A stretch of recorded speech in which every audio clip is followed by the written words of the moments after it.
Welcome to America's Voice. Steve Gurr. It is Thursday, the 4th of September in the year of our Lord 2025. Let's get to the day's top stories. As always, thank you for spending time with us here in Real America's Voice. We truly appreciate your patronage. Health and Human Services Secretary Bobby Kennedy Jr. testified on Capitol Hill earlier today before the Senate Finance Committee in regards to the firing of former CDC Director Susan Morales and so much more. Mostly it was just a spectacle, fireworks, mostly coming from Democrats spewing nonsense, and the secretary defending his position also. Amid President Trump's crackdown on crime, he's been touting the idea of deploying the National Guard into crime-ridden cities like Chicago and New Orleans to restore law and order. We'll discuss that in detail today, along with an active-duty National Guardsman to see what they think inside the ranks. And then later, I'll bring on Congresswoman Mary Miller of Illinois' 15th Congressional District to give us her thoughts on Brandon Johnson and J.B. Pritzker's unwillingness to try to do something, anything to help the people in Chicago avoid all this violence. The details on all of this coming up, so stick around. But we start here today. And today I'm exposing those who have turned public service into a personal piggy bank. You know who I'm talking about. Democrats mostly, who waltz into Congress claiming to fight for the little guy, yet somehow walk out as multimillionaires, decamillionaires, sometimes even more. I'm here to shine a spotlight on the hypocrisy, with cold, hard numbers to back it up.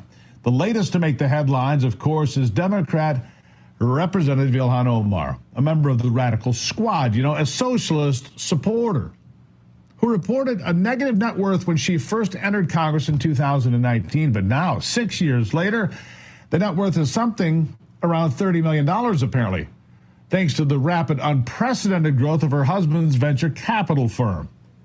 By the way, if you're at home, that is a 66,000% return over 6 years. 66,000% increase over 6 years. How'd your IRA do? Granted, it's thanks to her husband's firm, but it's a firm. Think about this. It was only valued around $50,000 2 years ago. 2 years. Now it's worth $30 million. He claims $60 billion under management.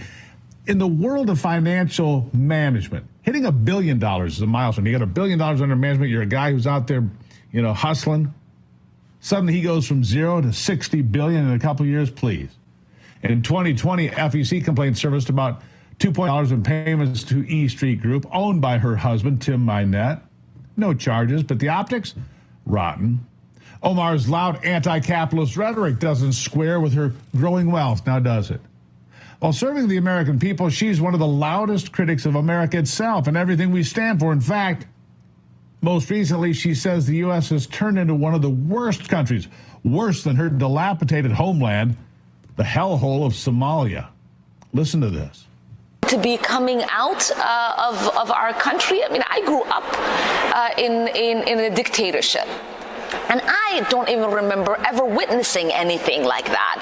To have a democracy, a beacon of hope for the world to now be turned into one of the worst countries where the military are in our streets without any regard for people's constitutional rights, while our president is spending millions of dollars propping himself up like a failed dictator with a military parade.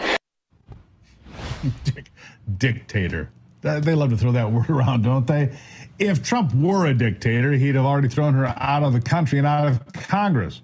How can you call the U.S. one of the worst countries in the world, or the worst of all, when you went from $45,000 in debt to $30 million in assets? And those assets, they'd be taxed out the wazoo if she had her way with a wealth tax, to her point where her husband would probably just have to sell. Listen to this investor explain the numbers that I'm sure she doesn't understand. Listen. In order for him to have a valuation of $30 million on just the venture capital piece, he probably only has to do about $5 million in annual revenues to actually realize that kind of a valuation. So I think it's very highly likely. But what this really does is this shines a spotlight on all of the conversations the Democrats have had over the last several years about a wealth tax. Yep. Well, what if you own a business worth $30 million and all of a sudden you have to pay a wealth tax on that? That's not liquid money. It's completely illiquid. What do you have to do? So maybe it's their turn to actually to realize what the implications of a wealth tax would be. Her communist dreams turned nightmare. These people are more than happy to sell out Americans and the American dream as long as they get to cash in and be elites, which is what we're seeing time and time again. How about Nancy Pelosi, the queen of Capitol Hill wealth? This woman's been in Congress since 1987. Her net worth is now a jaw-dropping $413 million, according to recent numbers. Her official congressional amount is $104,000 as a rank and file member. It came up to $223,000 when she was the House Speaker. So how does a career politician on a government paycheck amass $413 million? Her husband, Paul Pelosi, a savvy investor, sure seems to have a knack for perfectly timing the market. By the way, you can't time the market. But he did it with companies like Visa and Apple and others, which coincidentally often aligned with legislative agendas. In 2011, Pelosi's investments in tech firms that magically skyrocketed. So much for her champion of the people rhetoric, while living like royalty in San Francisco in a mansion. Hypocrisy, my. Senator Josh Hawley of Missouri has introduced the Pelosi Act in the Senate, a bill still making its way in various forms through the House and the Senate that would prevent members of Congress from buying and selling individual stocks like they've all been doing. Listen. Say that we have an opportunity here today to do something that the public has wanted us to do for decades, and that is to ban members of Congress from profiting on information that, frankly, only members of Congress have in the buying and selling of stock. 86% of Americans say that members of Congress should not be able to buy and sell shares of stock, individual stock, while they are members of this body, and they are absolutely correct. And the reason is, you can see it, there was just another ethics referral in the House last week. We've seen the former Speaker of the House make millions of dollars in profits. We've seen members of both parties, I'm sad to say, be investigated for their stock trades. And the reason for all of this is that, quite frankly, members of this body are privy to information that the normal person just is not. You'd think this would already be illegal. It should be, but it isn't. Here's more from Hawley on exactly why. Is that insider trading? It is not under the laws. Sometimes people say, well, we already have insider trading laws. We don't need a stock ban. Well, the information that members of Congress are privy to is technically not covered by the insider trading laws, but nobody really believes that the information that we get isn't valuable. It is quite valuable, which is why back during COVID, you saw members of Congress of both parties engage in a flurry of stock trading right after they were getting COVID briefings. Were members of the public getting those briefings? They were not. Yeah. We have control of both chambers of Congress. And this is legislation that actually has bipartisan support, so why are we getting this done? Mike Johnson and John Thune need to call this bill up for a vote as soon as possible. Elizabeth Warren's another one of those preaching fairness while sitting on a fortune. Sitting on her pile of gold, she preaches to the minions. Her Senate salary, $174,000, but based on the latest Forbes estimate from 2019, her net worth is somewhere around $15 million and growing. This is the woman who rails against Wall Street while her portfolio enjoys the ride. Her 2020 student debt cancellation plan with Schumer, $50,000 per borrower. Sounds noble, but that's not what it was about. It's about buying votes, friends. You know that. Funnels taxpayer money, your money, to her elite base. Just buying votes. Listen to this story she told from one of her events. You know me, did the speech, and then afterwards did a selfie line, and we were there for over an hour. People are coming through, and they're saying thank you, and they're giving hugs and talking about what's important to them. Young woman came up by herself, and she said, I'm a broke college student with a lot of student loan debt. And she said, I checked and I have $6 in the bank. So I just gave $3 to keep you in this fight. That's what we got to do. We got to stay in this fight with people who are counting on us. No, staying in the fight. Touches your heartstrings, doesn't it? I mean, there's nothing better than the rich telling the poor that democracy hinges on the poor giving them just $3. If you give me $3, half of what you've got, and you can skip lunch, we can do this together while I go home to my mansion. Oh, it's so touching. Why can't you just use your own millions, Liz? Or should I call you Pocahontas? Most of these people will never answer for their crimes, but on a rare occasion when the curtain is actually pulled back, it's shocking. Take Bob Menendez, Gold Bar Bob. He's the poster child for Democrat corruption. This guy's net worth reported between $1 and $2 million in 2018 per Wikipedia, but the real scandal was exposed in 2023. You see, then Menendez was indicted for taking bribes, gold bars, cash, and Mercedes worth over $480,000 to peddle influence for Egypt and Qatar. He resigned in 2024, convicted as the first sitting member of Congress for a conspiracy to act as a foreign agent. This man was the chair of the Foreign Relations Committee, folks, shaking down foreign governments while serving New Jersey. His net worth may not rival Pelosi's, but his betrayal of public trust, well, it certainly does. It's priceless. And when indicted, he refused to acknowledge guilt, but he did say the quiet part out loud for all. Here it is. I have every faith that the law and the facts do not sustain that decision and that we will be successful upon appeal. I have never violated my public oath. I have never been anything but a patriot of my country and for my country. I have never, ever been a foreign agent. The decision rendered by the jury today would put at risk every member of the United States Senate in terms of what they think a foreign agent would do. Did you catch that? Did you catch that? He said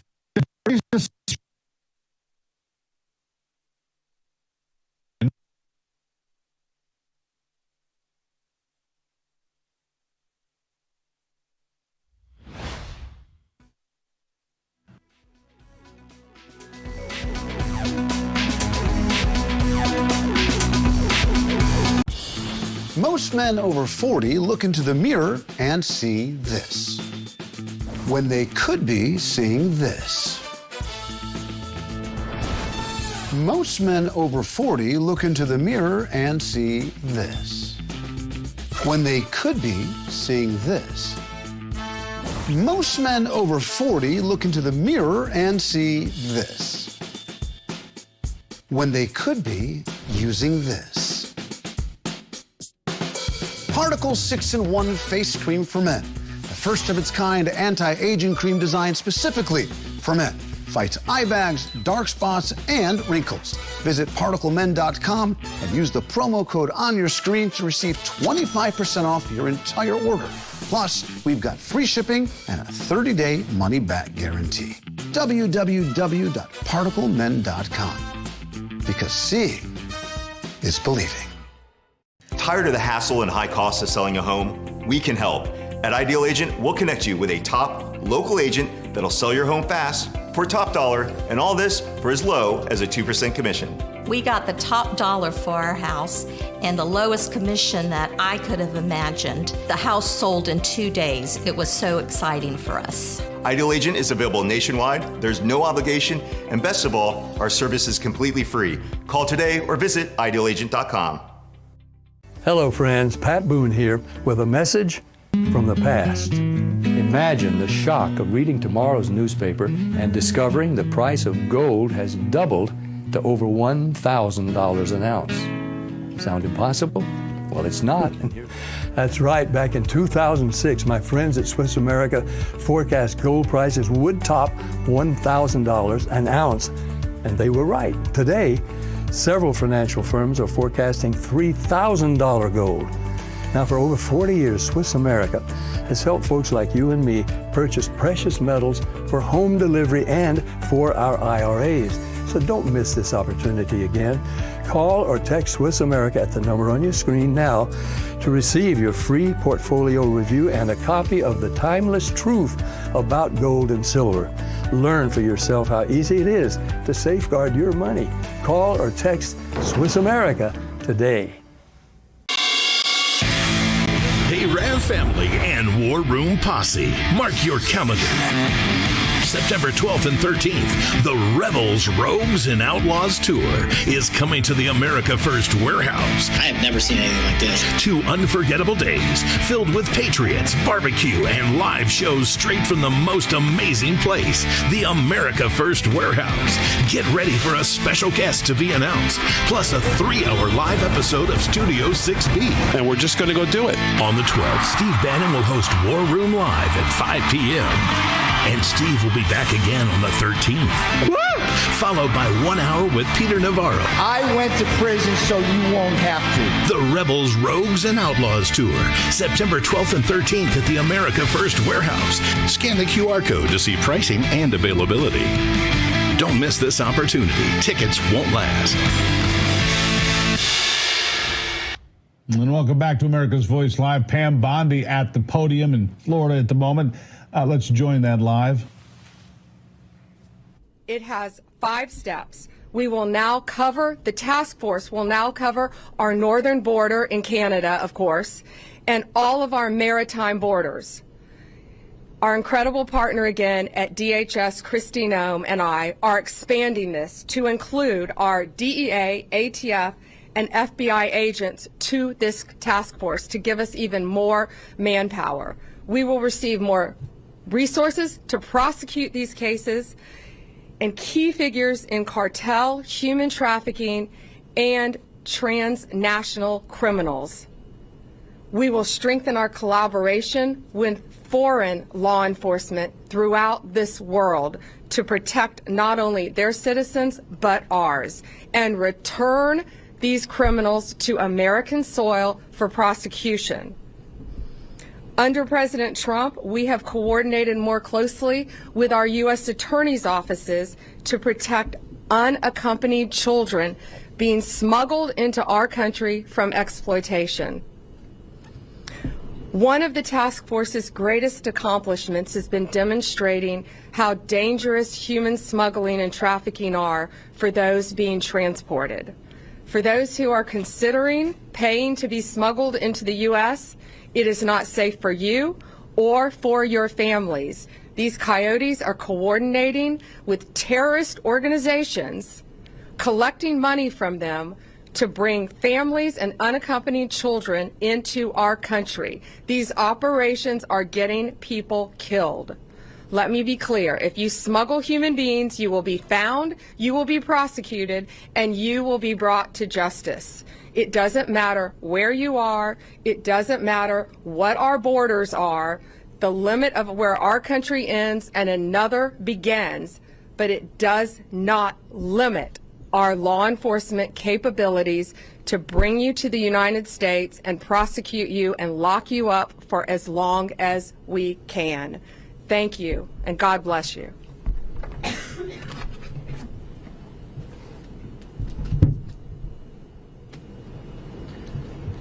Thank you, General Bondi. I'm sure you, ladies and gentlemen, can see the commitment of the Attorney General to this endeavor.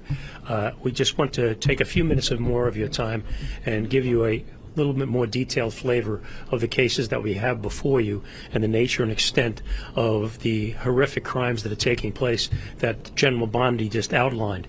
After we finish these very brief comments, it will be open for questions at that point. And just bear with us, and we'll be there very soon. The first case that we're talking about is the case here in Tampa that General Bondi was talking about, United States versus Cabrera, which is 12 defendants, an international alien smuggling ring, and they also engaged in asylum fraud.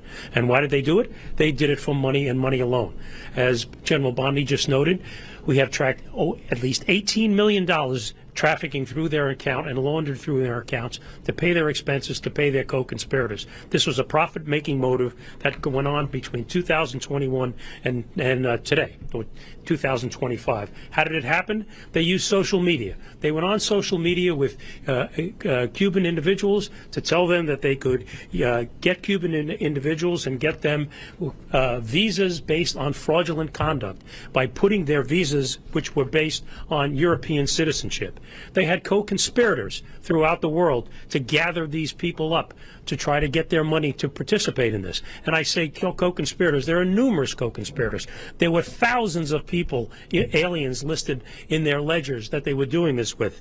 Their ledgers were sophisticated as any business that you will come across. Their ledgers had dates of travel, money owed, airlines used, smuggling routes. How did they do it? They brought these people through charters and commercial airlines through other countries.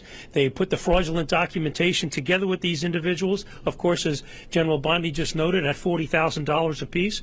They spent up millions of dollars flying these people. All right, we're going to keep an eye on all of that action down in Florida today. Human trafficking, drug running, social media to lure Cuban residents to the United States, all illegal. Pam Bondi and the team in Florida dropping the hammer on that. Moving forward, earlier today on Capitol Hill, Bobby Kennedy Jr. testified to the Senate Finance Committee, which has jurisdiction over Health and Human Services. This comes after the recent firing of former CDC Director Susan Menendez, which then led to a highway level of officials departing the Center of Disease Control and Prevention. During Secretary Kennedy's testimony, things got heated, to say the least, between him and Senator Michael Bennet when asked about transparency. You tell me who wins this little back and forth. Will you make it transparent for the American people? All the evidence is transparent. Will you make it in advance transparent for the American people so they can comment on it? All the evidence is transparent for the first time in history, and you were never there complaining when the pharmaceutical companies were picking those people and then running their products through with no safety testing. You can characterize it any way you want. I quoted them today. What I said was accurate. What you said were lies. You described people moving the Titanic. Are you saying that a mRNA vaccine has never been associated with myocarditis or pericarditis in teenagers? I am simply. Is that what you're trying to tell us? I am simply trying to say that the people that you have put on that panel, after firing the entire. You're evading the question. No, I'm asking the questions here, You're Mr. evading Kennedy. that question. I'm asking the questions, Mr. I asked Kennedy. You a question. I'm asking the questions for Mr. Kennedy on behalf of parents and schools and teachers all over the United States of America who deserve so much better than your leadership. That's what this conversation is about, Mr. Chairman. Senator, they deserve the truth, and that's what we're going to give them for the first time in the history of that agency. Quite a back and forth. I give the decision in clear knockout form to Robert F. Kennedy Jr. Here with me to discuss this is cardiologist, chief scientific officer at the Wellness Company, Dr. Peter McCullough. Doctor, first of all, thank you for being here.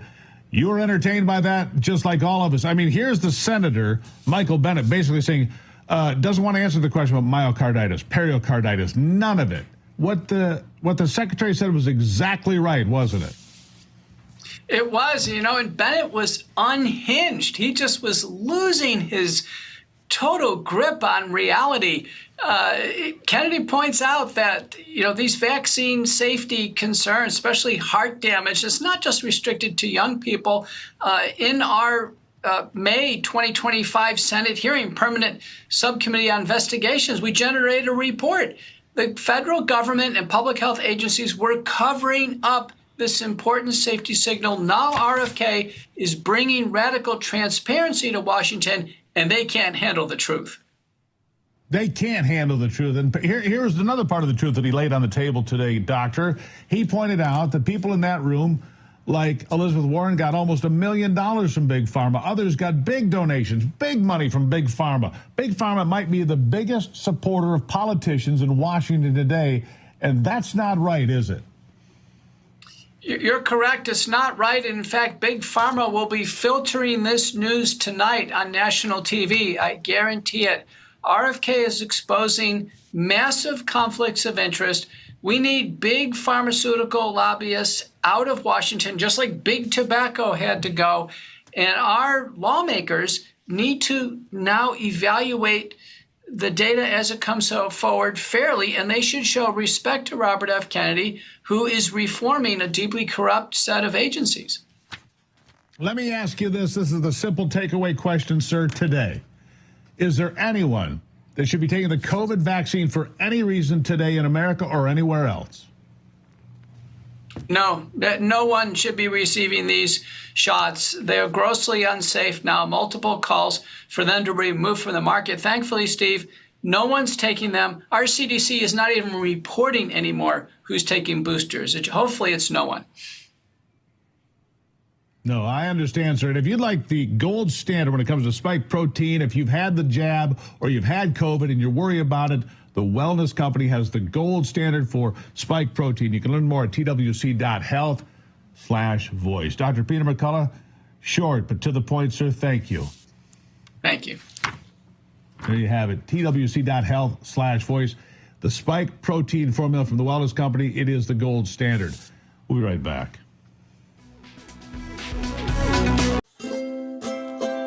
If you're happy and you know it, clap your hands.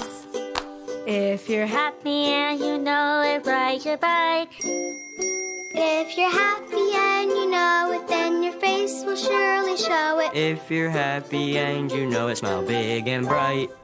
Thousands of kids just like me are happy every day. And it's all because of generous people like you who support Shriners Hospitals for Children every month. All you have to do is call the number on your screen or go online to loveshriners.org right now with your monthly gift. Because of people like you, Shriners Hospitals for Children is able to make an everyday miracle happen for kids like me. If you're happy and you know it, dance around. If you're happy and you know it, play a song. If you're happy and you know it, then your face will surely show it. If you're happy and you know it, take a shot. And when you call or go online right now to donate $19 a month or more, we'll send you this adorable Love to the Rescue blanket as a thank you and a reminder of all the smiles you're bringing to kids' faces every day. Will today be the day you send your love to the rescue? When you call the number on your screen right now and give as little as $19 a month, just 63 cents a day, you'll be making a life-changing difference for a child, just like Sarah. Your monthly gift today could change your life forever. Because of you. We are happy and we know it. Thank you. Thank you. Thank you. Thank you. Please call or go online right now to give.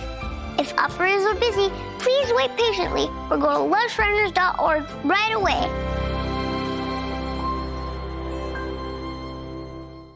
Hey, did you find the manual? Yes! Summon Dale! Who's Dale? American Home Show now provides video chat with live repair experts for home fixes over the phone. Let's go fix that oven. Okay, Dale. Sign up today at ahs.com.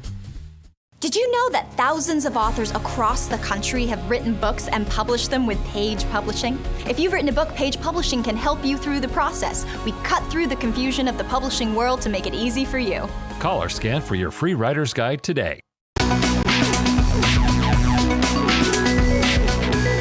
All right, Chicago's Democrat Mayor Brandon Johnson signed an executive order Saturday prohibiting Chicago police from collaborating with National Guard troops or federal agents should President Donald Trump follow through on threats to deploy them in the city of Chicago. Remarkable. With the success we've seen in D.C. with the takeover of the police and the deployment of the National Guard there, President Trump is now aiming to tackle crime across the country. Earlier today, the D.C. Attorney General Brian Schwalb filed a lawsuit over the deployment of the National Guard to counter President Trump's crackdown on crime because Democrats want crime, apparently. Joining me to discuss this, active duty National Guard member, former Green Beret, West Virginia State Senator Tom Willis. Mr. Willis, thank you for being here. I don't know what to call you. I'll just call you sir. How about that? Let's talk about this. Sounds great, Steve. I was in D.C. last week. I'm in D.C. about once a month. I can tell you month over month, it's very different. There have been a total of 3 homicides since August the 11th in Washington, D.C. 3. Washington, D.C. routinely had 200 homicides a year. Let's do the math. Let's see. If we're at 3 and it's this date and it's been 30, they could do 5 homicides for a month. That would cut their homicide rate by 2/3. And I saw people talking to the National Guard people on the streets, laughing with them, talking to them, taking selfies with them. Nobody's intimidated by this. The people that live there, the Uber drivers, the residents I talked to, they're all pretty thrilled with the fact that crime in D.C. is down. What say you? Well, thanks for having me on, Steve. Yeah, I'm still a member of the West Virginia National Guard, and we have West Virginia National Guardsmen deployed in Washington, D.C. right now. So as a matter of professionalism, I won't comment on whether I think it's a good thing or a bad thing. I will tell you that I agree with you 100%. D.C. Has been a mess.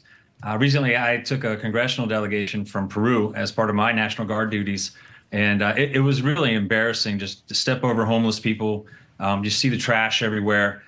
So it certainly was something that I think was needed. The legal situation in D.C. Is a lot different than the other states. And so when we're talking about moving National Guard deployments from the D.C. legal framework to, say, Chicago, for instance, it's a lot different. It's a lot different framework. And I think that it's interesting right now. We're seeing the different players position themselves for these legal arguments that are going to come up as to whether these deployments pass legal muster under the Posse Comitatus Act or the Constitution. So I think the lawsuit that we saw today. Yeah.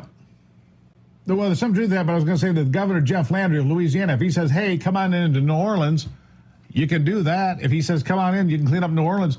I mean, how many big cities are going to say no to having the results like D.C.? I mean, if the governor invites you in, I think people want results. People that live there, go ahead.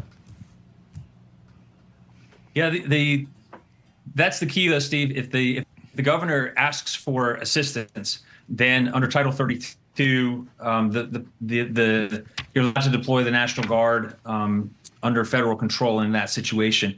If the states do not ask for assistance, that's where it gets a lot more sticky, and the legal framework becomes more complicated. So you're still allowed to deploy troops under the Posse Comitatus Act, but only in instances where there's a rebellion against U.S. authority and state forces are unwilling or unable to carry out the law. Well, Senator, I wish I had more time with you. You come back anytime. By the way, Tom Landry, football coach, Jeff Landry, the governor of Louisiana. I misspoke a moment ago. There you go. Sir, thank you for being here. Next time we'll have a little bit more time. Thank you. Thank you, Steve.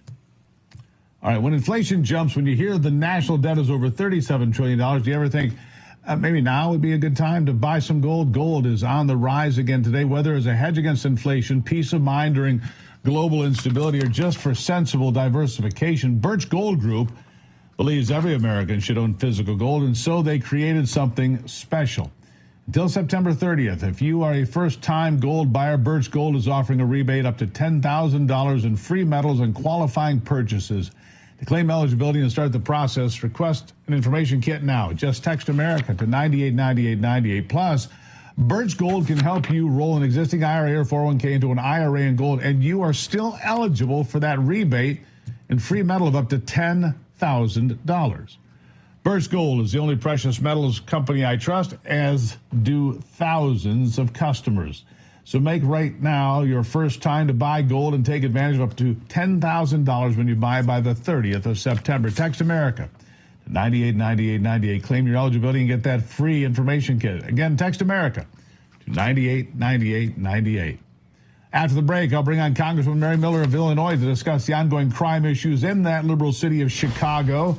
Stay tuned to hear what she has to say about Brandon Johnson, J.B. Pritzker, and all the rest.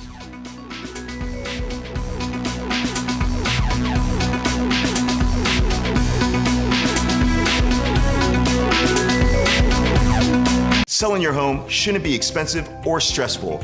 At Ideal Agent, we'll connect you with a top local agent that'll sell your home fast for top dollar, and all this for as low as a 2% commission. Ideal Agent connected me with the best realtor in my market, and I saved $12,500 as a result of it, and I got more than my asking price. Ideal Agent is available nationwide, there's no obligation, and best of all, our service is completely free. Call today or visit idealagent.com. The poverty is unimaginable. There are people who are struggling. This is where she washes the dishes. If you're ever going to allow your Christian faith to rise and to do something for God's chosen people, now is the time. This is the home of Galina. She's 96 years old. This is what she had to eat for today. She has one pot with water and wheat. My father was killed by the Nazis, And I was an orphan. I didn't know about God. But now, in the cold, hungry nights, I pray for food to the God I've never known. There are good people that love you. You see the tears. Scripture says joy can come in the morning, and you can be the reason. If you will bless these hurting children of Israel, you will receive God's blessing in return. Your urgent gift today of $25 will help rush a survival food box filled with life-saving essentials. If you call right now, your gift's impact will be doubled to help save lives. Call, scan, or go online now. I'm not exaggerating when I tell you, I don't know how much longer she could have waited for us to come. I can't even grow my food anymore. What will happen to me? I'm doomed to starve. Tens of thousands of elderly Holocaust survivors in the former Soviet Union are living in extreme poverty, hungry, and forgotten. But through the International Fellowship of Christians and Jews, we can bring them hope. Eggs. It's my favorite food. May you be blessed. You say to them, we see you and we're here to help. If you call right now, your gift's impact will be doubled to help save lives. Hey, Rav family and War Room Posse, mark your calendar. September 12th and 13th, the Rebels, Rogues, and Outlaws Tour is coming to the America First Warehouse. I have never seen anything like this. 2 unforgettable days filled with patriots, barbecue, and live shows straight from the most amazing place, the America First Warehouse. Get ready for a special guest to be announced, plus a 3-hour live episode of Studio 6B. And we're just going to go do it. On the 12th, Steve Bannon will host War Room Live at 5 p.m. And Steve will be back again on the 13th. Woo! Followed by 1 hour with Peter Navarro. I went to prison so you won't have to. The Rebels, Rogues, and Outlaws Tour, September 12th and 13th at the America First Warehouse. Scan the QR code to see pricing and availability. Don't miss this opportunity. Tickets won't last.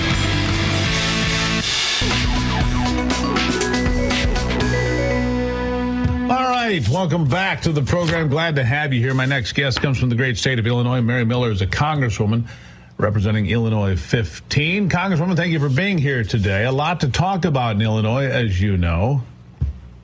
Thank you for having me, Steve. Well, unfortunately, our governor and the mayor of Chicago have failed the people of Illinois and Chicago. Chicago is the murder capital of the United States.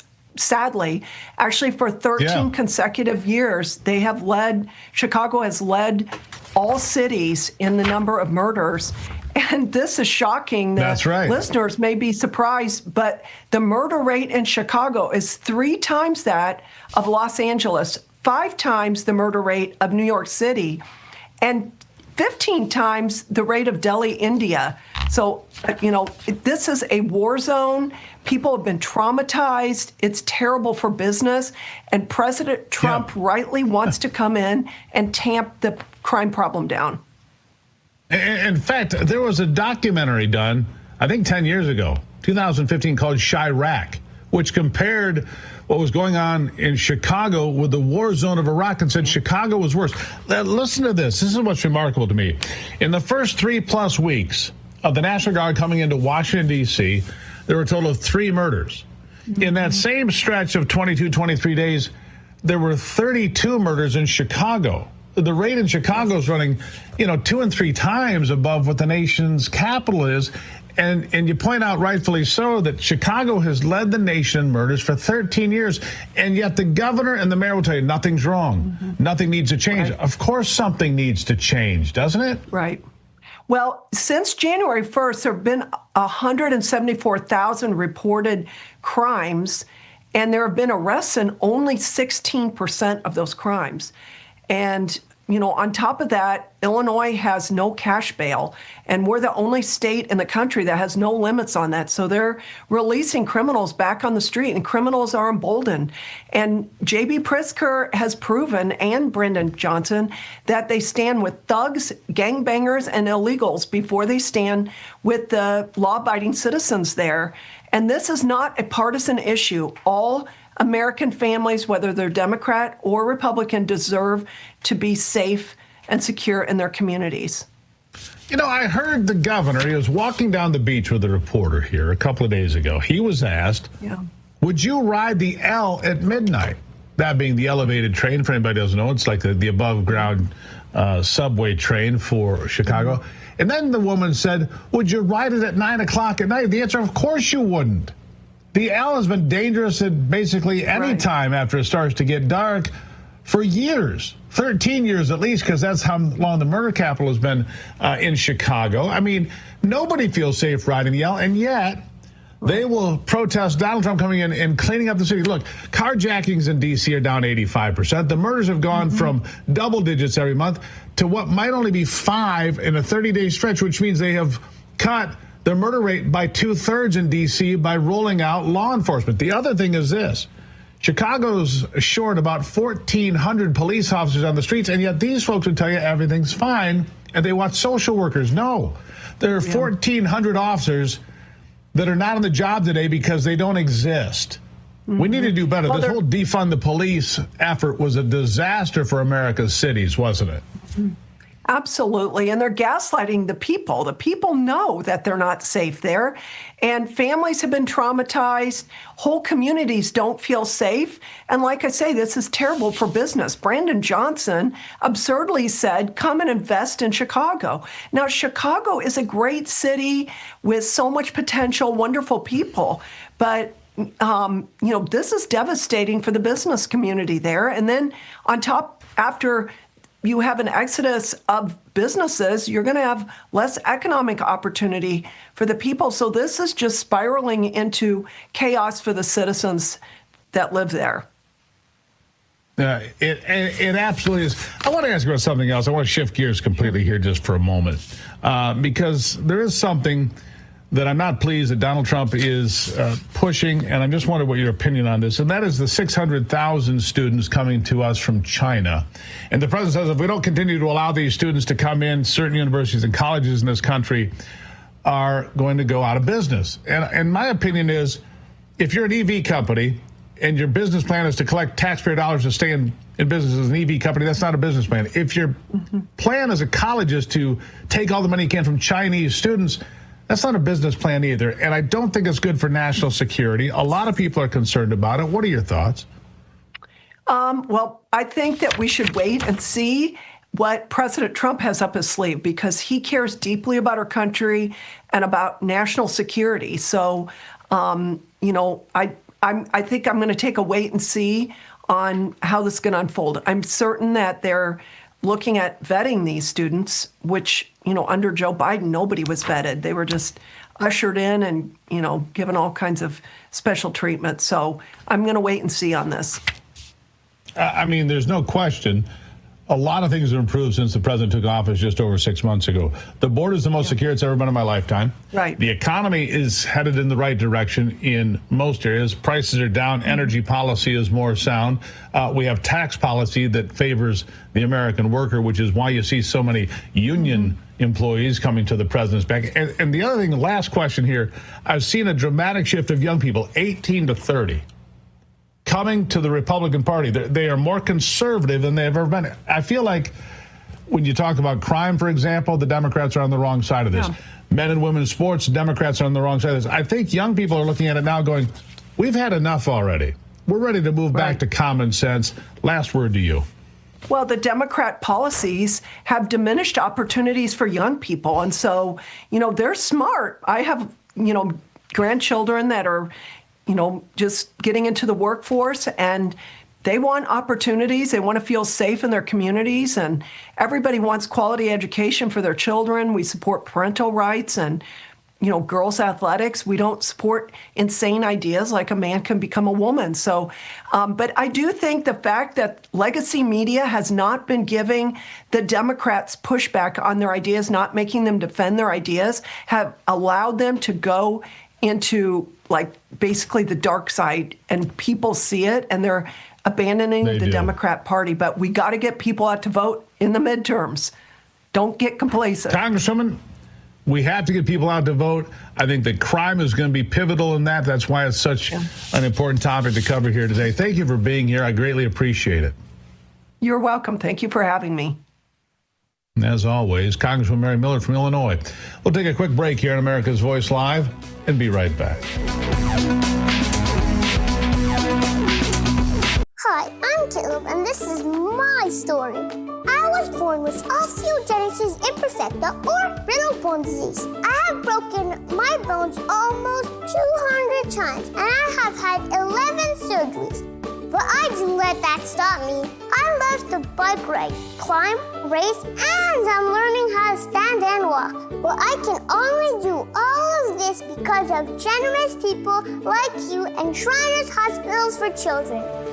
And for the past 100 years, Shriners Children's has become family to millions of kids. But it's only possible because of people like you. Shriners Hospitals for Children is only able to provide this world-class, life-changing medical care because of the generous gifts of people just like you. Because of you, I can ride my bike. I can play basketball. Because of people like you, I can play the trombone. I can smile. Will you send your love to the rescue today? When you go online to loveshriners.org, you'll help make all of this possible for kids like me. Like me. Like me. When you say yes to giving just $19 a month, only 63 cents a day, we'll send you this adorable Love to the Rescue blanket as a reminder of all the kids you're helping every day. Your gift, no matter how small, can help a child today. This is your moment to make a difference. When you pick up your phone, I know you have it right there, and call to give. You're helping kids like me. Thank you. Thank you. Gracias. Thank you. Please call or go online now. If operators are busy, please call again or give right away at loveshriners.org. Your gift makes a difference. Thank you for giving. Did you know that thousands of authors across the country have written books and published them with Page Publishing? If you've written a book, Page can help you through the process. We cut through the confusion of the publishing world to make it easy for you. If we decide to publish your book, your work ends and ours begins. From copy editing and proofing to typesetting and book cover art, we get you printed, distributed, and sold on Amazon, Apple iTunes, and bookstores. We'll even promote your book. Call for your free writer's guide, 800-319-0257, or scan the QR code now.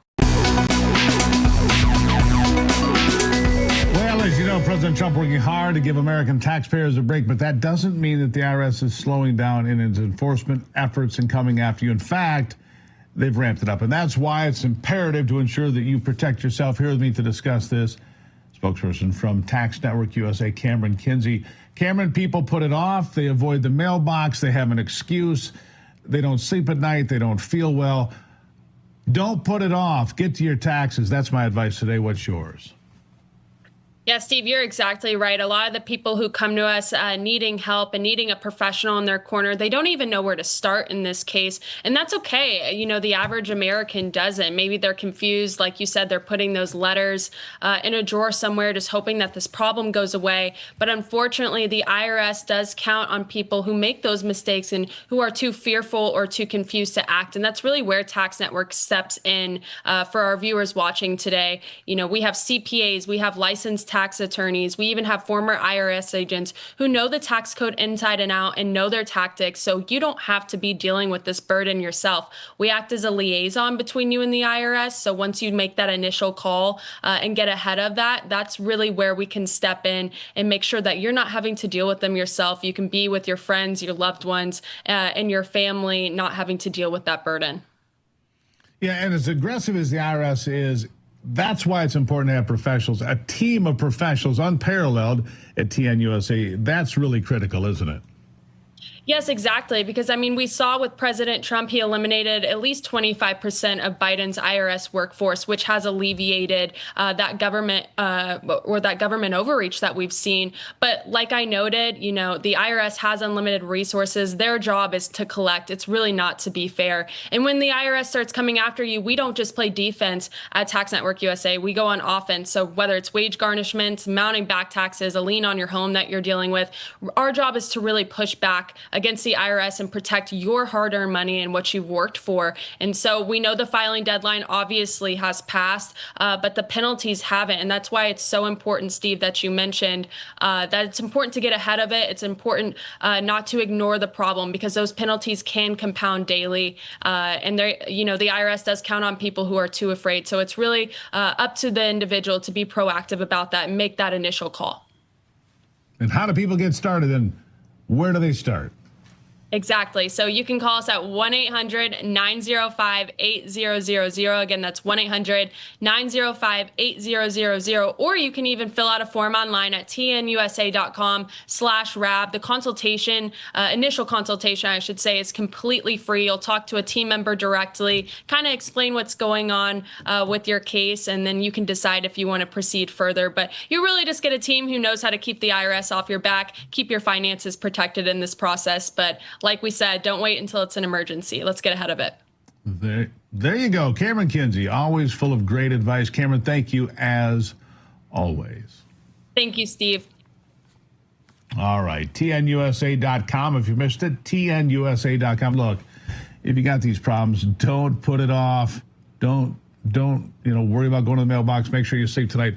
TNUSA.com/RAB or 1-800-905-8000. Now, after the break, a story that reminds us of how wonderful America is, plus answers to our America's Voice question of the day. And of course, we'll see Eric Bowling in a moment as well. So don't miss any of it. Where do you think, by the way, the National Guard should be deployed next? That's the question. We'll be right back.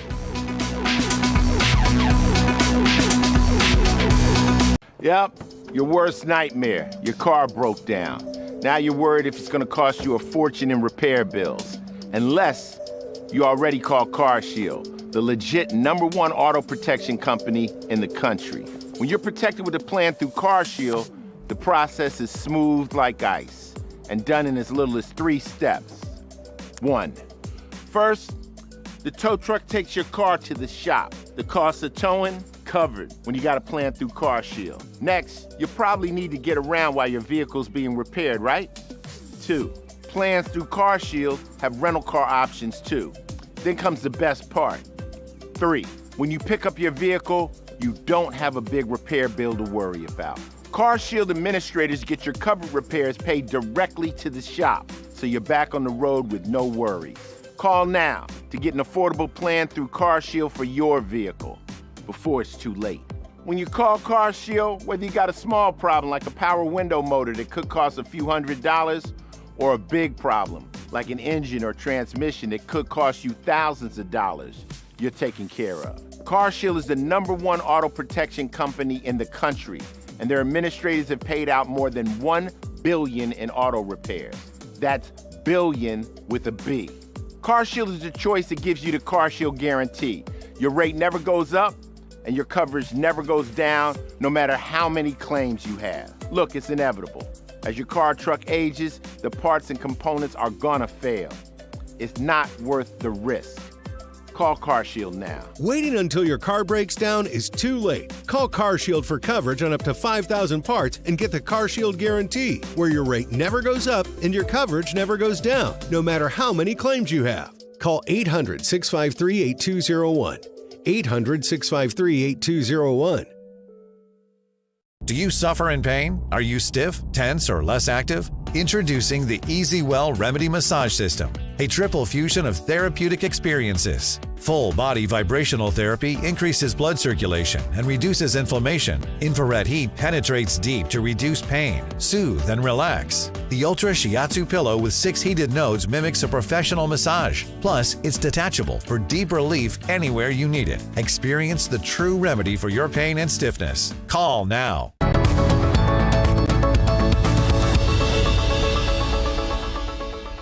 All right, what makes America wonderful? We do this every day to make sure you have a chance to leave the day with a smile on your face. We want you to remember this. Today's story comes to us from Jacksonville, Florida. Boy, this is a good one if you haven't seen it. Where a 5-year-old boy accidentally startled his parents because, well, the kid was hungry. He woke up. He needed breakfast. The 5-year-old in question was identified as William with the Jacksonville police officer, recounting the fact that they got dispatched to a Chick-fil-A restaurant where they were told to attend to William, who was sitting down having breakfast with an employee by his side, parents not to be seen. Further details reveal that William got up early before mom and dad, and because of his gnawing hunger, he decided to take a walk out of the gate at home and go down the street to Chick-fil-A to get his fix. Thankfully, the police officers took it upon themselves to ensure that William was transported home. Here's just a bit of that little interaction. We gathered him up. Look at that. Say thank you. There's a cow for you. I walked him to the back of my patrol car. Are you going to get me in jail? No, I'm not going to put you in jail. And we started checking the area. All right, buddy, where's your house at? It's the one with the white fence, he said. So they go in, they knock on the door. Hey, mom and dad, you got a kid named whatever? Yeah. Why? What's up? Well, he was down at Chick-fil-A having breakfast. What? Yeah, he walked down the street, had the waffle fries. Why wouldn't he? Jacksonville officers confirming William was dropped off safe and sound with mom and dad, who have noted that they'll keep a better eye on him. You see, mom said that he knew how to get there because they would walk down there for breakfast on a regular occasion. Okay, got it. The patience shown by the Jacksonville police, something to behold that reminds us of what makes America wonderful. And by the way, they didn't give the parents a hard time. The kid just went for a walk. First time my mom lost me, I was about 3. I walked away through the snow to go see the cows down the street. True story. It happened. All right, where do you think the National Guard should be deployed next? That's your AVL question of the day. Nick 387. The National Guard should be deployed in every Democrat-run city. They're the reason for all the chaos and unrest in those cities. Yeah. Tom Y. Tom Wee, 53. NOLA. They want help. Leave them out of places like Chicago, Baltimore, and L.A. They don't want troops there, so let them go further down the sewer. You see, I don't agree with that. These are great American cities. And I do not believe we should turn our backs on any of them or allow Democrats to say, oh, you can't come here. I disagree with that. To make America truly great again, we need places like Detroit and Cleveland and Baltimore and New York and D.C., all of them. Champ 1963 says Detroit. Not sure if Detroit needs it as bad as some other places. Sherman writes, the places where Dems rule, kill 2 birds with 1 stone. All right, there you have it. Joining me now for a handoff to the next show, the host, Eric Bowling, with me now. Hey, Bowling, do you agree with me on that? I see people say, hey, to hell with Chicago. I don't want to deal with Chicago. I don't agree with that. I used to go to Wrigley Field and watch baseball games and so forth. I think to make America truly great, we got to enforce the law. We got to help the folks that live there in those places. What do you think? Born and raised, Steve. Born and raised. I rode my bike to Wrigley Field, not Comiskey, but to Wrigley Field. It was an amazing place. Maybe it was you, pal. Maybe it was you. I went to Wrigley Field in 1985. The Tigers had just won the World Series the year before. Me and a couple of buddies were walking around the outside. Next thing we know, we got beer getting dumped all over us by those lovely Cub fans. Yeah, very nice welcome to Chicago. It would have been a Hams beer at the time. Remember Hams as a Midwest beer? Remember the big bear. From the land of sky blue water? Land of sky blue water, Cubby Bear, yeah. Amazing. Those are great memories. I used to sneak into Wrigley Field. We park our bike, lock it up, and there was a little entrance that they would bring all the concessions in, just sneak right in. Yeah, save Chicago. But would you go there now? Would you go? Because I wouldn't go there now. That's the problem. We can't leave Chicago behind. Steve, next time we finish the show, listen to this. I call it Chirac. You can't even go there. The south and western suburbs are a war zone. You just can't even go. The police have decided there are no-go zones for police in there because the mayor will prosecute if something goes wrong and a cop's involved. He will prosecute the cops. So they're going, we're not going to do that. Bring in the feds. Listen, I'm a libertarian. I don't want the feds involved in anything. Go in and clean the place up and then get the hell out and hand it over to someone else other than, Beetlejuice Lori Lightfoot or let's go Brandon Johnson. Well, yeah. I thought Lori Lightweight was the worst mayor ever until I saw this clown. By the way, Jeff Landry, the governor there in Louisiana, he can invite the National Guard into New Orleans. If they do that, man, you can show it how it's going to work in another city that has crime problems. Just bring them in if the governor says, hey, come on in, right? Well, I think, yeah, because then the clock doesn't tick. And the reason why Trump was able to do it is it's a federal district. It's not a state. Otherwise, if the governor does bring you in, of course they can. But lunatics like J.B. Pritzker and Gavin Newsom in California, they don't want them, so they say, don't bring your National Guard and we'll handle it ourselves. We'll start handling it, folks. And Chicago's a gorgeous city. It could be a gorgeous city. Three homicides, by the way, keeping score. 3 homicides since the 11th of August in Washington, D.C. I would say, by any measure, that is a success. Bowling, good to see you. Yeah, you too, Steve. Hey, good talking to you as my friend. Always good. Really great handoff. I'm loving the handoffs. I'm loving the handoff off with Gruber. All right, roll the animation, shall we?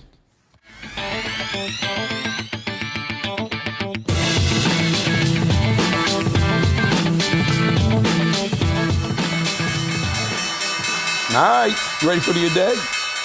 All right, go ahead. Fast Company, 30, whatever that cat is. 30 years of Fast Company. All right. Bang, bang, you hit it. Great day on the markets, broad and wall. Dow up 345 points, 0.75%. S&P up strong. NASDAQ did the best, up almost a full percentage point. Good move. We're pushing back up after that little bit of a dip. Gold down a touch, still over 3,600. Good news on the oil markets right there, down almost a buck, 63 ballpark. Let me get over to the crypto because crypto has been crazy lately, not in a good way. Bitcoin, 109.9. We need that 110,000 to hold. Be careful if it gets under that. Ethereum had a rough day, but so did XRP and CRL. Basically, the whole crypto market. There's some rumor about the Feds going in and looking at a couple of big companies that have decided that their whole business plan was going to be centered around cryptocurrency, and they want to know if that's legal. I say, once again, get the Feds out of our American businesses, and that's why that happened in crypto today. All right, speaking of businesses and good businesses decision, remember this commercial from very recently caused uproar among the liberal community. The snowflakes went apoplectic when they saw Sydney Sweeney, an American Eagle ad like this. I'm not here to tell you to buy American Eagle jeans. And I definitely won't say that they're the most comfortable jeans I've ever worn. Or that they make your butt look amazing. Why would I need to do that? But if you said that you want to buy the jeans, I'm not going to stop you. But just so we're clear, this is not me telling you to buy American Eagle jeans. Sydney Sweeney has great jeans. You see what I did there, right? Well, Sydney Sweeney has great jeans. And guess what? American Eagle had the best quarter they've had maybe ever. They certainly said, I'm quoting them, our partnership with Sydney Sweeney has been our best ad campaign in our history. Up 36% today in the stock, American Eagle Outfitters, a near 900 million jump in market value in one day based on that partnership with Sydney Sweeney that's making liberals absolutely crazy. All right, I'm leading into our first guest. He's a good friend of mine. Geopolitical advisor, strategist. She served as a senior staffer to 2 Republican members of Congress. Let's bring in Rena Shah because she's also very good on the culture topics. My friend Rena. So American Outfitters says we're fine with Sydney Sweeney. We just jumped 36% overnight. The liberals, woke culture. What do you say? Go woke, go broke. Well, look, Eric, American Eagle's Q2 was a home run, right? 45 cents a share when Wall Street expected 21, I believe. And a $1.28 billion in sales is not a joke because that topped their $1.24 billion forecast. So that Sydney Sweeney campaign, it caught a lot of flack there from a lot of people, but it brought in something like 700,000 new customers. And I love the sound of that. Cash registers, cha-ching. And then you look at the Travis Kelce collab, and that was right after his big engagement news. So total sellout there. And it shows you, again, that celebrities make cash registers ring no matter what. And if you're anti-woke, you're going to make liberals' heads explode because Sydney Sweeney followed up. By the way, her brand is a behemoth. Yeah. It's on fire. She just put out this Jimmy Choo ad, and we're going to roll it a little for you. And the left is going crazy. They find something wrong with everything, especially if it looks good. Watch. Hey, Tyler, we're ready for your set. Okay. Ready? Down.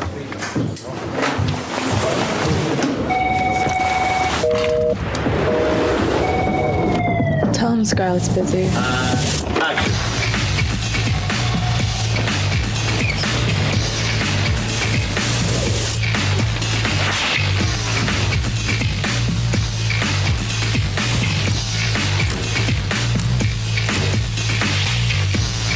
And board. Let's reset.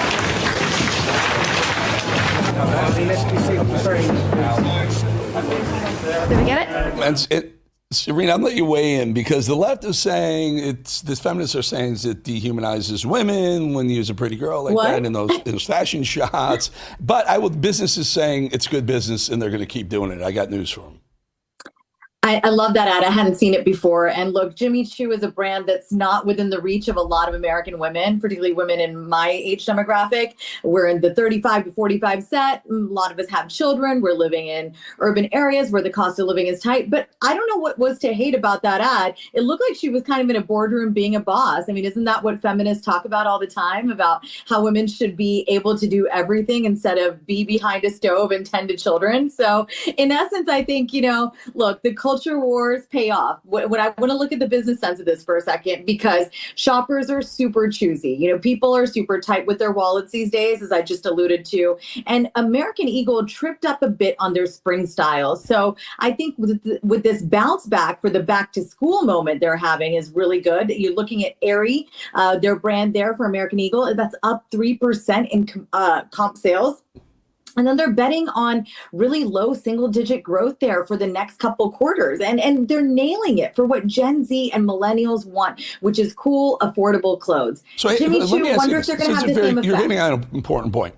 Yeah. We can talk about the statistics all you want, but has it moved from it was embarrassing or it felt bad to put up an ad like that to now it's aspirational for young people? I think the shift is happening. There's a career advisor in Beverly Hills said the most powerful careerist mid in Hollywood, meaning Sydney Sweeney, calling her a mid only because she's so successful. I mean, the jealousy is insane, but it's a liberal mentality. Have they not lost it yet? Have they learned nothing, Rena? They have not learned that the culture wars pay off. The great jeans line with Sweeney, she looks nothing like me, and I still loved it. I thought it was really fun, tongue in cheek, but it really got people talking, and that's the thing about it. Some people called it cheeky, others got mad, and even Trump gave it a shout out. So, love it or hate it, it racked up 40 billion impressions, Eric, and sold out jeans. That's the important part. I mean, American Eagle is playing the culture war like a pro, and it's turning drama into dollars. Other brands need to follow suit if they want to be successful too. So let's switch gears a little bit. I love having Sydney Sweeney on the air on the show because it's an eyeball magnet. That's why it sells products. That's why it sells jeans. That's why it sells shoes. You look at the pretty girl, see what she's up to, and people want to emulate that. So there's a lot going on in Trump world right now. They're very, very much going on. This one might be a little bit controversial, Rena. So there's some feds are talking about mulling over the idea of a ban on the Second Amendment, ban on purchasing guns by trans people. Again, I will tell you there are no trans people. There are men and there are women. There are people who are delusional enough to think they've changed their gender, but they haven't. But the feds may talk about doing that. I don't think it's a bad idea. I would say if you're going to keep guns out of the hands of mentally ill people who've been institutionalized, well, why not? Because I believe this trans idea is borderline mental affliction, no? I got to say, this hot topic really feels not just like we're in a cultural moment. It feels like we're in a moment where some people who hold the view that transgender individuals don't deserve certain things that the rest of us do. Those of us who feel that way are being made out to feel like we don't believe in equal rights, that we, that we're hateful people. And that's simply not true. I think not enough is known right now about what transgenderism is in American society. It is a new phenomenon. And what we're seeing, allow me, I don't mean to cut you off, but allow me, in the state of Florida, you can get a medical marijuana license. You have to apply for it. You have to go to a doctor. You have to say, he has to tell you that, yes, here's your license. You can go get medical marijuana. But if you can't turn around and once you've done that, I don't know if there's a period of time you have to wait until after it expires. But while you have a medical marijuana license for certain issues, you cannot handle a firearm in the state of Florida. And so they equate whatever the affliction is that you need a medical marijuana license. I would say the people who have been taking the gender transitioning drugs and everything would be under as much medication as someone who smokes a little weed and wants to own a firearm in Florida. This is such a tough one, Eric, because so many of us out there believe that transgender individuals need greater access to mental health services so that they don't engage in acts like the shooter in Minnesota just engaged in. I mean, that tragedy was entirely preventable. Marina, I just want to be clear. I agree with you. Yeah. I think they need help, but I don't want them owning guns while they're getting help, is my point. I just don't know that we're going to be able to get there. I mean, look how quickly across society the pronouns have been adopted. Everywhere we go to put in our personal information, whether we're trying to get an airline ticket or buy something, they're asking us for our pronouns. I mean, society is quickly trended to making these people feel like they're full and equal citizens, which is fine. I believe everybody in America is equal, but having that be a mainstay part of how we do life is so wrong. And I think it's being pushed upon a lot of us. And those of us that push back on it, we haven't won. I mean, I'm just seeing it everywhere now. Asking my young, very tiny preschool type of going children, and I do have one child in preschool, I will say, asking them for their pronouns is just flat out wrong, but it's being done in communities across the country. So I don't know at which point the tide turns. I don't know how many lawmakers are going to have to step out and say it is absolutely wrong to start to talk about transgender individuals owning guns in the way the rest of us do. I don't know how that changes. I think the train has already left the station. I'm not hopeful on that one. And I'm a forever optimist. You are. I really am. But I'm a common sense guy. And I'm going to say if I can't walk around with an open carry license in Florida if I have a medical marijuana license, I understand it. I get that. I do. And I'm pretty sure you can't. You and I do. CDL, I don't think you can get a commercial driver's license if you have a medical marijuana license as well in certain states. And if that's the low level of the bar, which is great, fine, make the bar very low. It makes it, I got it. But why wouldn't trans people who take these massive, difficult drugs now, we're now seeing may affect their mental stability. First of all, they may be unstable in the first place to want to change their gender. I don't want them having a firearm. The minute you get doctors on your side doing these gender reassignment surgeries for really young, under age of 18 children, I mean, this is the moment that we're in where common sense has left the room. You and I see it as common sense because we're trying to play, we're looking at logic here. We're looking at how biologically people are born, made, and how we operate and function every day in society. The minute you get, again, doctors, teachers, corporate leaders on the side of transgender individuals saying that no, everything is all right here. We need to serve them first, put their needs above the needs of society, then it becomes a problem. But I mean, again, we're going to start to see tragedies like the one we just saw in Minnesota, and my heart aches for that. I grew up in that community in St. Paul, in some ways, get a lot of family there and spent a lot of great summers and time there. And I know that Minnesota, and particularly the Twin Cities, that area is hugely accepting of people. It's actually politically quite purple in many ways, but it has become a moment in which you got to wonder if that community is going to start to ask tough questions in and of itself, that how far are we willing to go where one parent is for the surgery, right, another is not, and then we have an individual that is so troubled and writes this manifesto that very clearly tells us what was at the crux of the issue here, what was at the core of the matter, and why they committed such a heinous crime and act. Who'd have thought? I think we can see it change. Who'd have thought I'd bring Rena Shah, the foreign policy expert, on to talk about Sydney Sweeney and trans people getting guns. Rena, really good to have you. I appreciate your time. She can cover it all, folks. She's got it all. That's in her repertoire. Thank you, Rena. Thank you.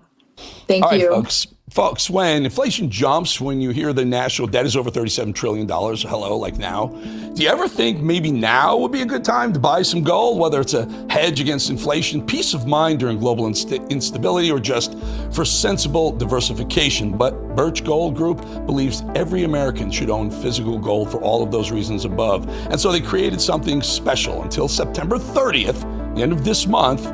If you're a first-time gold buyer, Birch Gold is offering a rebate, get this, of up to $10,000, $10 grand in free metals on qualifying purchases. To claim eligibility and start the process, request an info kit now. Just text the word America to 989898. Plus, Birch Gold can help you roll an existing IRA or 401k into an IRA in gold, and you are still eligible for a rebate on free metal of up to 10 grand. Birch Gold is the only precious metals company I trust, as do thousands and thousands of their customers. So right now, make your first time buy in gold and take advantage of a rebate of up to $10,000 when you buy by September 30th. Text the word America to 989898. Claim your eligibility and get your free info kit right now. Again, text America to 989898. We will be back in 2.5.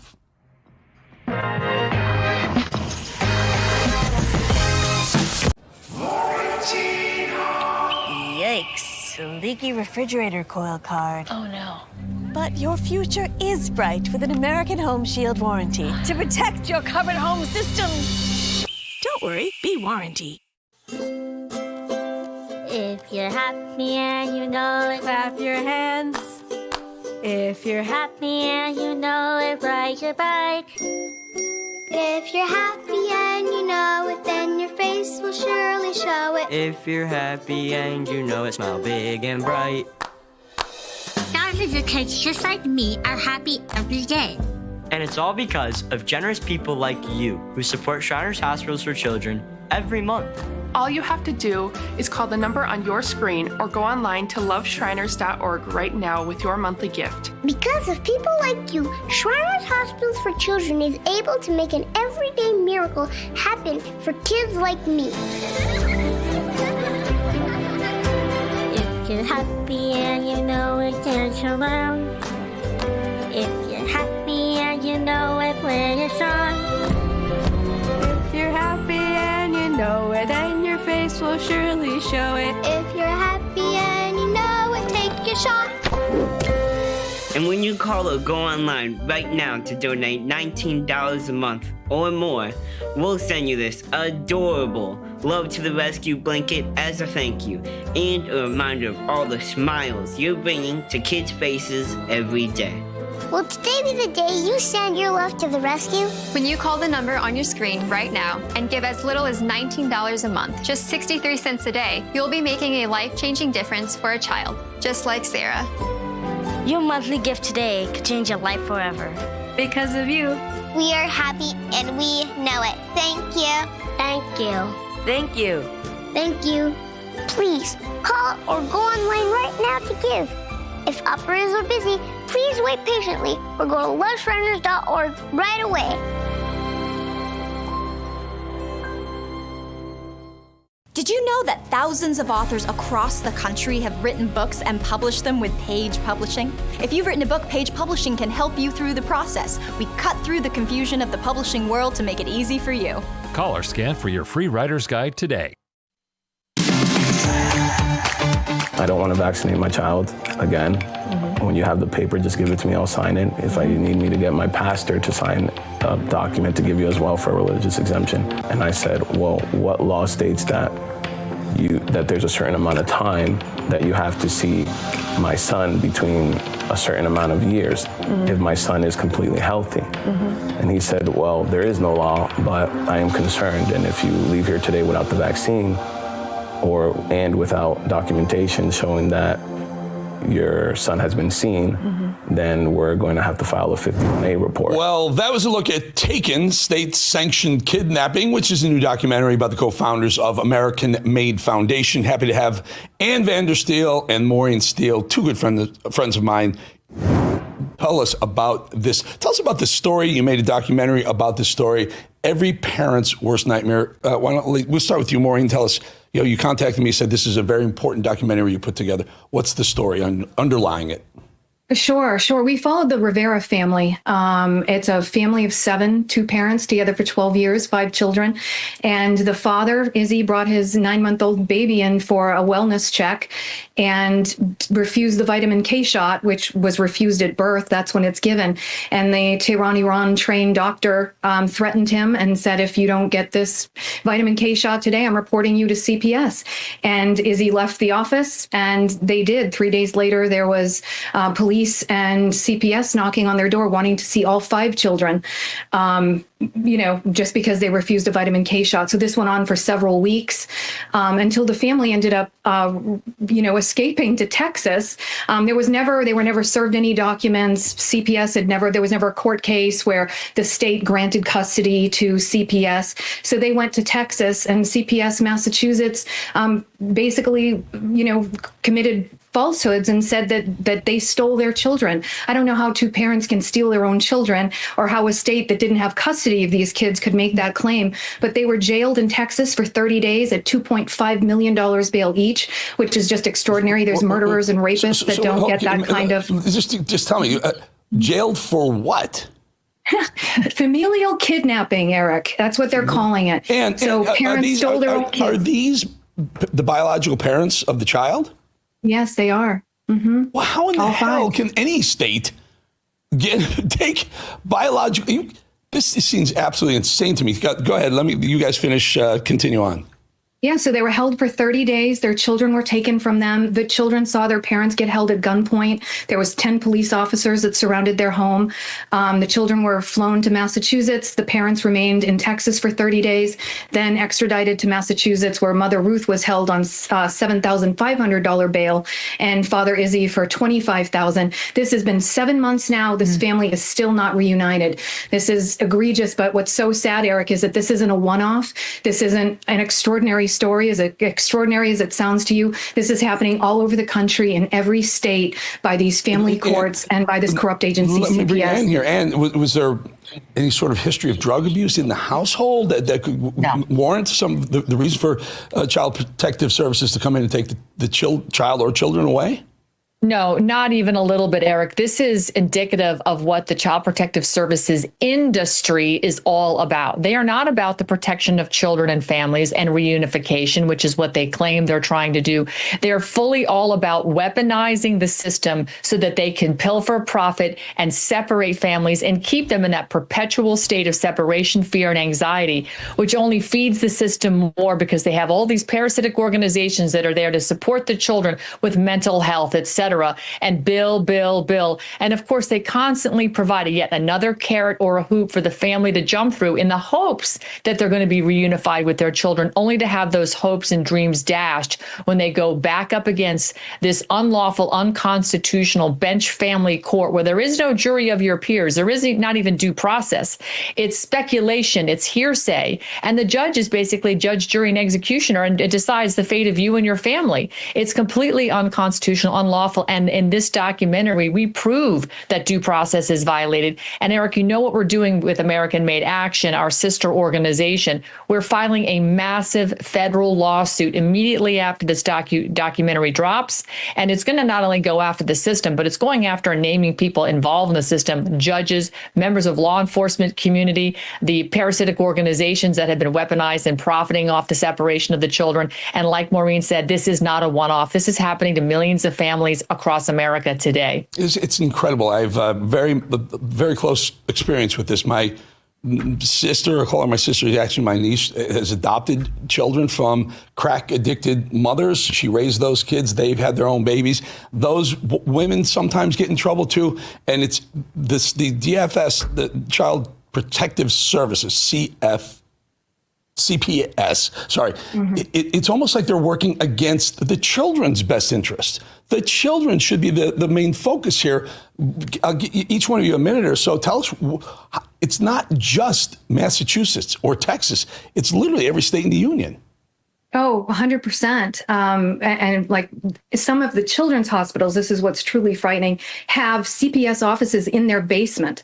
And they look for any excuse to take these children. It's a horrible thing. We've had so many people just recently reach out to us. I mean, hundreds of them, not just a few, with horrific stories of, their children getting stolen. And Mike Pompeo, in his trafficking report to the president in 2019, showed that the foster care system is the #1 supplier of children into the sex trade industry. Wow. And Washington has This done is nothing important. about this. You're hitting on something very important. Go ahead, continue on, you guys. I got about a minute and a half or so, but go ahead and continue on. And then I want to tell the folks where they can watch the documentary. So essentially what Maureen's talking about is the federal government has known about this for a long time, yet that they continue to feed this system with taxpayer dollars through the Social Security Administration, a subset of Health and Human Services, the $3 trillion funded bureaucracy. SSA and the Title IV funding is what funds all 50 states' varieties of child protective services. They go under different 3-letter agencies in every 50 state, but it's being funded by you, the American taxpayer. American Made Foundation has taken a very deep and dim view of this. We're looking into the depths of everything. We're getting flooded with information of families under the same crisis.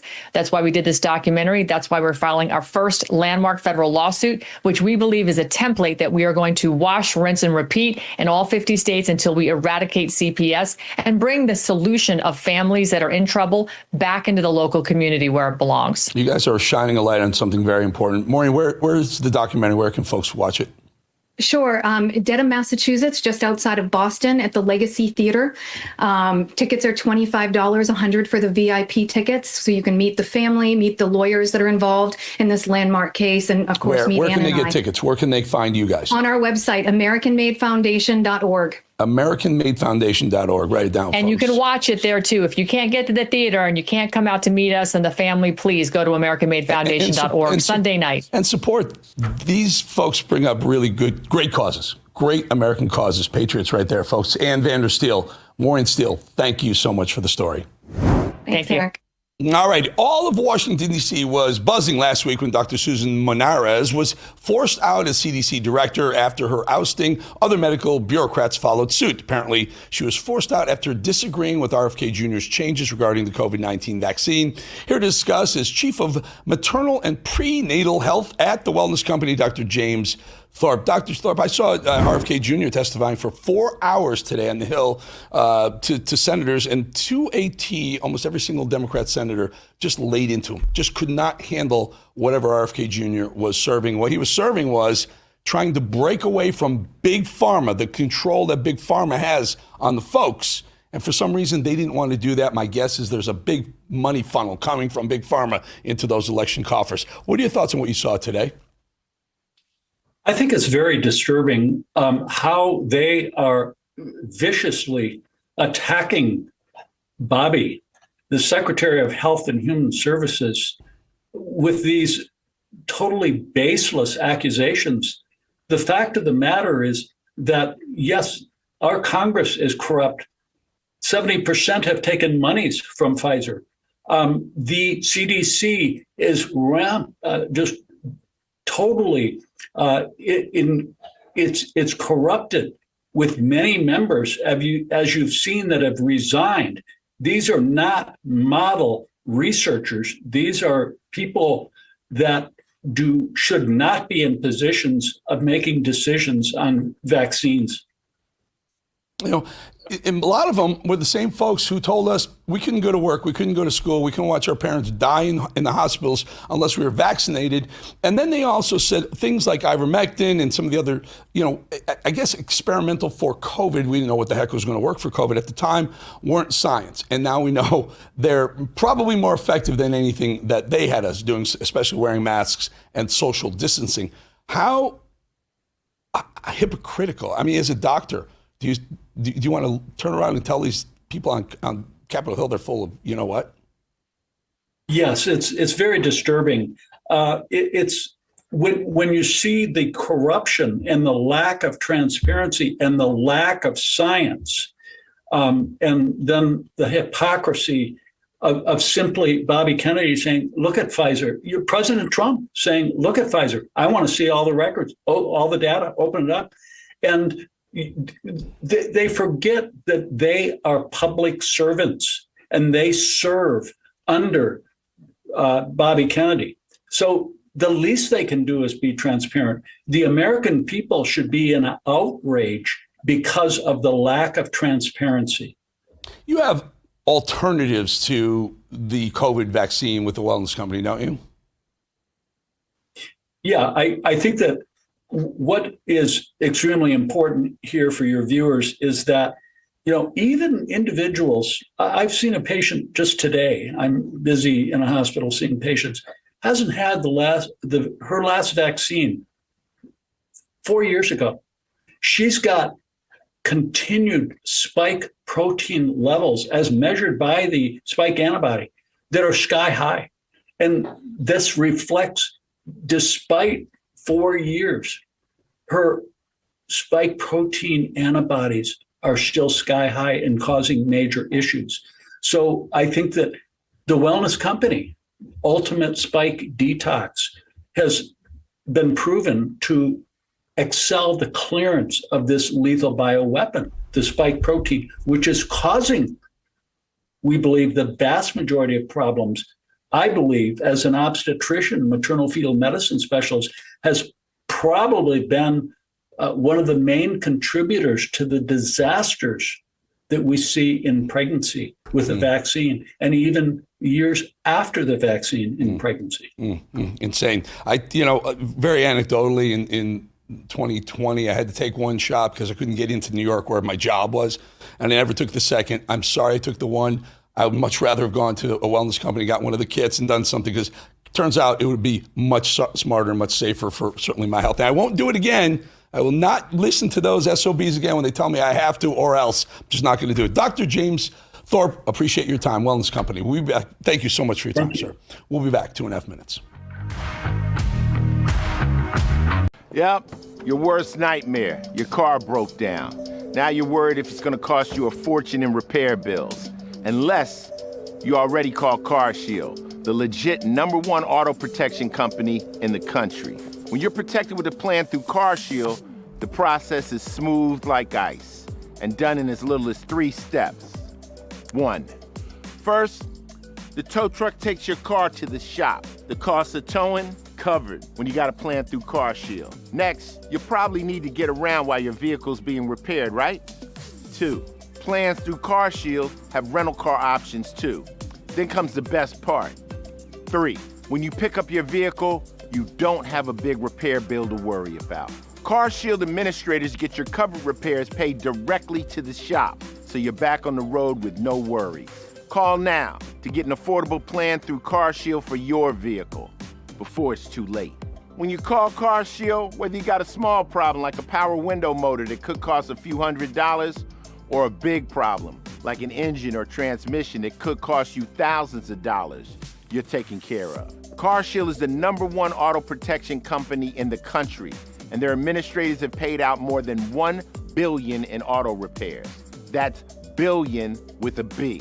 CarShield is the choice that gives you the CarShield guarantee. Your rate never goes up, and your coverage never goes down, no matter how many claims you have. Look, it's inevitable. As your car or truck ages, the parts and components are gonna fail. It's not worth the risk. Call CarShield now. Waiting until your car breaks down is too late. Call CarShield for coverage on up to 5,000 parts and get the CarShield guarantee, where your rate never goes up and your coverage never goes down, no matter how many claims you have. Call 800-653-8201. 800-653-8201. Selling your home shouldn't be expensive or stressful. At Ideal Agent, we'll connect you with a top local agent that'll sell your home fast for top dollar, and all this for as low as a 2% commission. Ideal Agent connected me with the best realtor in my market, and I saved $12,500 as a result of it, and I got more than my asking price. Ideal Agent is available nationwide, there's no obligation, and best of all, our service is completely free. Call today or visit idealagent.com. Oh, wow. Okay. No age promo. Okay. All right, folks, time to dig into some of the left's madness for the day. Democrats have quickly gone from there's no crime to there is crime and it's all President Trump's fault. This coming from the party that let criminals through our borders and back on our streets for years. Here's Dick Durbin, one of the most useless senators, by the way, also Illinois, liberal as liberal does in America. Watch. It's great when the numbers go down, but people don't walk around saying, I feel 22% safer. What do you think people feel like is happening in Chicago? Well, I tell you one thing they feel like. They feel like there are too damn many guns in Chicago, and they're coming in from other states like Indiana. Federal government want to help us stop this flow of weapons into our city of Chicago and state of Illinois. We know they're coming in from state with lax laws when it comes to firearms, and the federal government can do something about it. Hey, Dick, you dumbass. Criminals have guns in Chicago. That's the whole point.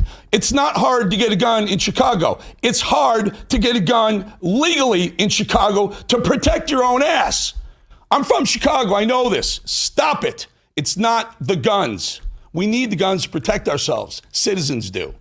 Here's CNN proving yet again that they're just an extension of the Democrat Party.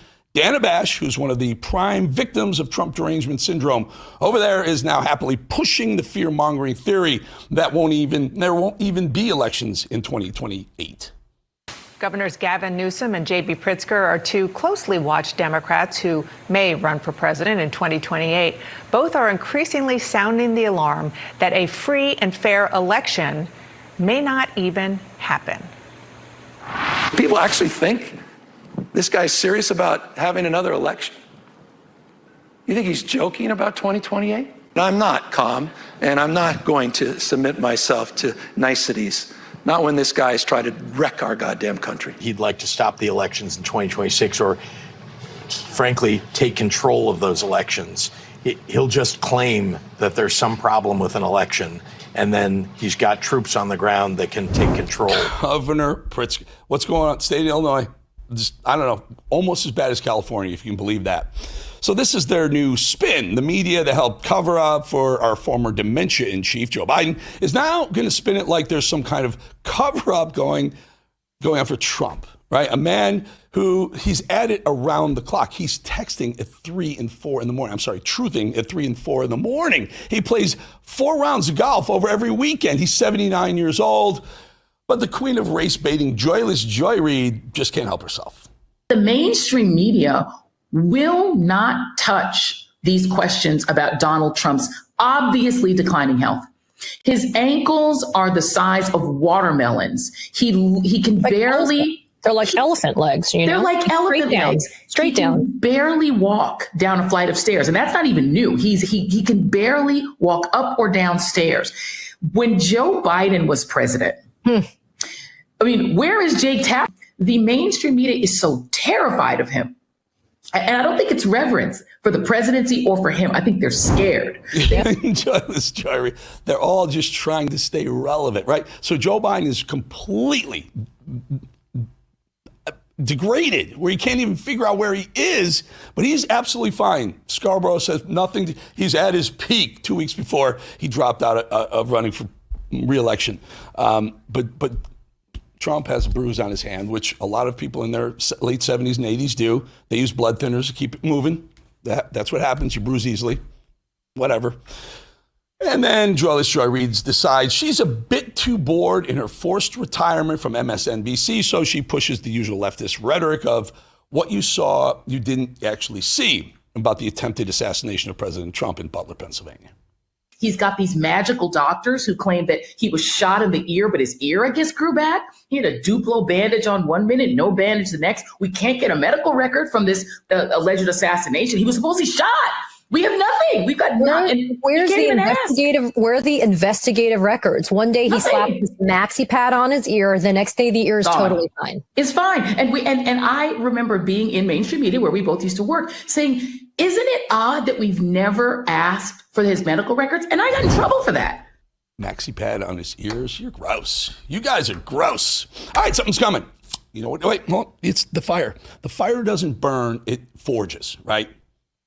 September 16th. There's the date. I just released it. Watch. The fire doesn't care who you are. It tests you.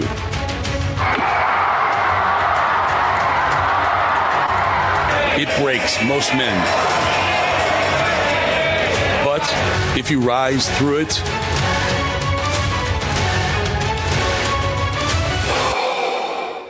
you'll find the edge. The Edge, a no-politics zone built for risk and resilience.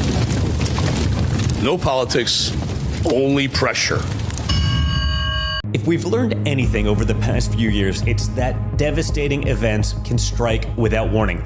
Global pandemics, acts of terror, and even bank collapses that can cause chaos in a matter of moments. And I just want you to be prepared. Hi, I'm Donald Trump Jr., and it's for these reasons that I strongly recommend a gold IRA from my trusted friends at the Birch Gold Group. For thousands of years, gold has protected wealth through every kind of crisis. Birch Gold can show you how to move your retirement savings into an IRA in gold, legally and tax-free.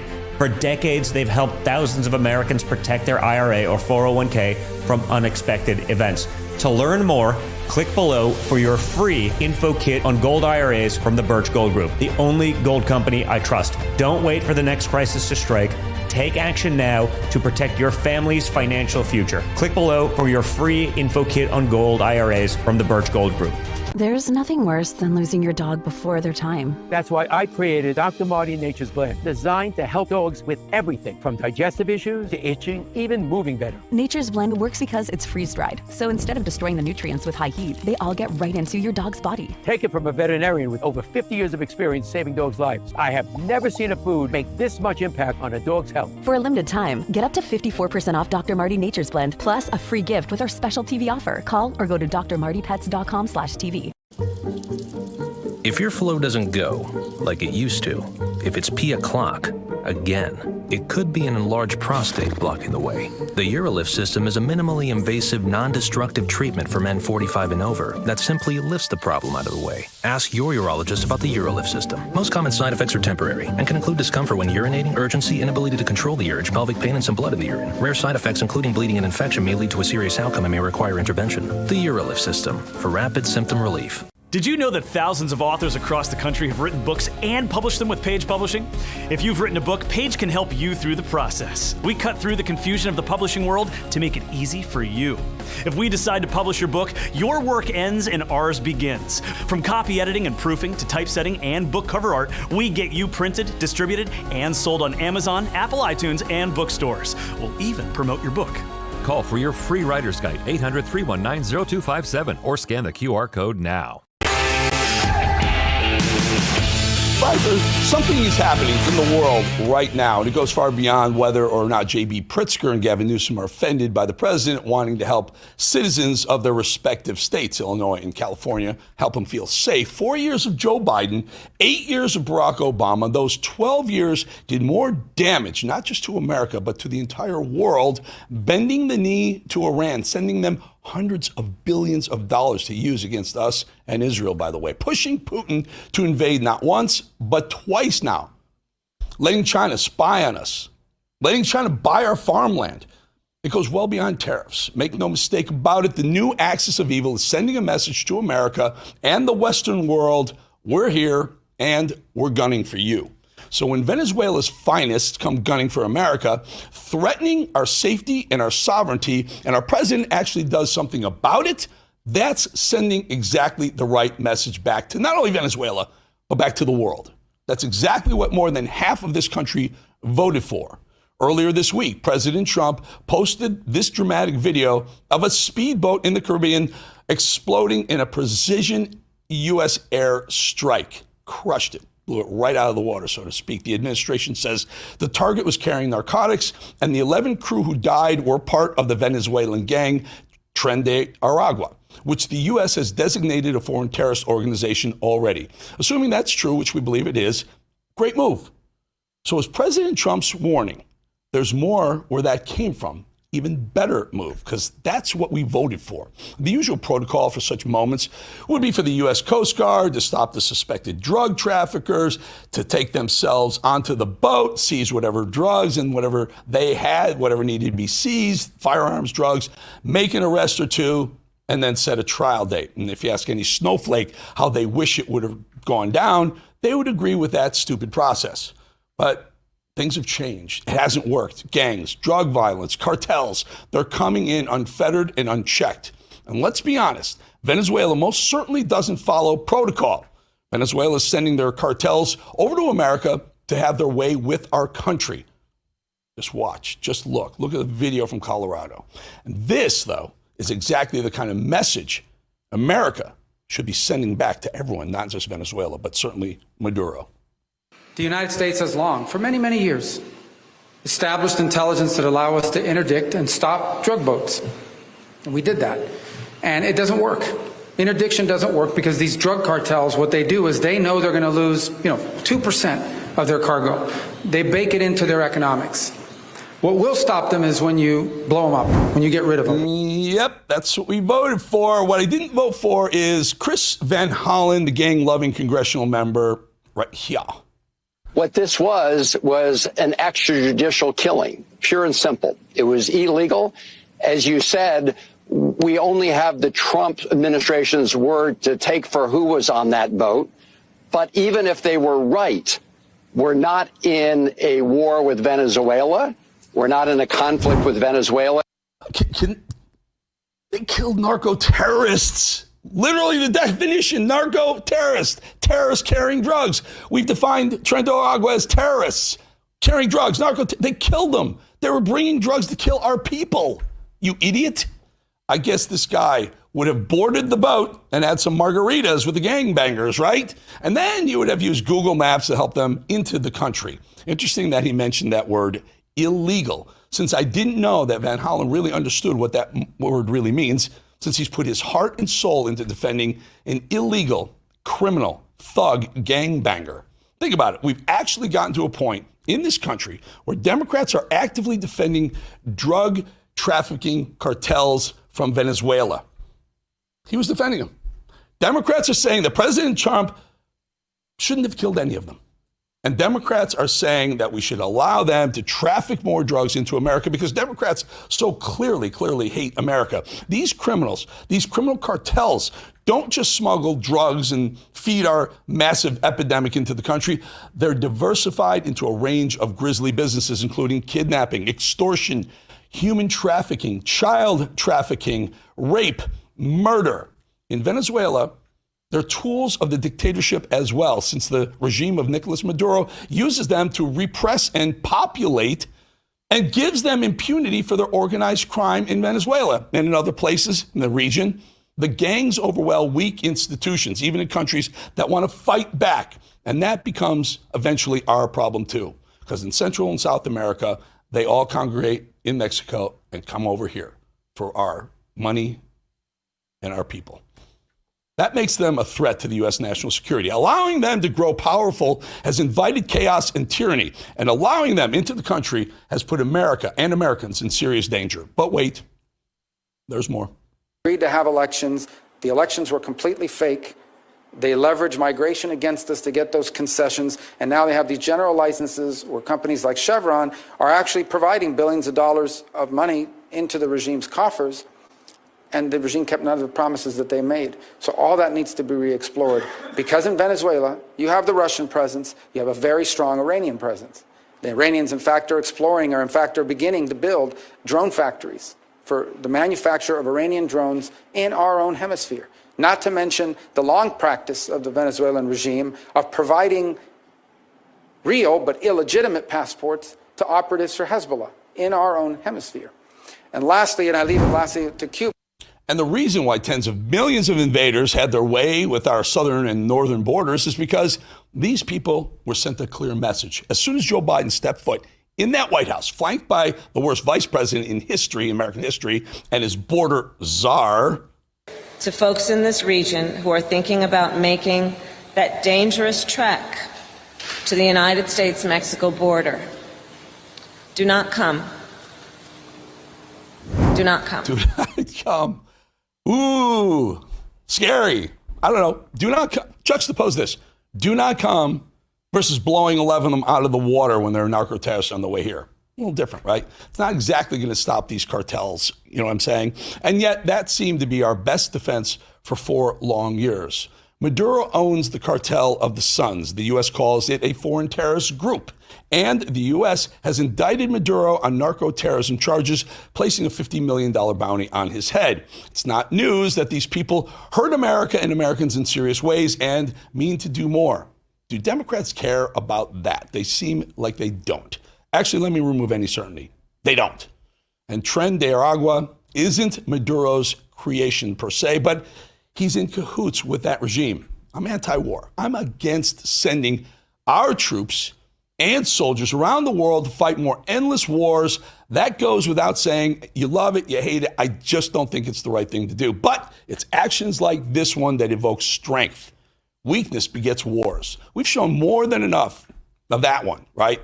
But 2 weak Democrat presidents, what happened? Wars popped up everywhere, threatening even us.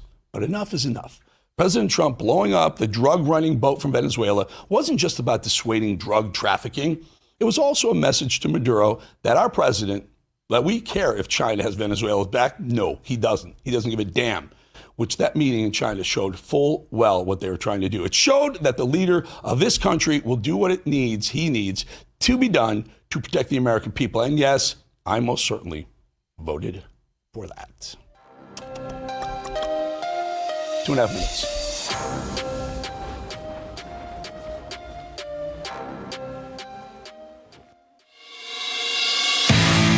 Hey, Rav family and War Room Posse, mark your calendar.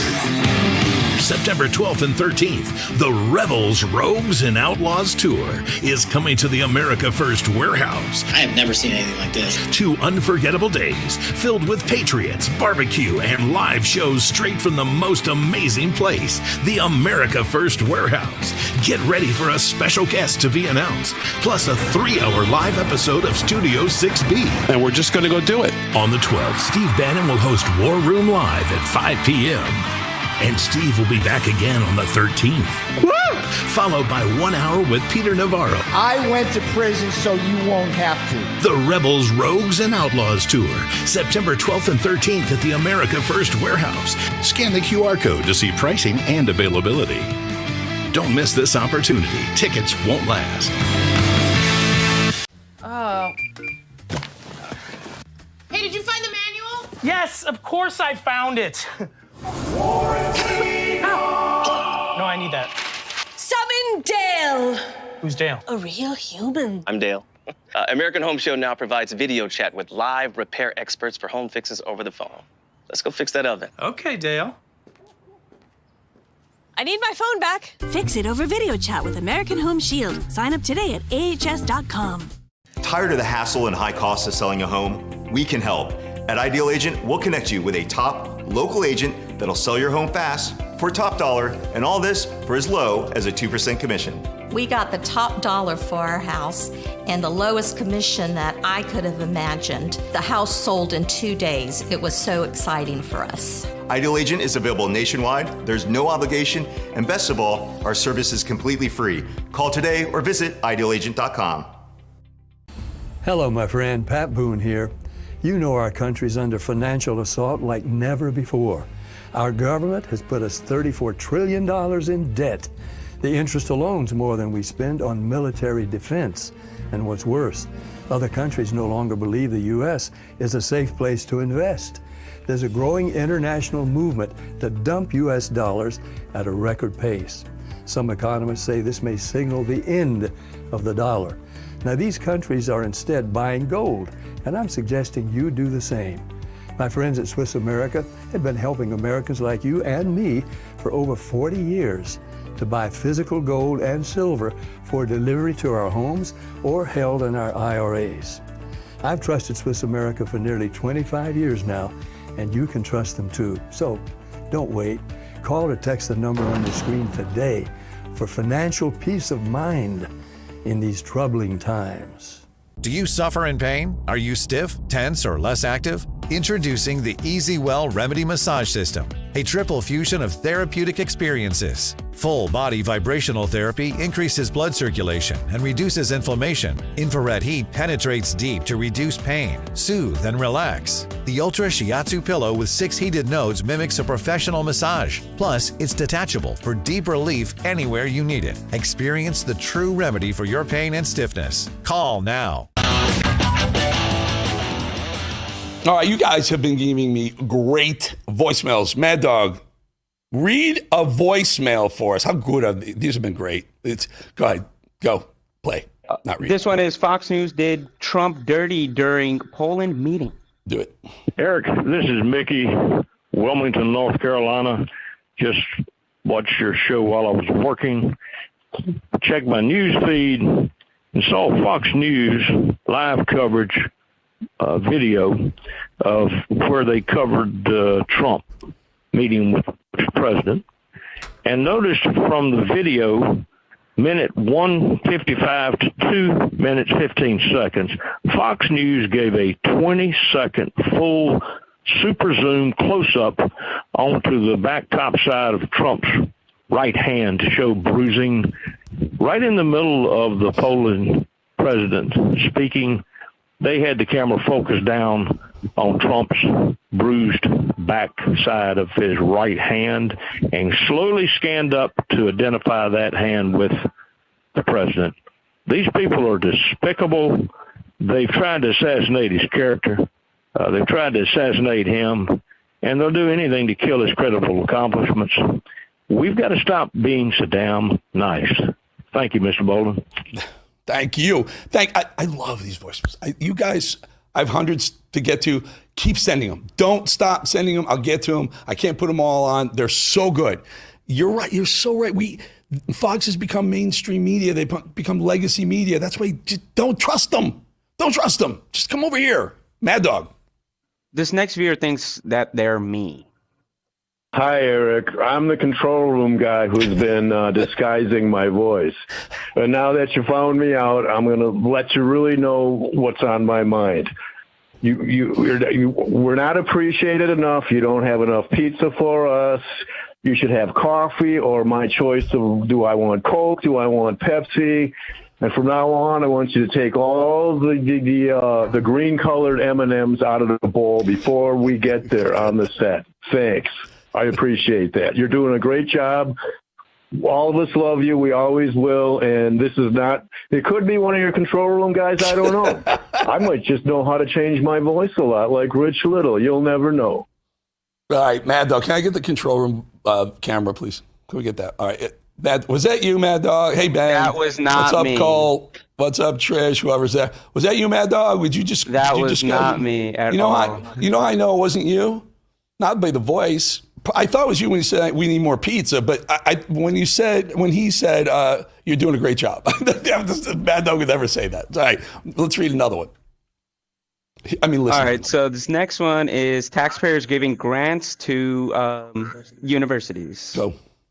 Hey, I'd like to know the logic behind why the taxpayers are giving grants to the universities when the university should be giving grants to the student, not the taxpayers giving the grants.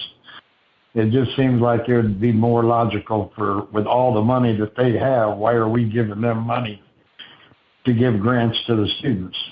Thank you. Keep the good work up. Thank you. It's such an important point. We talked about when Trump stopped the $3 billion going to Harvard. It just blows my mind. Harvard has about a $60 billion endowment. And not only do they have an endowment, that's like their war chest. They use that as like a pension fund, a hedge fund for them. And they profits on that. Like literally they trade it, they invest it the way Wall Street does. They're not taxed on the profits to their endowment. So they have a $60 billion hedge fund of their own that they can play around with without ever having to pay taxes on the profits. We all have to pay taxes if we make money in markets. They don't. Why are we giving them $3 billion if they have $60 billion already in their pocket? Good Lord, it's insane how much money this government spends and wastes. And they have a government, we have a judge now blocking, Trump's blocking the $3 billion. The judge says, no, you can't. So they're going to, insane. Good question though. Mad Dog. This next viewer had a visit from Men in Black. Hi, Eric. I just wanted you to know I was just in my parking lot working on my muffler, and I got a visit from a couple of dudes dressed in black sunglasses on, dark glasses, dark hats, the whole 9 yards, and they told me if I know what's good for me, I should stop calling your show. So here's what I'm going to do. I gave them the middle finger. I told them to kiss my rear end, and I will be calling your show, and nothing is going to stop me. But, I just thought, I'd let you know what's going on out there. And, I love what you're doing. Thank you. All right. Matt, can I get that control camera again? Was that you again? That sounded like the same voices. That was not me. I did not get interrogated. Gosh, you guys have finally done it. You finally called in. I am waiting for them to call in one of these days. Anyway, keep them coming. I got 300 backlogs, maybe 400 backlogs. I work out, run in the morning. I listen to all of them. Please keep sending them. I can't get to them all. I love them. It actually affects how we produce the show as well. So keep them coming. Just tell me what's on your mind. They're not always as fun as these, but we'll have some fun with it in the meantime. The edge is for people, men, who weren't burned by the fire, who are forged by it. Watch. The fire doesn't care who you are. It tests you.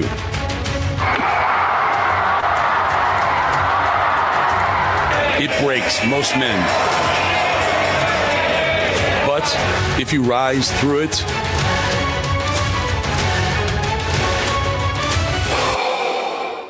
you'll find the edge. The edge. A no-politics zone built for risk and resilience. No politics, only pressure.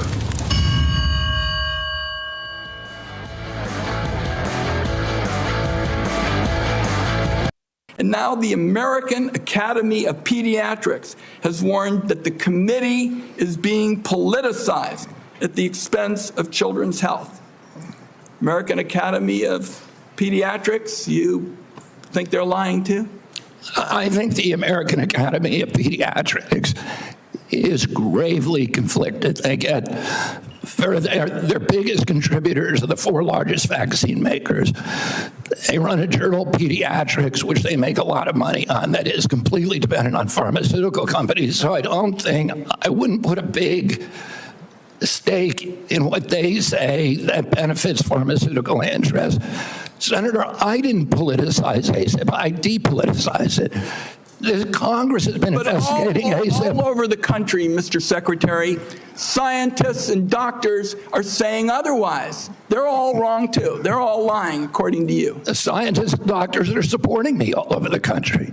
There is division on opinion. I don't get letters from thousands of people who are not political saying that this set of changes is going to damage American healthcare, and particularly these healthcare agencies, for decades to come. I don't get any letters from people saying, hey, this is going to make a big difference forever. Yeah, maybe you're listening to a selective group of people. Well, you get me. Yeah, and I will. Fine. I will tell you what, Senator. I will put my mailbag against your mailbag any day of the week. I got 30 seconds.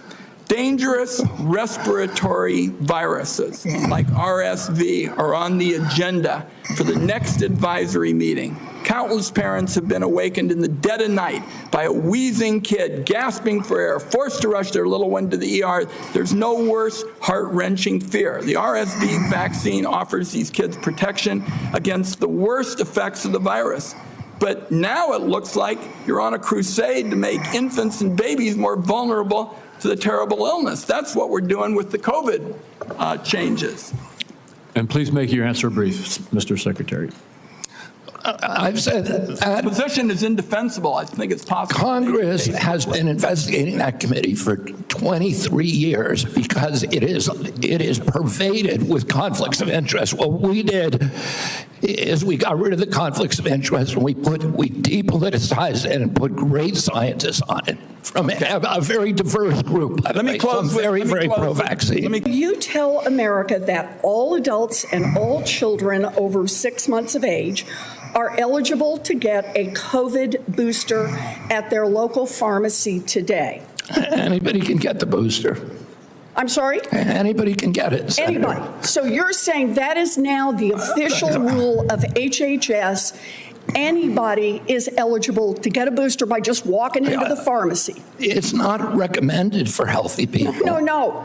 If you don't recommend, then the consequence of that in many states is that you can't walk into a pharmacy and get one. It means insurance companies don't have to cover the $200 or so cost.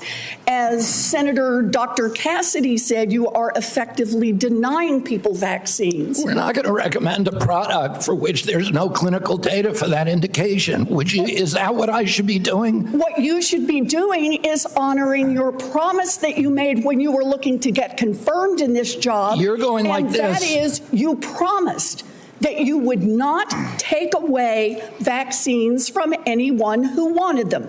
You just changed the classification of the COVID vaccine. I'm not taking them away from people, Senator. It takes it away if you can't get it from your pharmacist. Well, most Americans are going to be able to get it from their pharmacy for free.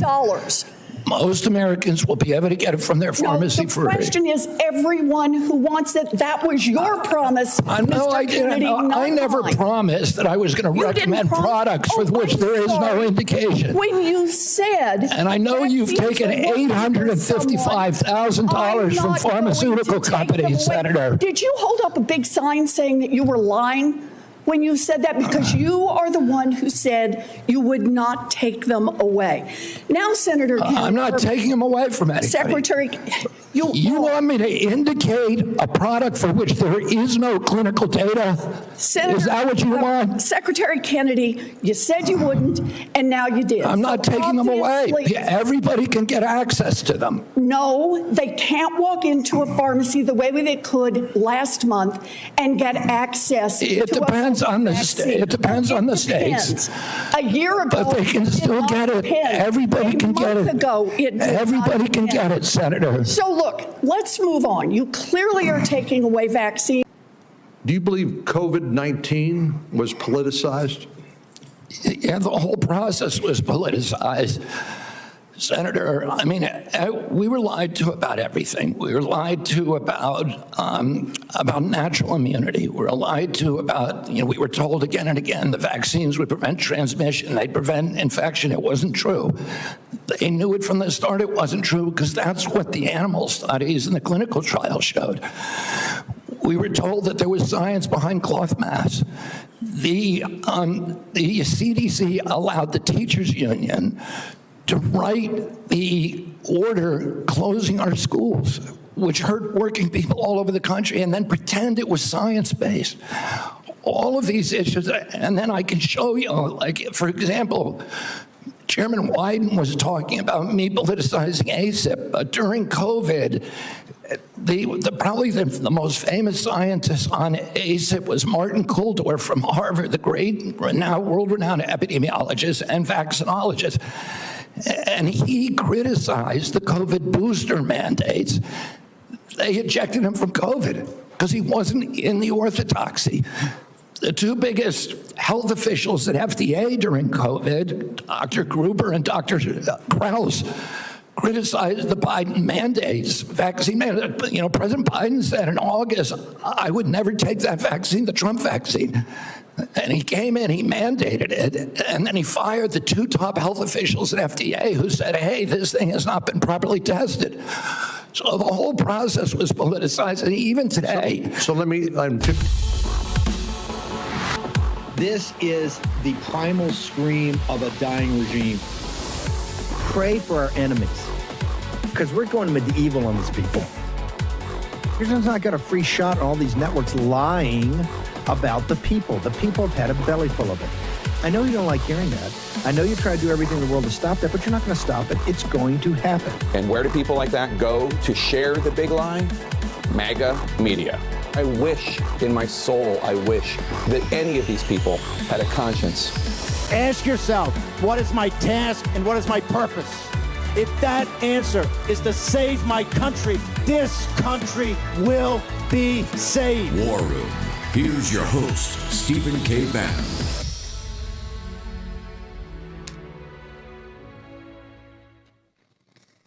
All right, everybody. Dave Brandt in the War Room for the great Stephen K. Bannon. Stephen K. Bannon's downtown giving a stem winder to NatCon. Can't wait to see the headlines coming out of that. He shared a few lines with me earlier today. It's going to be a good one, so follow him. I was going to be on the show a couple of days ago, but news events overtook things. I just want to point everyone's attention. I know you probably don't follow the New York Times every day, but a couple interesting articles, back-to-back opinion pieces. New York Times, Cass Sunstein, Obama fame and all that. And then the next day, another one from one of the big, more liberal writers. But they're making a rapprochement back to classical liberalism, right? To be open, tolerant conversations, rational discourse, openness. Whenever you hear the term openness, right, it's pervaded the university campuses in our country. I've worked on the campuses for the last 30 or 40 years. And sounds neat until you see what the Liberal Project results in. And for anybody who wants a remedy or a quick study on that, read Alan Bloom, right, University of Chicago, great philosopher, Closing the American Mind, just a great book. On he blisters the concept of openness, which came to us from a philosopher named Karl Popper, who had a brain, but now it's gone into Soros land. So when you see Soros and the folks doing openness and pushing openness, you got to ask in juxtaposition to what? And it's in juxtaposition to just the American classical setup of inalienable rights under law. But the reason I bring it up right now is you just saw a blistering leftist assault on RFK Jr.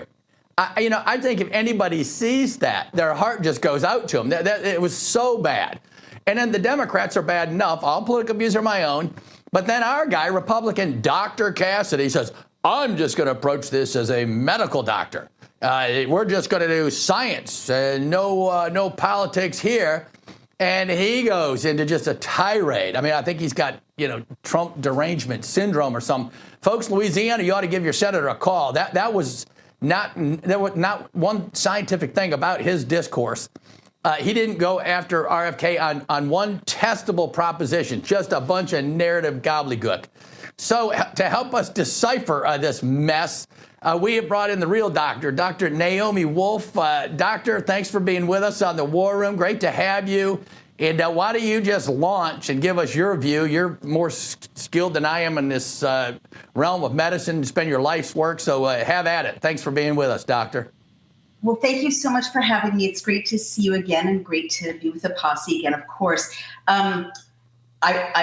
I'm not a medical doctor, just full disclosure. I have a DPhil in literature, but I did have the incredible experience of helping to oversee this project that Steve Bannon launched and that the posse brought to fruition, which did oversee 3,500 medical doctors and scientists in reading through the 3,500 documents released under court order by Pfizer. So I do know a lot from overseeing these 105 reports about what the fight was about that you just showed clips from. So I will launch in. I've been critical of RFK Jr. in the recent past because I wanted him to move faster and more directly on pulling, especially the COVID vaccine, off the market. I mean, that's the one that, due to the work we did on these two books, and the evidence from Pfizer's own internal documentation,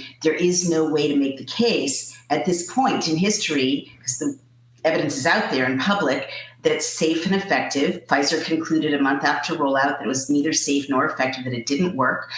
More people died or were hospitalized with the vaccine than without. You can't make the case that it prevents transmission. Even they don't make the case it prevents transmission. It doesn't. So all those mandates and don't hug grandma were a lie. It has catastrophic side effects. We're seeing horrific excess deaths, as the former BlackRock hedge fund manager, Ed Dowd, has magisterially demonstrated with his data analysis. And we're also seeing catastrophic drops in live births, a 13 to 20% drop in live births, according to government data sets, especially in the Western world, including in North America.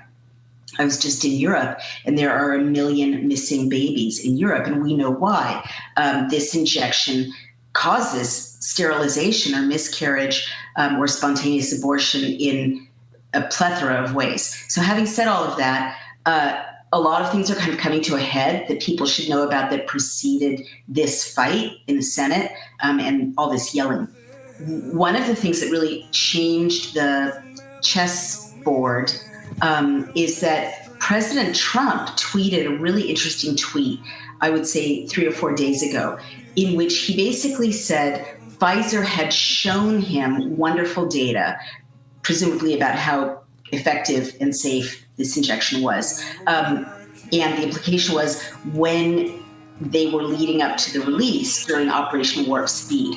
And now he's calling on Pfizer to release it to the public. And I think he's saying, did you show me real data? Let the public assess it. Or did you lie to me? Yeah. So he really put Pfizer on the spot. And I'll pick up after the break if you'd like me to. No, that's great. You're a pro. You heard the music coming in. Naomi Wolf, she's great. Yeah, the conversation there, Senator Mark Warner from Virginia, who just irritates me to no end, tried to pin Kennedy as well. We'll get back to this with Naomi too. But he said, your ignorance. How many people died from COVID? And Kennedy gave a truthful answer. I think he's just a good guy, right? He's not playing politics. He said we don't know the number. And then Warner said, so you're admitting on national TV you don't know the number. Right? And then he did the same on a couple other things, just getting the sound clip ready to go that he doesn't know how many people died and then whether the offset of his work has been on net good. And but the strongest thing that he said was, you guys, all you senators have been sitting in those chairs for 25 years while our kids have been having very adverse health effects. Right? And that's just damning. Right? You all have been sitting there for 25 years. You never brought these questions up before. You're bringing it up to me, and everything I'm doing is transparent. It's out there. And I'm going to get back into that after the break with Naomi. This transparency is key. Platinum science, transparency. Stay with us after the break. It's just like our new house. I hope you have an American Home Shield warranty. Leaky toilet? Fixed. Oven beyond repair? If AHS can't fix your covered item, then replace it, no matter its age. Sign up today at ahs.com. How does the world's most trusted dog expert keep his own dog so healthy? Hi, I am Cesar Milan. In my 20 years rehabilitating dogs, I've seen too many struggle with health problems that no amount of training could fix. Then I discovered it wasn't the dog, it was their food. Fortunately, I found veterinarian Dr. Marty's anti-kibble breakthrough. Nature's Blend is packed with whole foods that are freeze-dried, locking in nutrients. I saw remarkable improvements in my dogs within weeks. Try Dr. Marty risk-free for 90 days. Plus, get a free gift when you call or visit drmartypets.com/Caesar. What's up, America? The folks sitting with me here today are real-life mechanics. We're here to get to the bottom of why car repairs are so expensive and why CarShield is America's most trusted auto protection company. Let's get to it. How long you been a mechanic? I've been doing this for about 30 years. Every day's a different experience. Every day's a different adventure. I like to make sure everybody's happy, the customer's happy, the car's done right. So why are vehicles out of warranty more likely to break down? The manufacturers are very smart. They designed these cars with an end of life. It will fail as the warranty expires. Say over 60,000 miles, it'll start breaking down. They're going to break down, definitely. Just a matter of when. When somebody has CarShield, what's the experience when they come to you? You drop off your car, we verify your concern, we notify CarShield, usually get an instant approval, put you in a rental car, and get you back on the road as quick as possible. I show them what it would cost if they didn't have CarShield versus if they did, and they can't believe how many thousands of dollars they're saving on this repair and how easy it went through, and the deductible is pretty much all they have to worry about. How has being a mechanic changed since you guys started? Most challenging parts about being a mechanic is keeping up with technology these days. That's the hardest part. As these new cars come out, it's new software, new tooling is a constant evolution. Technology has totally changed from just the basic, everybody could fix a car 30 years ago, to today. You need so much education, background, computer knowledge. And there you have it. No other company protects drivers like CarShield.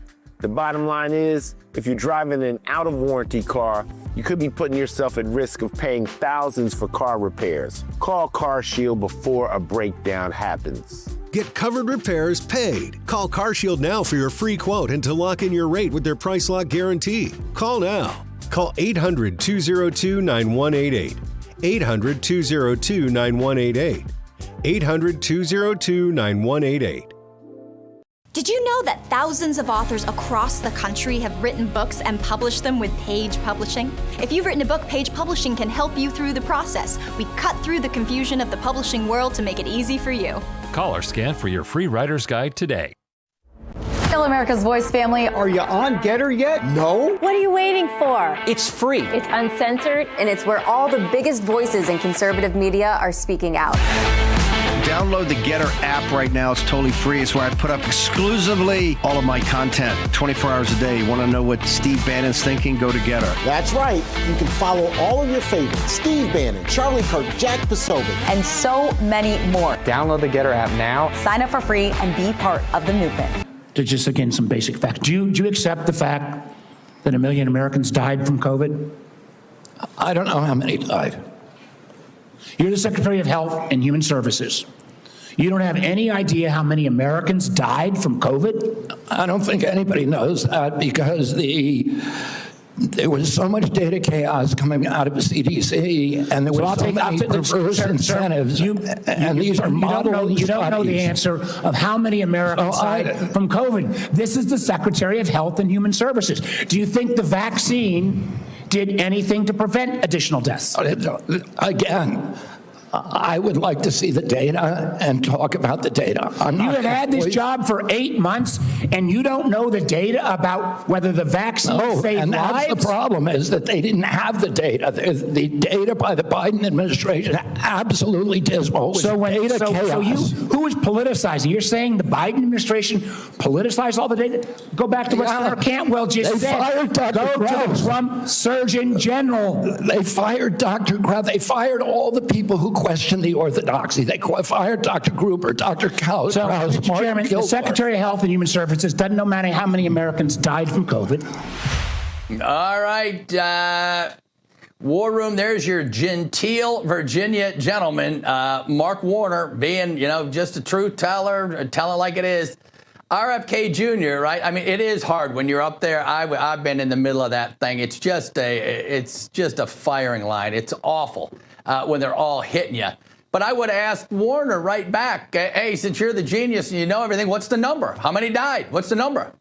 I don't have the number, right? It's not a matter of ignorance. There's no good data. That's the problem, and a lot of it was juiced up or whatever. Naomi, you want to tee off on some of these points from the senators and just bring the war room up to speed. What does RFK Jr. know? What is to be decided? How good is the process? They're all talking they want to do science. He says we're going to do platinum science and it's going to be fully transparent. And I believe the guy. I like the guy.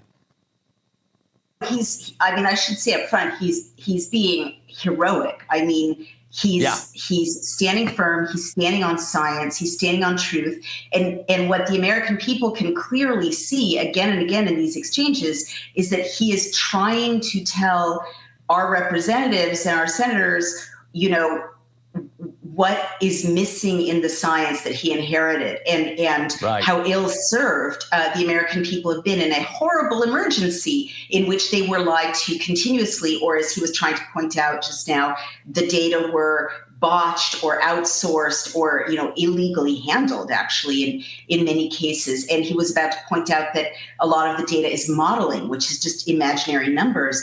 But I think what the American people have clearly seen, and I think he did a wonderful job being on offense and trying to stick to the facts and trying to be heard, even though he was being kind of silenced and shouted at, is the American people have clearly seen that their senators are bought and paid for by Big Pharma.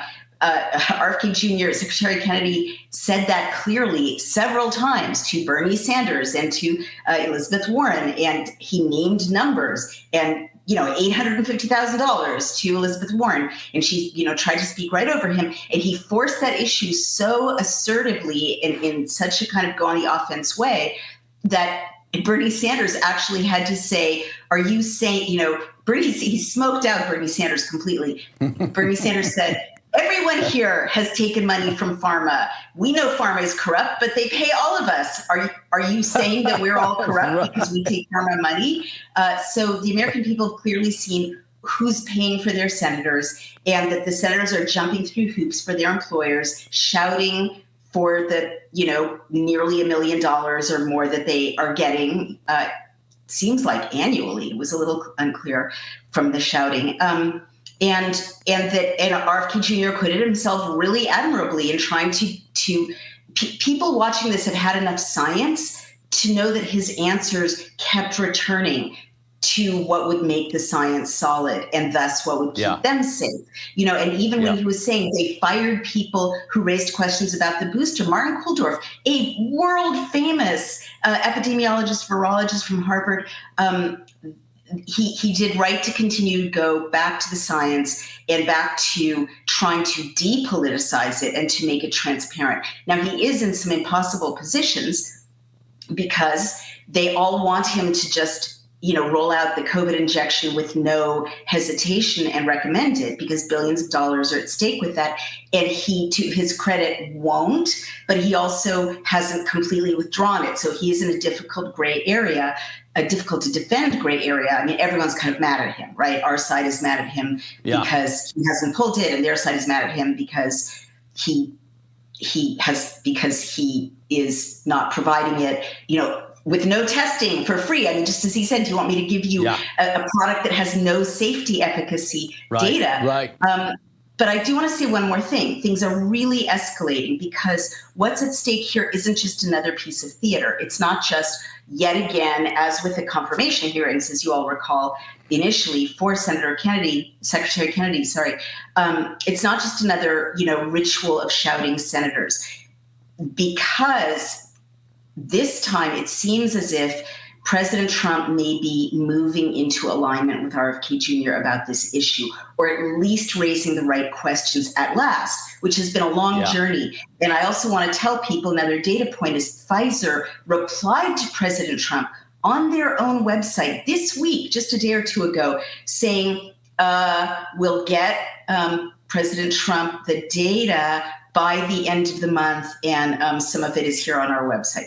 So that's like a dog ate my homework answer from Pfizer. And the reason this is escalating, and I promise this is the last thing I'll say, is that given that exchange with the leader of the free world and Pfizer, who's paid all of these people that you see yelling at Secretary Kennedy, it's not just, is this a botched product? What's at stake, if this moves ahead with President Trump and RFK Jr. finally in alignment on this issue, and President Trump realizing he was lied to by Pfizer, which I'm sure he will not like, it's a massive it's a massive crime scene. I mean, there are crimes upon crimes, from fraud, battery, violation of the Nuremberg Code, manslaughter, criminal offenses, civil offenses, even with the PrEP Act, if the power of the White House gets behind HHS, which hasn't been the case. There have been two camps. So it is a very dangerous moment for the people who took all that money and participated in this crime. Yeah, I'm glad you're there. Hey, our other folks are having technical difficulties, so you go as long as you want, Naomi. But since I have a Renaissance scholar on with me, I fear not only the tremendous corruption and illegality that you just meant, but the discussion in the nation when it comes to truth claims, right? I taught in a history of thought forever. There's no discussion of what truth is anymore. Right, and this sounds a little boring, but if you're young people, if you haven't read Plato's Republic, he was in search of the truth. He didn't hit it, but everything else is a footnote, they say, to Plato, right? And on and on and on. Aristotle tried it. And then recently we come up to this, this school of thought, this logical positivism, and Karl Popper. And Popper said, you can't ever reach truth either. All you can do is falsify, right? So if you have a hypothesis that's sitting out there, you can knock it down, but what you have standing there isn't truth. And so, boy, this really makes the mind, it hurts the American soul. I think people want to believe that people are telling the truth. Milton Friedman in economics wasn't happy with that. He went after it, and he's a genius, and he couldn't figure it out. And so just give us some comments to the American people and the young people. What should inspire them, how they should engage in thought in general and question these senators who are just hacks, with a decent guy like Kennedy sitting there getting assaulted. And the people who are voting for these hacks, we can do better. But Naomi, you fire away. A couple minutes. I mean, I love that you're asking the question. These are the questions we need to ask, especially our generations need to ask these questions to leave the younger generations an intellectual framework that's also a moral framework, that is not nothing but a giant mess of moral relativism. It's funny, I was just before I got on camera thinking about, for some reason, my linguistics professor at Yale, who spent the whole semester, and this was very fashionable at Yale in the 80s, and this was kind of in the language space, right. parallel to what you're talking about. It was called post-structuralism, and his basic thesis is that you can't find meaning in language. You can always deconstruct language. You can't know what the author meant. Everything is indeterminate. And then you extend that to anthropology. All cultures are equally valid. It doesn't matter if someone's a cannibal. That's their cultural practice. And you see this manifesting in Britain, when people who are detained for rape, who come from rape cultures, say, well, this is part of our culture. I have no idea why you're detaining me. My point is, you're 1,000% right. The degradation really began in the 60s in the academy, but, got a lot of momentum from the 80s to the present. And I would say for sure, truth is an unpopular, unfashionable ideal, like nations, like history, like beauty, and yeah. Good. Back with Naomi. That's wonderful. Thank you for that, Naomi. And Alan Bloom again, closing the American mind. He's got some funny, sarcastic, tongue-in-cheek. You got to get deep in the weeds, but the great Ivy League schools, they sent out the anthropologists and sociologists 100 years ago out to find these, Rousseauian noble savages, these people, our betters, our moral betters, because they're simpler. And instead what they found is not so noble savages, and they came back and reported it did not go along with the liberals. And the liberals are good. The leftists, we got a problem. Back with Naomi Wolf in a minute to discuss the meaning of all things.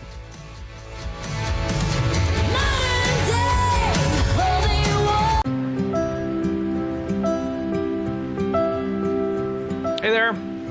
Hey there, how are you? I'm with Disabled American Veterans. I was wondering if you had a quick minute to thank America's veterans for their service and sacrifices. Of course, why not? Oh, sure. Absolutely. Sure. All right, hey, well, come on in here. I'm just gonna hit record on this. I would like to thank you from the bottom of my heart. I can't even think of the words to say of how grateful I am. I just want to tell you guys how much you appreciate it. But most importantly, I want to thank you for your courage and bravery. Wow. Just thank you. Someone here who'd like to say something to you. Oh my God, you guys are awesome. Someone has something they want to say to you. Goodness. How's it going? Oh. So I just want to let you know how much you appreciate it. How much you appreciate it. I just feel honored for everything you've done.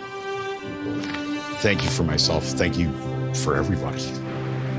I get to live every day, in peace because of you. A lot of people thank us, but we want to take the time to thank you, honestly, for giving back.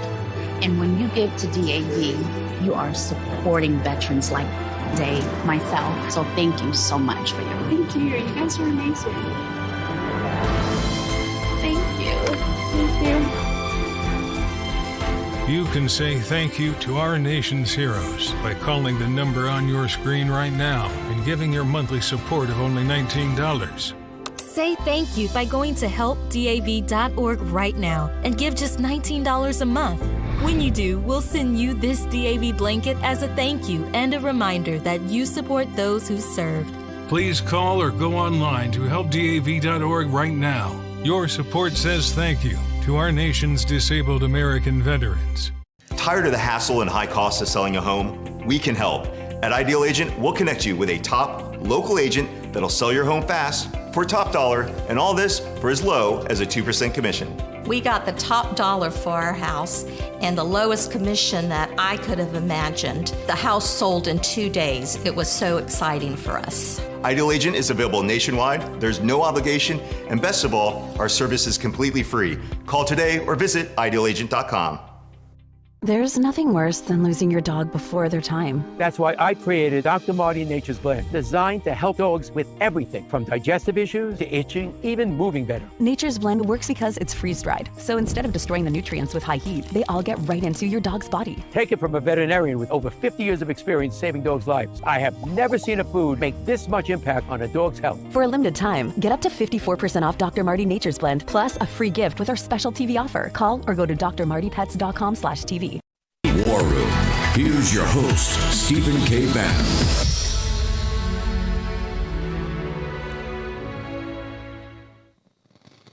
All right, everybody. Dave Bratt in the War Room, sitting in for the great Stephen K. Bannon with Naomi Wolf. I want to go into a little bit topic of the instability we're going to face economically going up. You know, my favorite chart, it comes from Robert Gordon.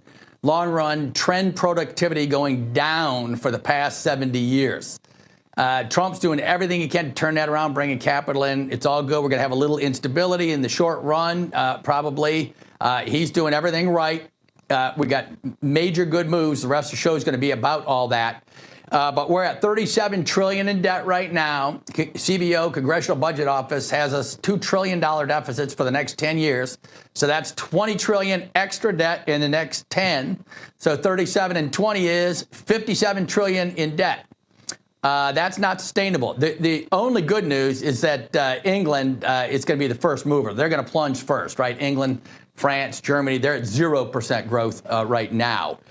So they're going to be a marker, and they're going to be a warning sign. And so in these times, and I just have to throw in, I always forget sometimes to make the most basic point. The Federal Reserve Bank is accommodating, right? There's this debate on these little moves that the Federal Reserve makes. They're accommodating $2 trillion deficits every year without question. The Congress never asks them, why are you accommodating? You're supposed to be in charge of the economy. You do all this other projects under the unemployment moniker, but you're not managing the economy when it comes to putting $7 trillion into our federal government, right? Unproductive, $7 trillion. And so in these times, right, go to Birch Gold, our friends. When you've got the Fed accommodating that much, you know what comes next in the history of thought, right? Inflation is around the corner unless our Congress gets its head on straight and starts cutting some spending. So Birch Gold right now until September 30th, if you're a first-time gold buyer, Birch Gold is offering a rebate of up to $10,000 in free metals on qualifying purchases. To claim eligibility and start the process, request an info kit now. Just text Bannon to 989898. You know it, right? Just text Bannon to 989898. And I've met with the Birch Gold guys. They're a class group. Plus, Birch Gold can help you roll an existing IRA or 401k into an IRA in gold, and you're still eligible for a rebate in free metals up to $10,000. So give them a call and check them out. All right, now back Naomi Wolf. Dr. Naomi Wolf has been with us doing a super job surveying the news of the day with RFK Jr. Naomi, how do people reach you? Name a book or two you might recommend to the young people of the country to get their heads on straight. There you go. Good. No, that's a good one.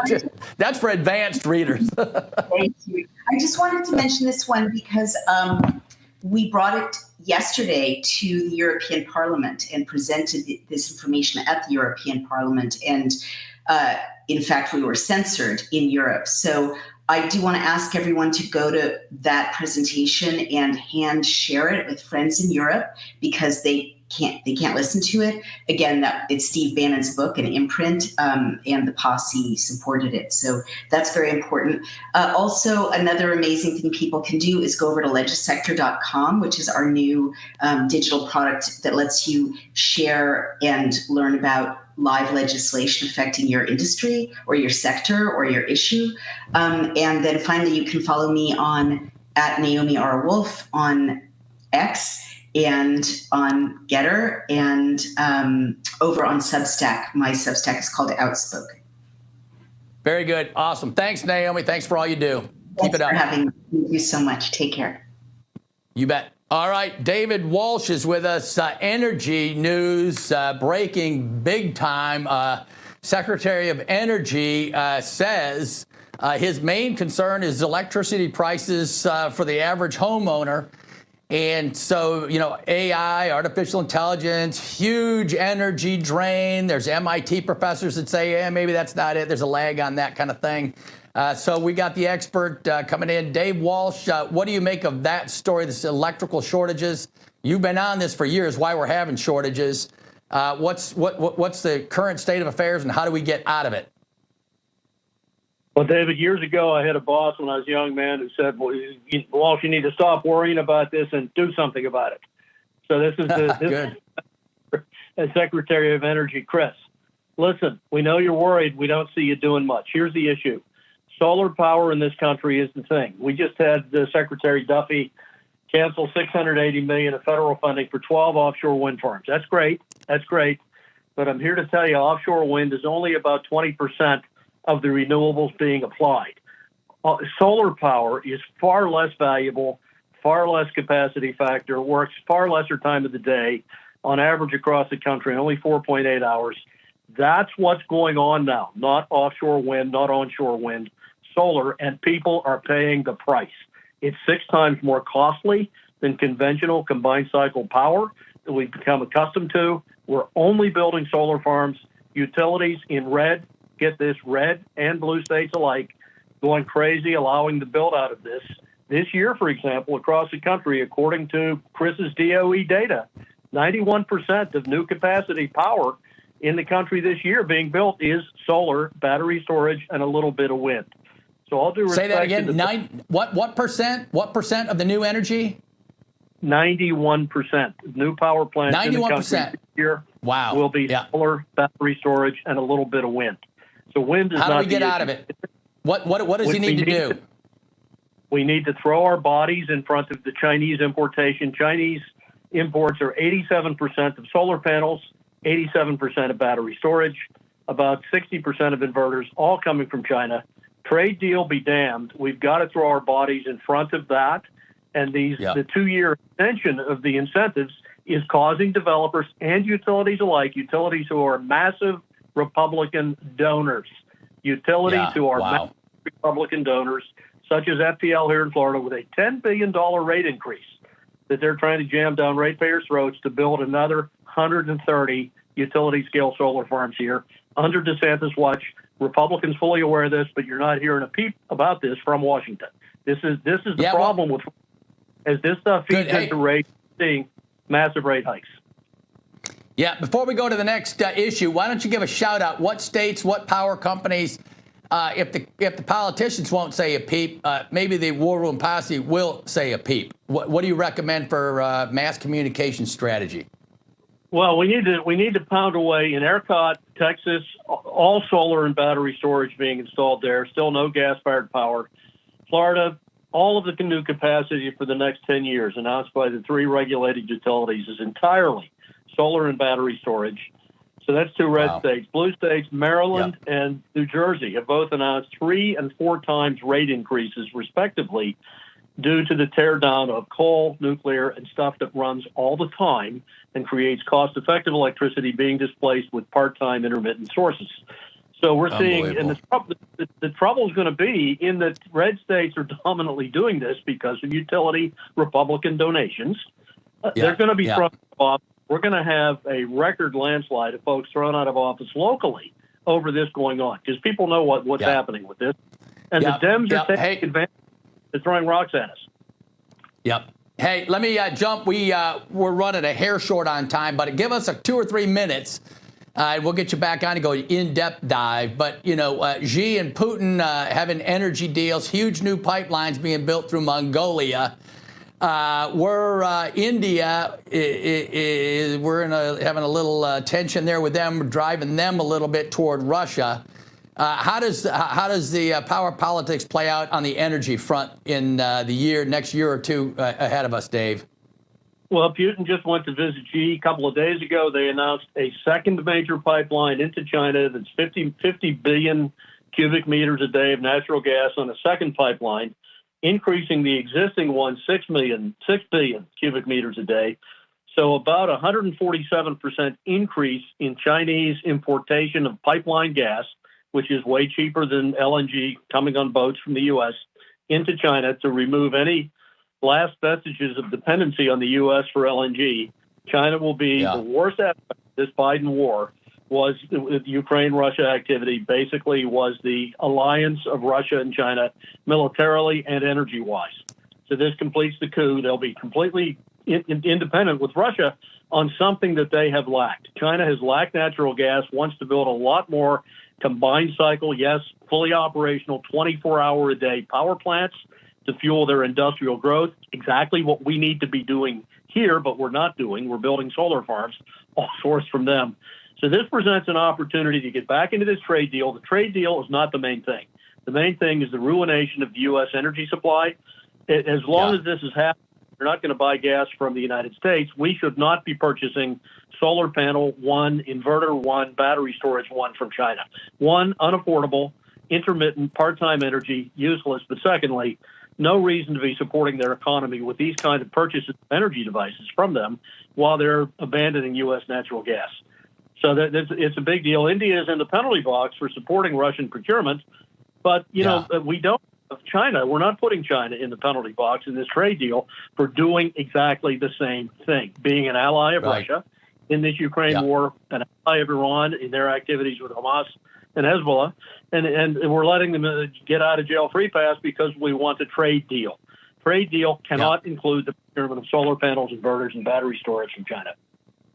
Yeah, this is not a fair question, but economists, when they do their calculations, are supposed to include the full costs of all of our activities. So this war, this misplaced war in Ukraine, caused by a coup and our CIA in 2014, along with coups since 1953 in about 70 countries, just back of the envelope, what do you think the energy costs are alone that we've just added on our economy in terms of billions or in terms of a percent of GDP growth? If you add on the damage that war has just inflicted on our economy, just give us some way of looking at it. It's a horror show is what I'm trying to get at. How big is the horror show? Well, looks just to shut off LNG to China is because of what's happened the last 3 years has probably been 60 to 70 billion of terminus of that export value. Very substantial. But also this whole taken all these utility rate increases are, David, all about the application of renewables, which continues to this day unabated, under the present administration.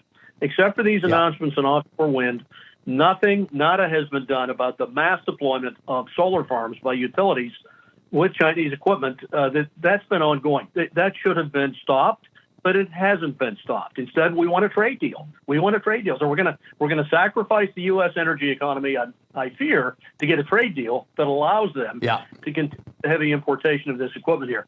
Europe has actually benefited from this. If we could talk about Europe for a quick second, they've imported 225 billion worth of oil and gas from Russia during the war at lower prices because the boycott, all the boycott said was they could import at below $60 a barrel oil from Russia. They've ramped up their imports from Russia during the war. So Europe has actually clever and economically benefited from this. Good. How do people get you, Dave? How do people follow your writings on this stuff? They love it. So get me on Getter and Truth Social and X at Dave Walsh Energy. Thank you, David. Dave, great job. All right, we'll be back after the break, folks. But please support our good friends down in Texas at Patriot Mobile. Get in touch with. They've been on the show. They have been helping out the war room like crazy. They're patriots. By your phone, when you call them up, the customer service, they all-American company, all-American workers, all-American service and support. We know them. They go to all the conservative summits. They support Steve. And so please get a hold of Patriot Mobile. They're our good friends of the war. Back in a second after the break.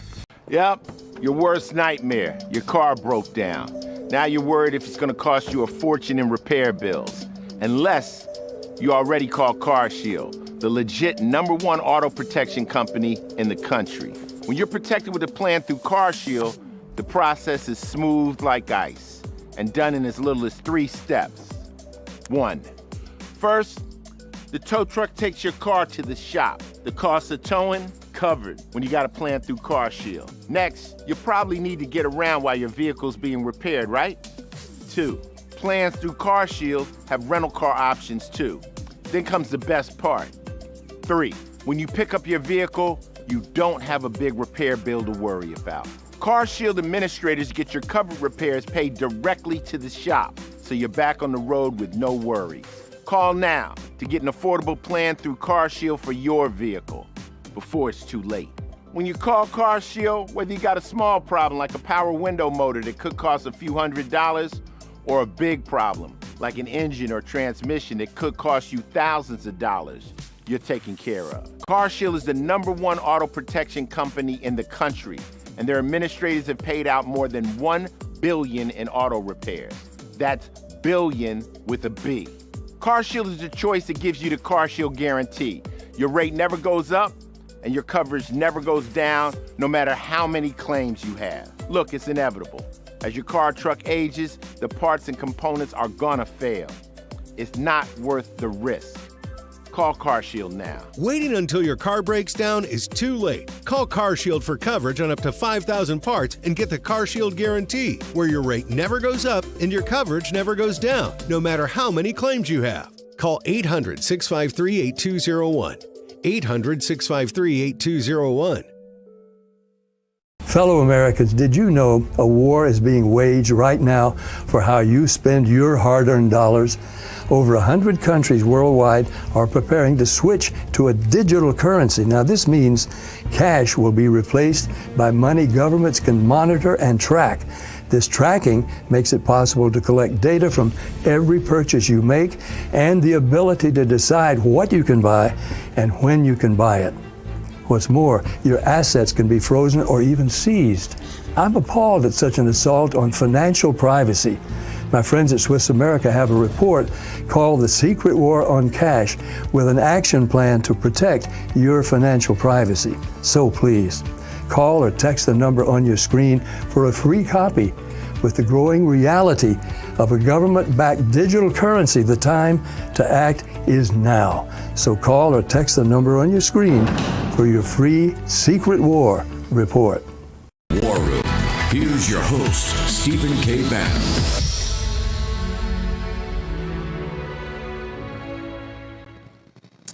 All right, folks, back in the war room. I started telling you to support Patriot Mobile. I didn't have enough time to tell you how to support them. But if you want a firm who actually believes in God-given rights and freedoms, and not afraid to say it, God-given rights, this is your phone company, Patriot Mobile. So switching is easier than ever. Activate in minutes from the comfort of your own home. Keep your number, keep your phone, upgrade. Their service is second to none in terms of compatibility across the whole United States with their network. Patriot Mobile, all U.S.-based support team is standing by to take care of you. Call 972-PATRIOT.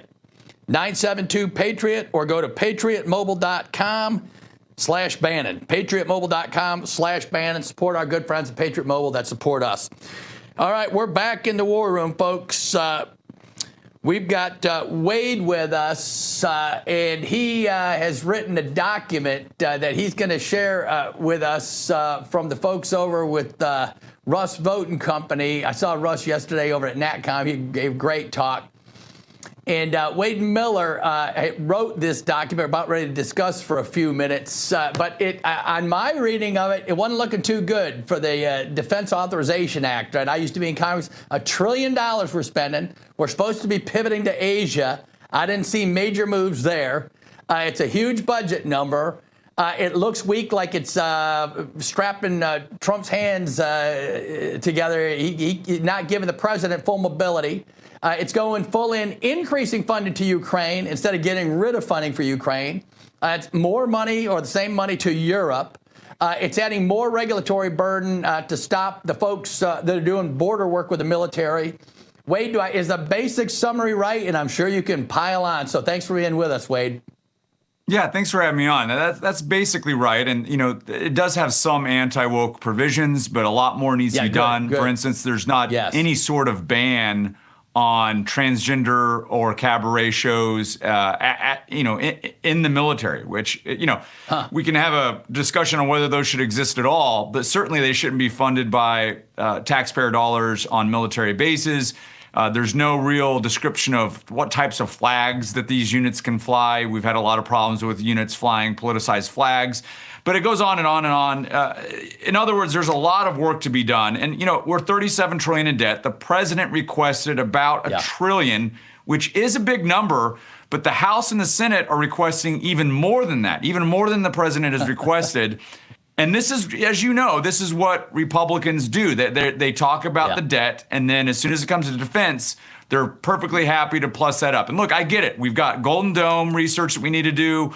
We've got quantum research that we need to do. We've got drone research. We've got AI research. Those are all emerging defense security concerns. It's going to take a lot of money.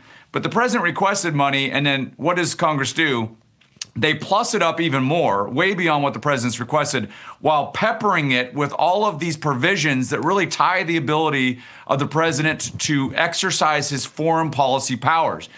We've got to stop that. We've got to unleash the president. The president has a very clear worldview, a very clear foreign policy agenda. Stop kneecapping the president in statute from being able to execute his agenda.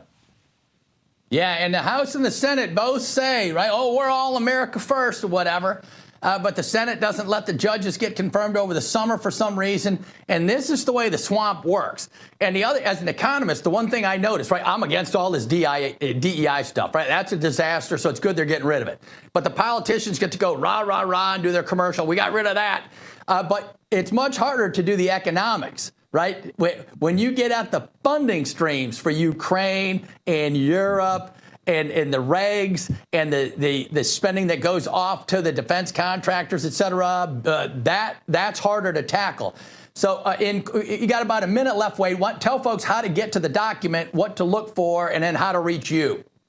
Sure. Really quickly, this reminds me of the time I was in the Marine Corps and we were testing out PACs. And the PAC that everyone universally loved was not the PAC that got chosen by Congress, because the member of Congress who represented the factory that produced this one that got second place was the one that got funded. And so this is just how the NDA process works. It's Congress pushing its own parochial agenda. But long story short, you can find it at Citizens for Renewing America. Of course, that's our C4. This is where we can weigh in on whether bills are good or bad. Center for Renewing America is the C3, but this document exists on our Citizens website. You can find me on X, Wade Miller _USMC. And you can go there on our socials, Citizens for Renewing America and Center for Renewing America, to see links to all of these products. Yeah, great job, Wade. Great job, the whole team over there. Keep it up. And the other thing, the NDAA folks, keep your eye on this. They're nowhere near doing a budget. They're not going to do 12 bills, or might not even do an omnibus, because that'll be so bad they'll do a CR, because the omni would be bigger than the current spending levels. But the NDAA goes first. And watch what they tie to that thing, right? Watch what they tie to. That tells you the Republican preferences, what they really stand for, what do they really believe in, and keep your eye on that. Whatever they tie to that. Speaking of a good believer, we got Mike Lindell up. Mike got a free gift pack from the federal government. I thought they were a bunch of meanies. What'd you get in the mail, Mike? Well, I just got back, everybody, from our great president. We had a great meetings yesterday, and we talked about all the attacks on myself and my pillow over these last 4.5 years. And I get back, and here it is, everybody. This is about 10 minutes ago. This is my phone that the FBI took at a Hardee's drive-thru 3 years ago, almost to the day. And it took them 3 years to realize I've done nothing wrong other than want to melt down the voting machines and turn them into prison bars. And they realized, we can't get them nothing for that. We can just continue to attack them. And that's what they do. Hey, so a lot of paperwork 1 minute, here. 1 minute left, Mike. Sell us some pillows. Sell us some pillows, about 45 seconds. Right on. So you guys, We're doing the pillow or the sheets that we have. It's our president's favorite product. We're doing it for the War Room Posse. It's a close-out sale. Once they're gone, they're gone. Every style, every size, king size, queen size, $29.88. Once they're gone, they're gone. And with War Room, with that promo code War Room, you guys get even a better offer. You get free shipping on your entire order. We've got the MyPillow pillows. They're on sale at employee pricing. You guys use that promo code War Room. And but once these sheets are gone, they're gone. We're building up capital because we're going to be getting our winter products in. Closeout special, $29.88, as many as you want, no limit. And all the other products there, get the big ticket items, mattresses, mattress toppers, with the free shipping on your entire order. And Dave, I'll be busy going through all this today to see what they took out of my phone for 3 years. Tired of the hassle and high cost of selling a home? We can help. At Ideal Agent, we'll connect you with a top local agent that'll sell your home fast for top dollar, and all this for as low as a 2% commission. We got the top dollar for our house and the lowest commission that I could have imagined. The house sold in 2 days. It was so exciting for us. Ideal Agent is available nationwide. There's no obligation, and best of all, our service is completely free. Call today or visit idealagent.com. Did you know that thousands of authors across the country have written books and published them with Page Publishing? If you've written a book, Page can help you through the process. We cut through the confusion of the publishing world to make it easy for you. If we decide to publish your book, your work ends and ours begins. From copy editing and proofing to typesetting and book cover art, we get you printed, distributed, and sold on Amazon, Apple iTunes, and bookstores. We'll even promote your book. Call for your free writer's guide, 800-319-0257, or scan the QR code now. If they come for me, they can come for you. I think it's a shame. I think it's a disgrace. When former White House advisor Peter Navarro stood on principle, he never imagined it would land him behind bars. They demanded that I break the law. But he refused to betray Donald Trump or the Constitution and paid the price as a political prisoner. Locked inside a Miami federal prison, Peter found 2 lifelines, postcards of hope to his fiancée Bonnie Pixie Brenner, and a hidden multi-million-dollar prison scandal he's now exposing. Went to prison so you won't have to. Peter and Pixie share a riveting prison diary, a heartfelt love story, and a shocking look at injustice in America's prison system. Stand with Peter. Scan the QR code now or go to Amazon.com to order your copy. I went to prison so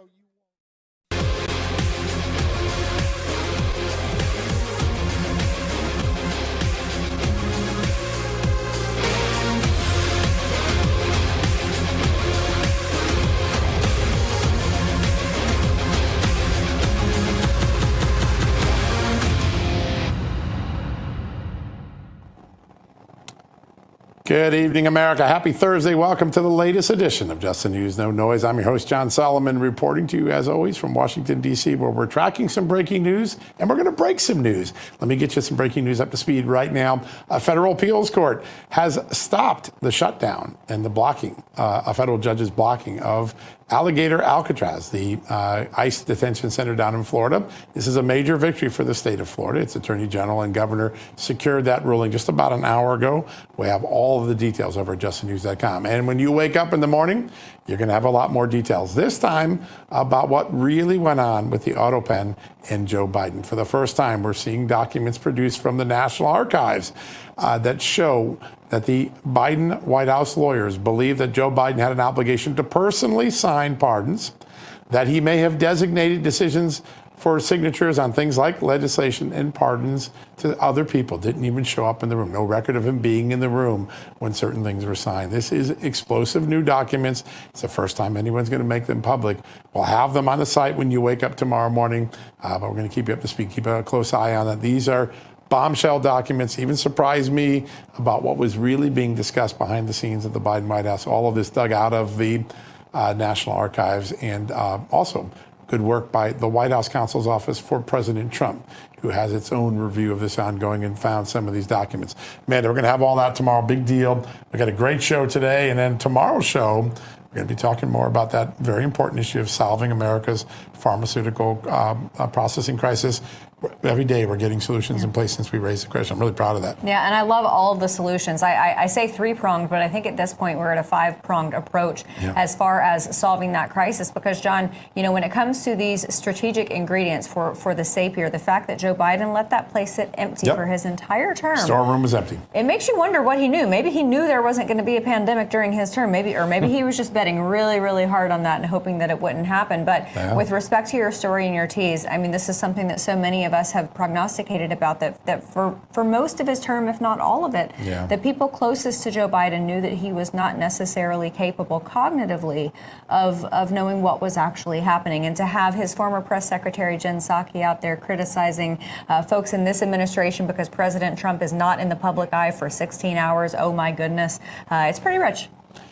He's either too lazy, too inept, or too unaware of what the Constitution and the law required, but it clearly concerned his staff in ways we don't know. These are debates that were going on we couldn't see. Now you're going to get to see him in the morning.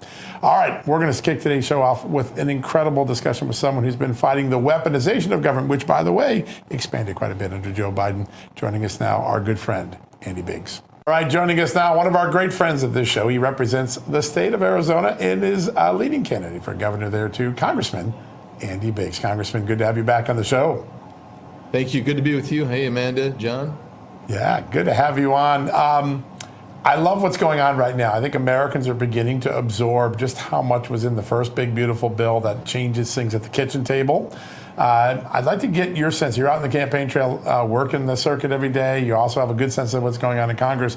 How are Americans starting to digest what they got in the America First agenda in the big, beautiful bill? Well, they're feeling that the economy is getting a little bit better. And that really is the driving issue that is always on the top of people's minds is that. And then they're looking around and they're saying, well, what else is happening? Well, the border's secure. There are cities that were insecure, like D.C., that seem to be getting more secure.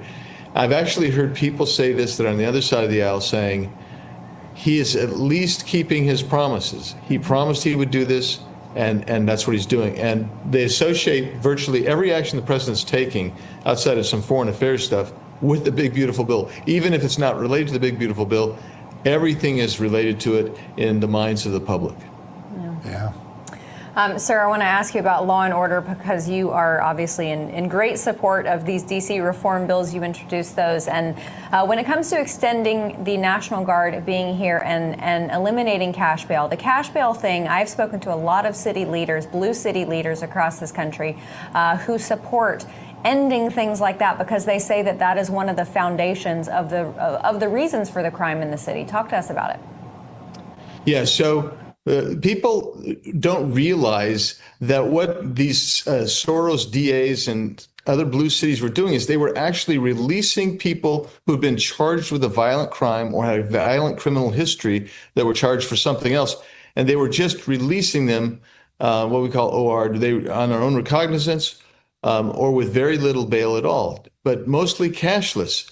And so they would send them out there and allow them to get back out there. And they would do what they do is commit more crimes.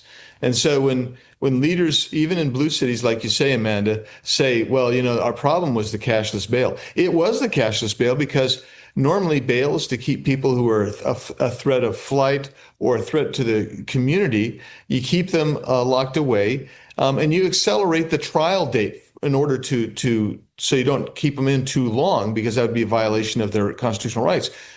But they were letting these people out on the street and they were returning to crimes and creating more victims. And so that's why I've got a bill to eliminate cashless bail in D.C. And I'm hoping that our leadership gets that moving so we can get it out there and get it in place sooner rather than later. Important stuff, and it's common sense stuff. The president's emergency authority will technically end at the end of the first 30 days for taking over the police department. I know you want to extend that as well. What are the sentiments inside of Congress? Can the Congress come behind the president, back him up, and give him some longevity so he can get the job of cleaning the D.C. Capitol up completely done? I wish I could say it was unanimous. I don't know if it's unanimous because There's always a few people. I'm never quite sure how they're going to vote, but by and large, so I've got a bill that does that. I know leadership is going to try to approach it maybe a different way, but the bottom line is the vast majority of Republicans in the House want to see this continued. And by the way, I wouldn't be surprised if you got some Democrats that have to vote for it too. And why is that? Because Muriel Bowser, the mayor of D.C., has said she supports what Trump's doing and would favor an extension. In the meantime, the police union favors an extension. So this is one thing where I would guess you could get bipartisan support where at least a few Democrats will come in. So if we lose a few Republicans, which I hope we don't lose any, but if we were to lose some, I think the Democrats might actually help us get over the hump on that. Speaking of Democrats, a big hearing today up on Capitol Hill that I would love to get your take on. Secretary Kennedy up there speaking about chronic disease, autism, a whole flurry of issues. And I noticed that the most irate members of Congress who were practically screaming at him. I went over to opensecrets.org and I noticed that the ones who were the loudest are a lot of the ones who are getting the most money from Big Pharma. It's a little on the nose, isn't it?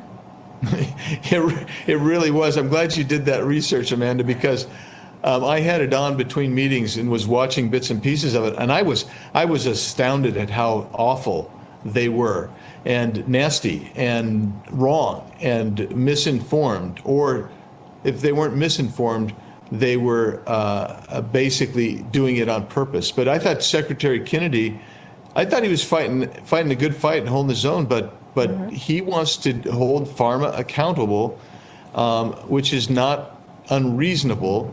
But these people that were attacking him, mostly from the left, were just unreasonable and irrational, in my opinion. Yeah, it was a spectacle. There was another set of tense exchanges yesterday. I think you were at this hearing with Nigel Farage, good friend of mine. The state of free speech in the United Kingdom is such a warning sign to all of us in America. What were your big takeaways from yesterday's hearing? Well, the first big takeaway, just on a personal note, is that nobody's better than Nigel Farage at putting people like Jamie Raskin and Hank Johnson in their place and doing it with dignity and class and humor. Oh, he was fantastic. But I mean, the takeaway here is we're down that road a bit ourselves. Right. And the UK is really far down that road. We need the UK to come back to the values of the liberal West. And when I say liberal, I'm not talking about the left-wing crazies we have today, but I'm talking about the classical liberal West, which recognized the human rights of every individual. We're in danger of losing that. And I took away yesterday that more than ever, we have to do FISA reform.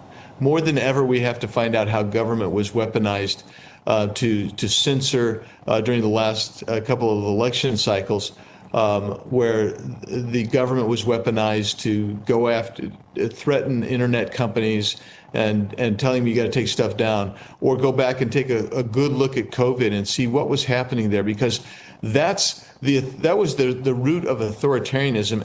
And thank goodness Donald Trump was elected in 2024. Otherwise, we'd be further down and we'd be staring into the abyss of loss of civil rights like the UK is. Yeah. I mean, further down is exactly where they are. Do you think that there's recourse? Because we are starting to see some protests with people, finally flying the flag of England and the Union Jack, which has been villainized by their own government for the last few years. They're finally getting out and doing something. Is it reversible? I hope it is. I mean, Nigel seems to think it is, but don't forget how far down they are. They're so far down that they're arresting people for thoughts in their head that they don't even iterate. That they'd be standing there, they might be moving their lips like they're saying a prayer or something. They can be arrested for that, for mercy's sakes.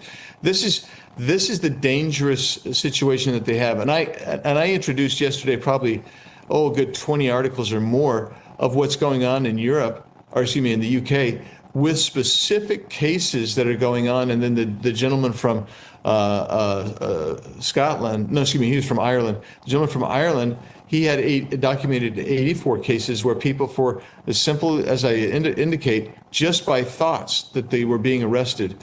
And we could go on and on about where police personnel have said, we're going to come after you. And you had the comedian who was in Arizona when he put out a couple of very, very lightweight, in my opinion, trans jokes. He gets arrested by 5 armed police officers in the UK. And as Nigel said, if you know anything about the UK, they don't carry weapons unless they think somebody's a real danger. Then they have to go sign them out for police. And they had this going on. That's how far down they are. So is it reversible? Yes. But it's going to take the people of the UK to rise up and recognize their heritage and their rights and where they come from. They come from God, not from the country.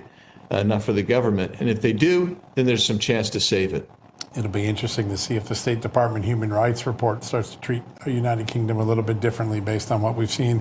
I want to turn real quickly to our own things that we've learned because of the great work you did for so many years.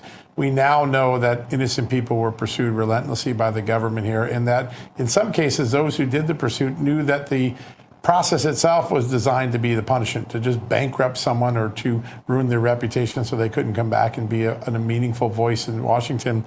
Is it time for Congress or the president or someone to think about a fund that reimburses people who incurred enormous legal expenses or other expenses for what ultimately were false, not only false allegations, but false investigations? Yeah, I mean, we really might need to look at that. And I know we're talking everybody from J6ers to face actors. Yeah. And Russian hoax, people caught up in the Russian hoax investigations.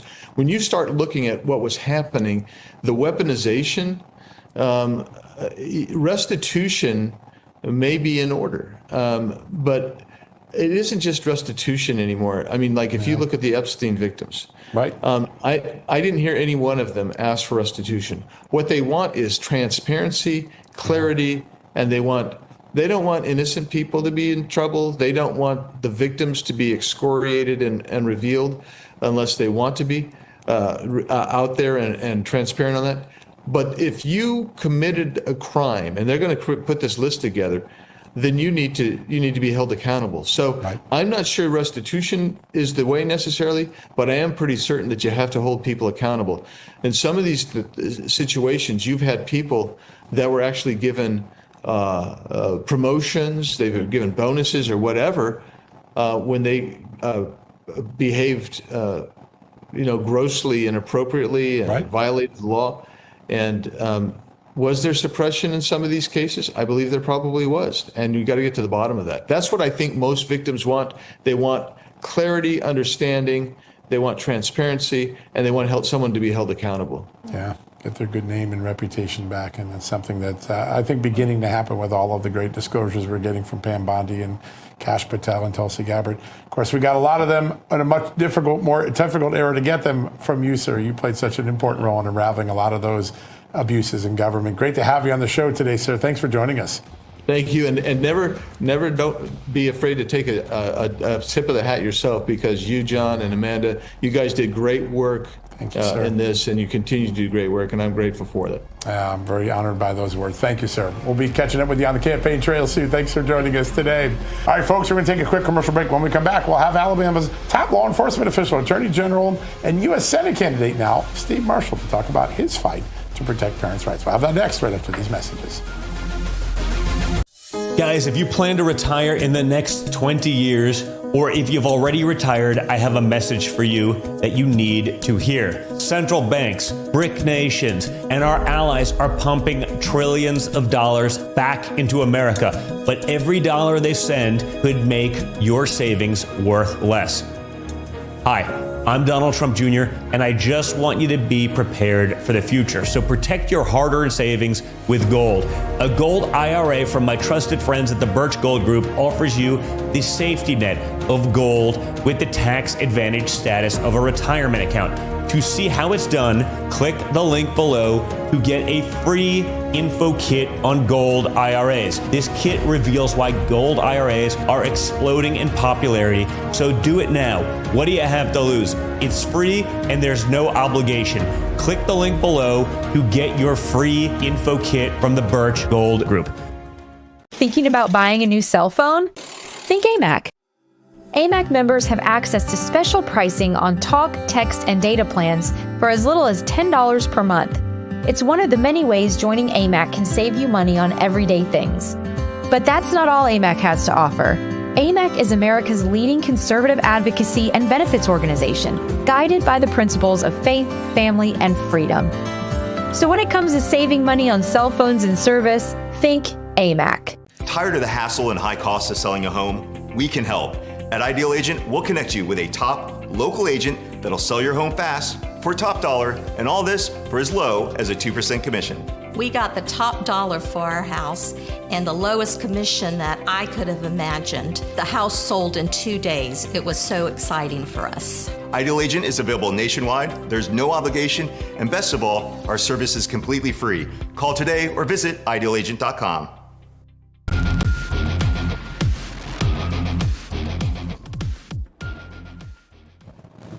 Welcome back, everybody, to Just the News, No Noise. Alabama's Attorney General Steve Marshall is stepping up again to defend parents across that state. He joined a 22-state coalition urging the United States Supreme Court to strike down a Massachusetts school district policy that allows children to socially transition their gender without notifying their parents, without their parents ever being told. So joining us now to talk about that and much more is Alabama's Attorney General.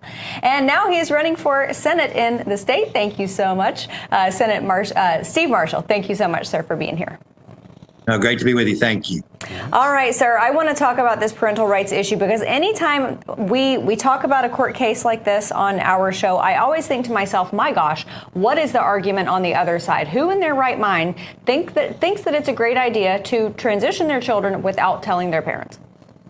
Yeah, and a school system that believes fully that parents shouldn't have an understanding of their kids dealing with significant issues. And one of the things that really proud of what Alabama's been able to do in this area was around gender affirming care to expose what I think was one of the biggest medical, legal, and ethical frauds in medicine that we've ever seen.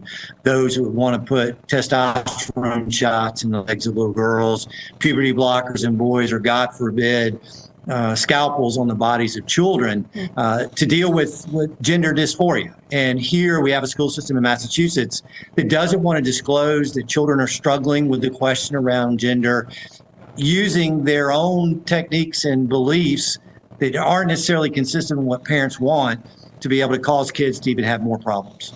Yeah, such a remarkable moment, and you have been fighting this for quite some time and continue to win. I want to talk about another victory that you delivered today, that coming out of a federal court today with the alligator Alcatraz being blocked from being shut down. You led the attorney generals who joined Florida in that fight. Pretty important moment for law and order, it seems. It was, and for the 11th Circuit to put a stay on a rogue judge's order. You know, interestingly, we have facilities in Alabama in which we house illegals that are otherwise in the immigration system. The fact that Florida built this facility for the federal government to use, and a district judge in Florida was going to say, you didn't follow one provision that applies to a federal contract for these facilities to not only shut down the ability to house these folks that are here unlawfully, but to cause its destruction, was completely wrong. Pleased the 11th Circuit was able to weigh in to allow Florida to continue to do the work they're doing. And look, this sets the stage for other states to be able to assist the Trump administration and Secretary Noem in dealing with what the Joe Biden administration caused. That's the influx of illegals that now the Trump administration is going to deal with effectively. Sir, I know with you at the helm of law and order, Alabama is absolutely a law and order state. So we've got alligator Alcatraz, we've got Cornhusker Clinker, we've got a lot of states across the country that are utilizing the alliteration to have their own alligator Alcatraz at home. Is that something that Alabama's looking at doing as well? Yeah, I think so. I think we're going to call it Yellowhammer something, Amanda. You can appreciate that, knowing the history of our state. Look, we have supported for years the work around the immigration issue. We've had strong advocates both serving us in the Senate and in our congressional delegation, but also in law enforcement, being able to say we can identify the issues that we're seeing locally. Look, as a local prosecutor, I saw a majority of my drug trafficking cases were those that were here unlawfully. We want to be able to support the efforts of ICE, and we'll continue to do that during the time that President Trump's in office. I have to cut in because I have to nominate a name. Can we name it the Alabama Slammer? There we go. There we go. Okay. I will pass that on to the appropriate authority. Thank you, sir. Thank you, sir. I can't believe that just happened. That was pretty good. There you go. Mr. Attorney General, a big win this week when President Trump announced that the Space Command will move back to Alabama, where it was rightfully placed in the beginning. Yep. Colorado wants to go to court. I think you're probably up for the challenge of meeting in there. Maybe get some attorney's fees when you're done. Exactly. Look, Gavin Newsom can cry me a river, right? I saw his tweet where he was lamenting the fact that California didn't get it. Look, this was objective criteria that were used for multiple cities to be able to request the opportunity to house Space Command.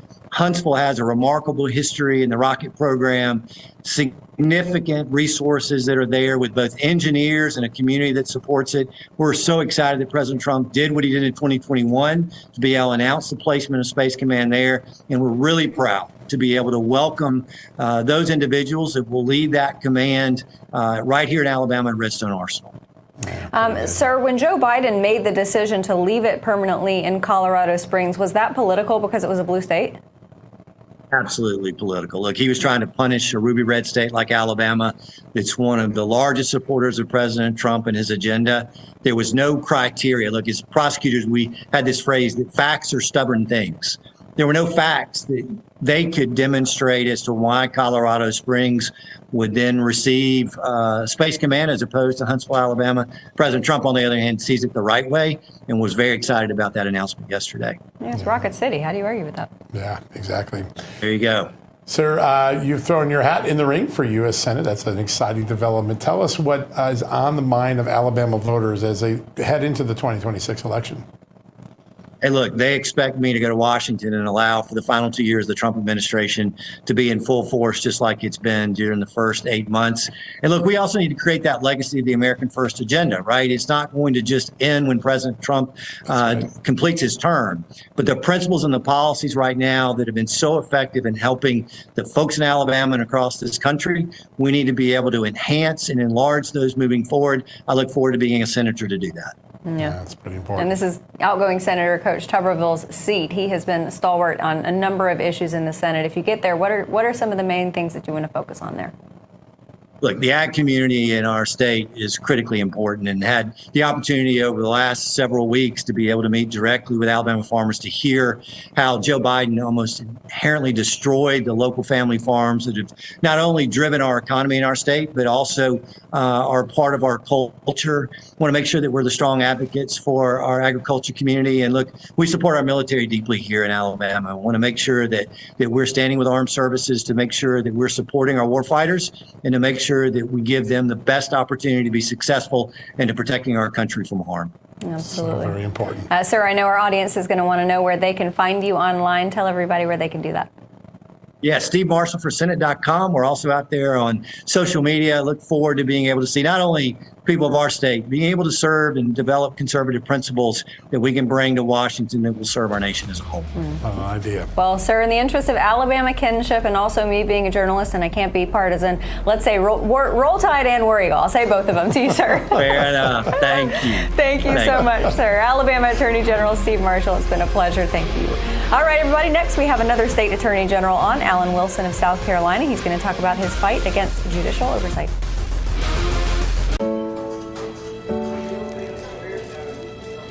Hey, just want to say thank you for your service. Yeah, sure. I'm sure you've heard that before, but we want you to know that we understand the freedoms and liberties in this country are because of people like you who served and gave everything for the cause of freedom. We don't take that lightly. So thank you for everything you've done and sacrificed for us. Thank you so much. That means a lot to me.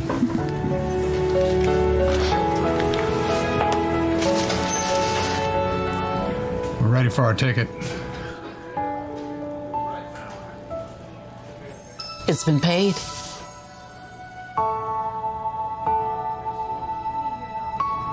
People thank me for my service all the time. But I want to thank you for being someone worth fighting for. You make it all worth it. If you really want to thank me and other veterans like me, go to helpdav.org and support disabled American veterans. That is the best way to say thank you and keep our promise to our nation's heroes. You can say thank you to our nation's heroes by going to helpdav.org right now, or call the number on your screen and give your monthly support of only $19. Your support lets our disabled veterans know you appreciate them and everything they have sacrificed for us. When you do, we'll send you this DAV blanket as a thank you and a reminder that you support those who served. When you support DAV, you're showing veterans like me that you were worth fighting for. Please call or go online to helpdav.org right now. Your support in this moment honors our veteran service.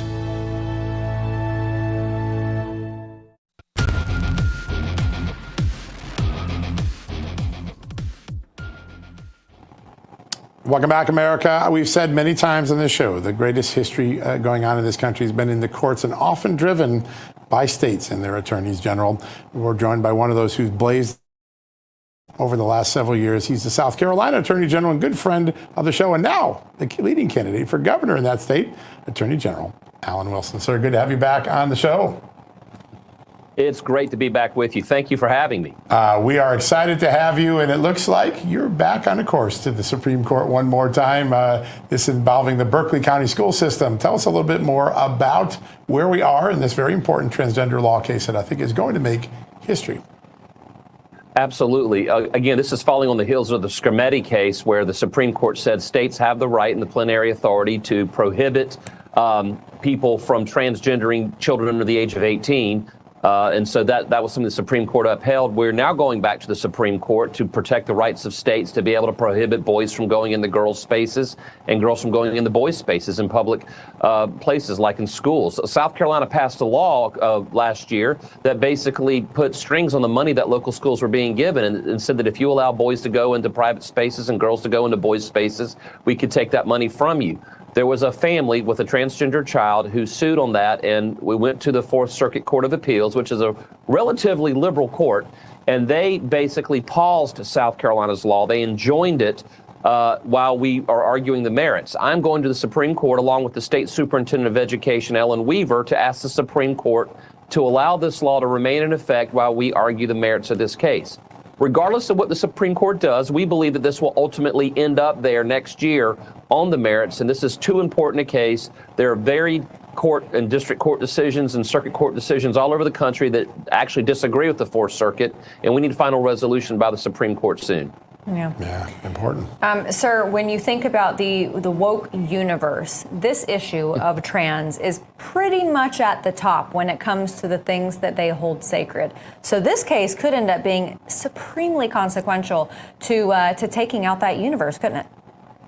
Absolutely. Of course, right now in the Fourth Circuit, there's a case called Grimm, the Grimm case, and basically it's where the court said that, a child identifying as a boy or identifying as a girl could go to the bathroom that they want to go to. Again, that rejects and basically ignores the privacy rights of all the other children and also compromises the safety of children in those private spaces. And again, at the end of the day, I believe that children who identify as transgender can be accommodated at the local level by local schools who can give them another restroom or a teacher restroom or a family or gender neutral restroom without compromising the safety, security, and privacy of the other 99.9% of the students in the school.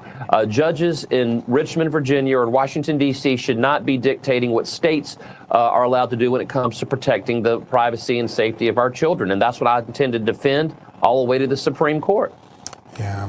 And that's one of the things, and you've been so good at describing this, there are such common sense solutions here that the left doesn't even consider, like, hey, let's make the teacher's bathroom or a private bathroom available in this circumstance. They simply just double down on something that we know has resulted in assaults and other issues in school districts. It's not a hypothetical risk. It's actually happened in school districts, sometimes covered up as it was in Virginia. Why do you think the left doesn't want to embrace a more middle ground to accommodate without having to infringe on the privacy rights of so many people? Well, I mean, you've seen a lot in the last 6 months since President Trump took office again, where they have really doubled down on 90-10 issues on the 10% side. I mean, I remember watching the president give a State of the Union address, and they refused to stand up and applaud the president recognizing a little boy fighting brain cancer and making him an honorary member of the Secret Service. They couldn't even applaud that. Yeah. You know, these are people who are totally supportive of transing children. These are people who are totally supportive of allowing, you know, men into women's private spaces and doing all kinds of radical issues. They've been hijacked by the far extreme left, and they're losing political ground, but they're also going to be losing legal ground. I truly believe that this case that we have here in South Carolina, along with the Scarametti decision that came down this past summer, could be a death knell to the radical left agenda when it comes to transgender issues. And again, this isn't about disrespecting transgender people. This is about accommodating children with that issue while protecting the privacy and the safety of all the other children that we entrust to schools. Yeah, so important. Well, and furthermore, you had a middle school in California, in Temecula, California, this past week, where you have middle schoolers who were protesting a school board decision to allow boys in girls' bathrooms, and it was boys and girls who were out there protesting, trying to keep that from happening. When it comes to the repercussions of this, is that going to affect all 50 states? Well, look, honestly, if it goes up to the U.S. Supreme Court, it could. Right now, it's just within the Fourth Circuit here in our region of the country, and it could be bad. It's bad case law here for us right now. I intend to rectify that, along with the Superintendent of Education, Ellen Weaver, who's also in this lawsuit with me, and I'll give her a lot of credit. But we intend to take this to the Supreme Court so that we can get this issue resolved once and for all. Yeah, that's important, and it'll solve it for the whole country. That'll be the great benefit. Sir, you deal with so many things every day that come before the Attorney General, but this one caught my attention because I think it is compassionate, but also common sense. A declaration in the last 24 hours from you that parents are entitled to parental leave if they go through the tragedy of a stillbirth. Tell us a little bit how this came about and how you came to that decision. There were children in certain school districts in the upstate of South Carolina, not children, but families rather, who were being denied parental leave. We had a House member, Representative Neil Collins, sent us a legal opinion asking if, under the Parental Leave Act, if parents were entitled to parental leave if they delivered a stillborn child, as opposed to a child who was born alive. While the law is somewhat needs some clarification, we determined that based on South Carolina's other laws, our heartbeat bill, as well as other laws that the General Assembly has put into effect, we believe that the family of a stillborn child is entitled to the same protections and the same rights as if that child had been born alive. It's traumatizing enough to lose a child in that particular situation, but to deny them the basic rights that a family would receive had that child survived is just really adding insult to injury. So we gave a legal opinion that says that the children of stillborn children are entitled to the same leave protections as the parents of children who were born alive.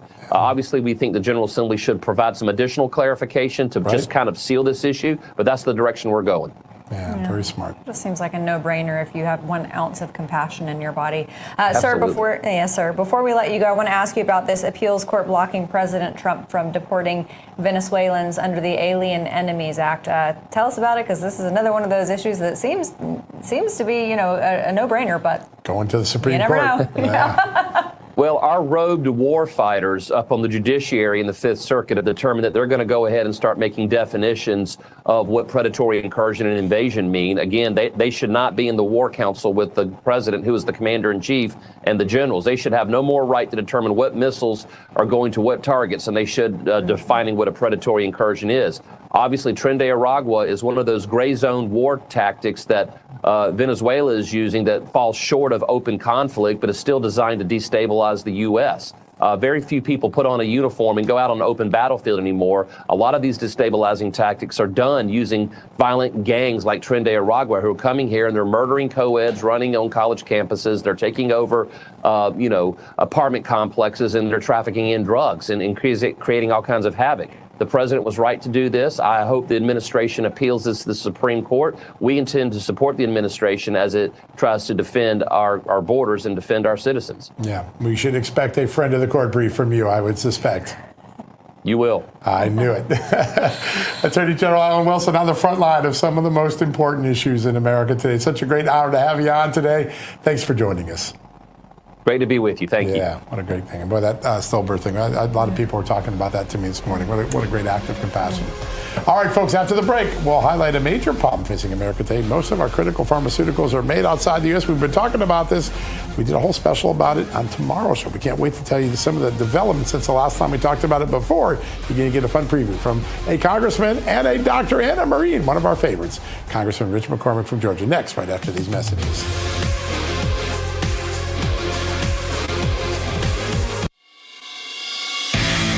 Hey, Rav family and War Room Posse, mark your calendar. September 12th and 13th, the Rebels, Rogues, and Outlaws Tour is coming to the America First Warehouse. I have never seen anything like this. 2 unforgettable days filled with patriots, barbecue, and live shows straight from the most amazing place, the America First Warehouse. Get ready for a special guest to be announced, plus a 3-hour live episode of Studio 6B. And we're just going to go do it. On the 12th, Steve Bannon will host War Room Live at 5 p.m. And Steve will be back again on the 13th. Woo! Followed by 1 hour with Peter Navarro. I went to prison so you won't have to. The Rebels, Rogues, and Outlaws Tour, September 12th and 13th at the America First Warehouse. Scan the QR code to see pricing and availability. Don't miss this opportunity. Tickets won't last. When the kids turn unholy, Harrelson's Own keeps my patience divine. When work flies out of control, Harrelson's Own keeps me cool as a cucumber. The device madness never ends, but Harrelson's Own keeps me zen. Life can be chaotic, but Harrelson's Own CBD helps keep you calm through any storm. Harrelson's Own consistently delivers your full mind and body homeostasis. It's an organic, full-spectrum CBD in a refreshing oral spray. Our nano-emulsified technology makes it completely water-soluble, so your body absorbs it immediately.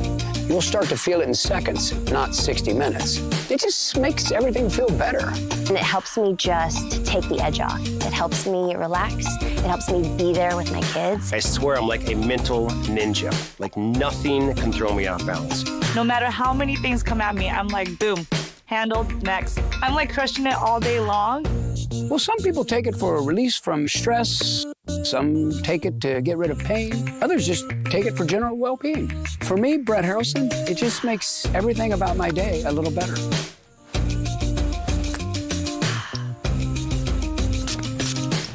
Give your life a boost. It's just the best you've ever felt in your natural state.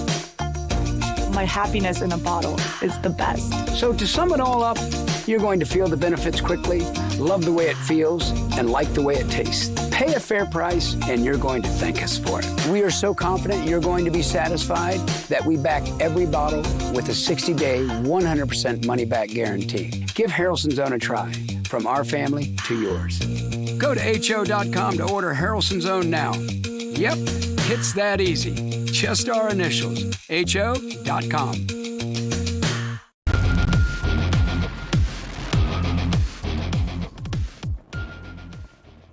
Welcome back to Just the News, No Noise. We've been highlighting a very big problem for our country over the last few weeks on this show, and not many people have been talking about it. It deals with America's pharmaceutical industry because a shocking percentage of our critical medicines are not made here in the United States. So we spoke to Dr., Marine Corps veteran, and Congressman from Georgia, Rich McCormick, about it just before the show tonight. Take a look. Joining us now, a physician, Marine Corps veteran, and Congressman from Georgia, Rich McCormick. Congressman, thank you so much for being here. Thanks. Good to be with you guys. Appreciate it. Sir, I know that as a veteran, you obviously recognize what not having the proper pharmaceuticals for our service members is going to do. We had retired Army Colonel Vic Suarez on our show a few times, and he equates medicine to ammo. Is it really that strategically important?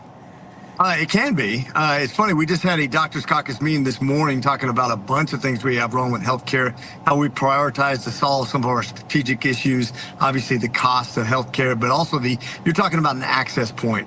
Right now, China basically controls the great majority of basic elements that need to go into medicines. They also have cornered the market on most of the production of cheap and effective medications. That's not good for us strategically. If something happens with our relationship with China, then we're basically cut off from something that basically saves lives. We saw this when we had a problem with Puerto Rico making lactated ringers and saline. It really put us back on that, and when they had the storms there, if you have just one source and you're not able to ramp it up, it can really put you in the grinder when things hit the fan. Yeah, sir, we knew coming out of COVID that this was a weakness. We saw it in real time during the pandemic, and then Joe Biden's team did nothing. Now, President Trump's gotten in. He's got an executive order. They're ramping up. They're refilling the supply chain. It seems like the next big opportunity is figuring out how to ramp up manufacturing in phases. It takes a while to build a big factory, but there are these micro factories in technology now that can make some drugs quicker and faster. Tell us what Congress is doing to try to push that along.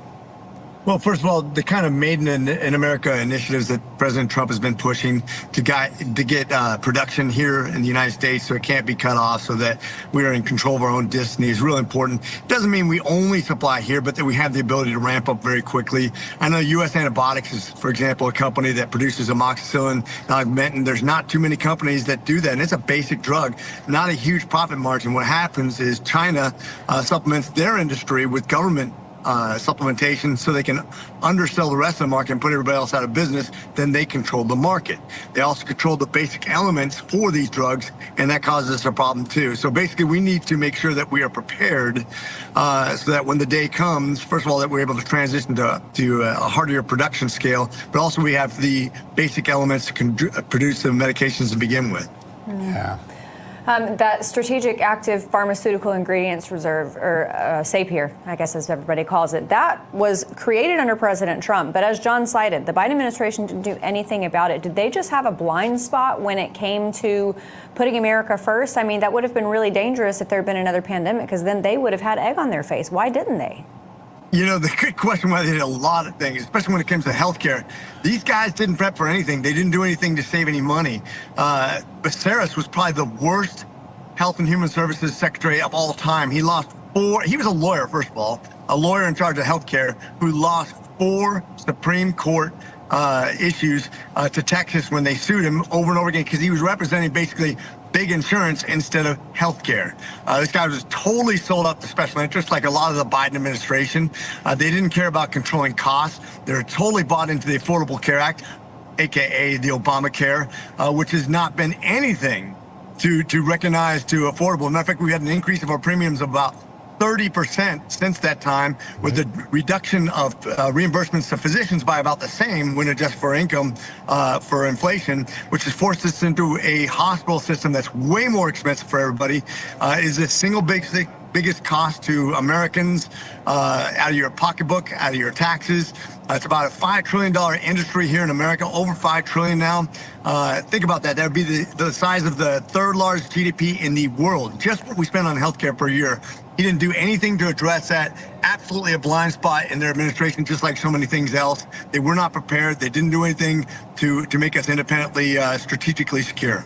Yeah. And by the way, don't forget the oil reserves. Yep. We don't have our oil reserves replenished yet. Think if we go to war right now, we are not ready. And that's all on Biden's head, trying to buy votes by warping the market. Yeah.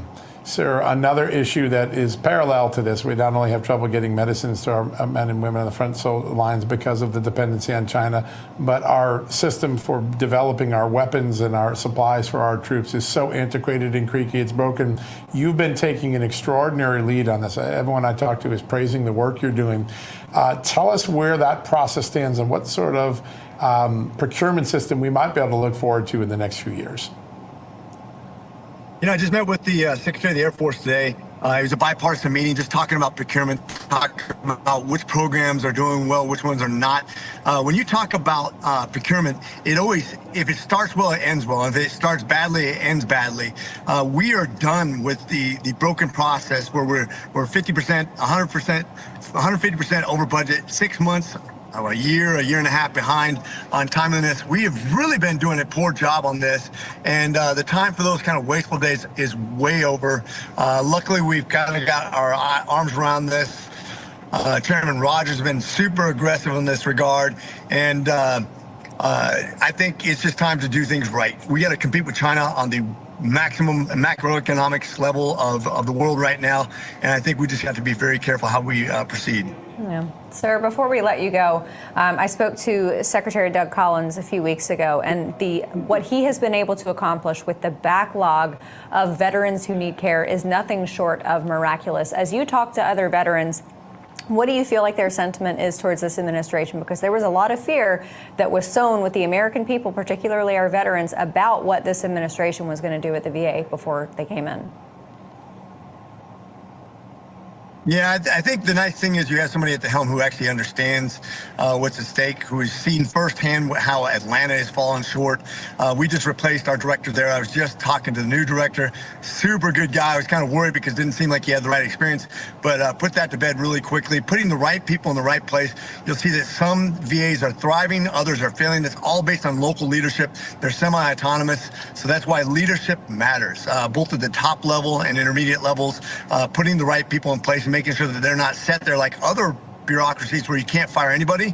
We fixed that in the VA, and that's actually making us much more responsive, much more nimble, and a better service for our veterans. And I think that's something we need to do throughout the government, is make sure that contracting is not so that they can just stay there forever no matter what they do. That's the wrong answer to anything in government or the civilian enterprise. Yeah.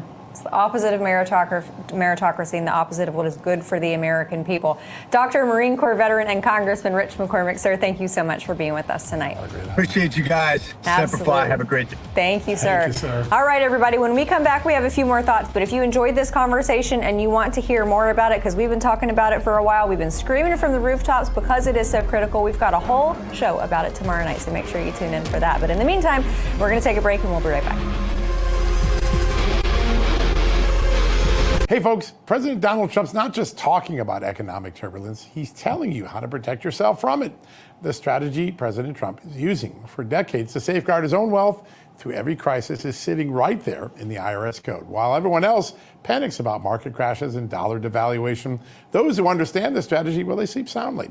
Many investors are saying gold should take a larger percentage of your portfolio because of the challenging political times ahead. They're not alone. Central banks bought 1,000 tons of gold last year. They see what's coming over the horizon. American Alternative Assets created a free guide showing you and I how to implement Trump's IRS strategy to protect your retirement. It's the same approach the wealthy use to preserve their fortunes when currencies collapse. Call 888-615-8047. That's 888-615-8047 right now for your free 2025 Wealth Protection Guide.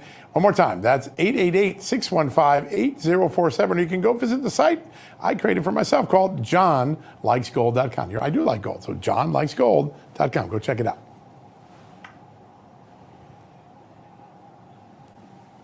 Selling your home shouldn't be expensive or stressful.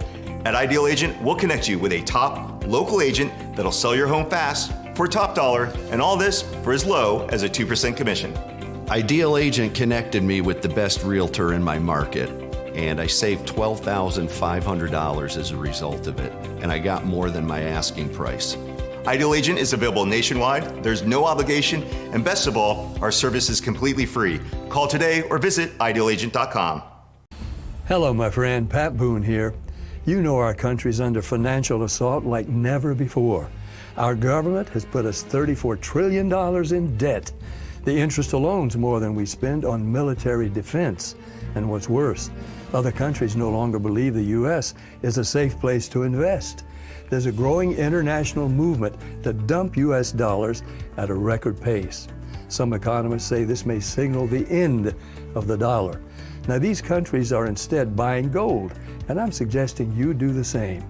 My friends at Swiss America have been helping Americans like you and me for over 40 years to buy physical gold and silver for delivery to our homes or held in our IRAs. I've trusted Swiss America for nearly 25 years now, and you can trust them too. So don't wait.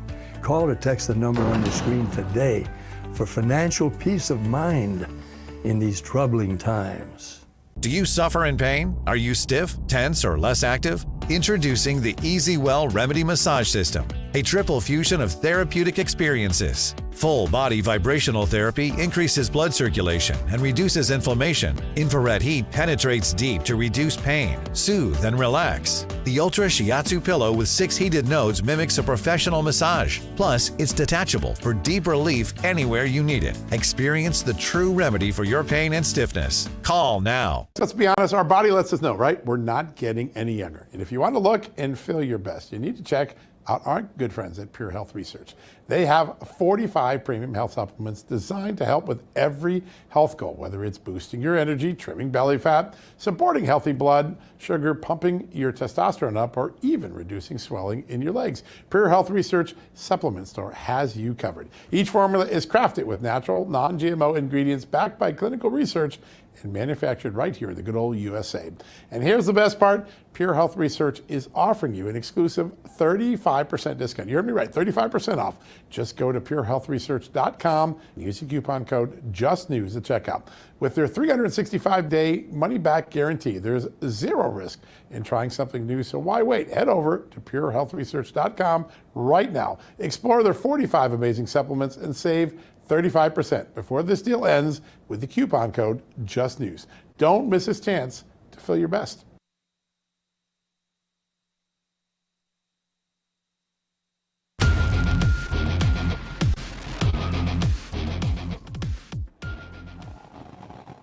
Welcome back, everybody. John, I want to hit on Secretary Kennedy's appearance on Capitol Hill today a little bit more, because I want to bring up one of the things that he talked about, some statistics that I knew that things were bad. I didn't know they were this bad, because he talked about how we are the sickest country in the world. And he addressed the issues that people are being fired at the CDC. And he said, look, it's their job to keep us healthy, and they weren't doing their job. He said this morning, I got the latest numbers from the CDC that 76.4% of Americans now have a chronic disease. This is stunning.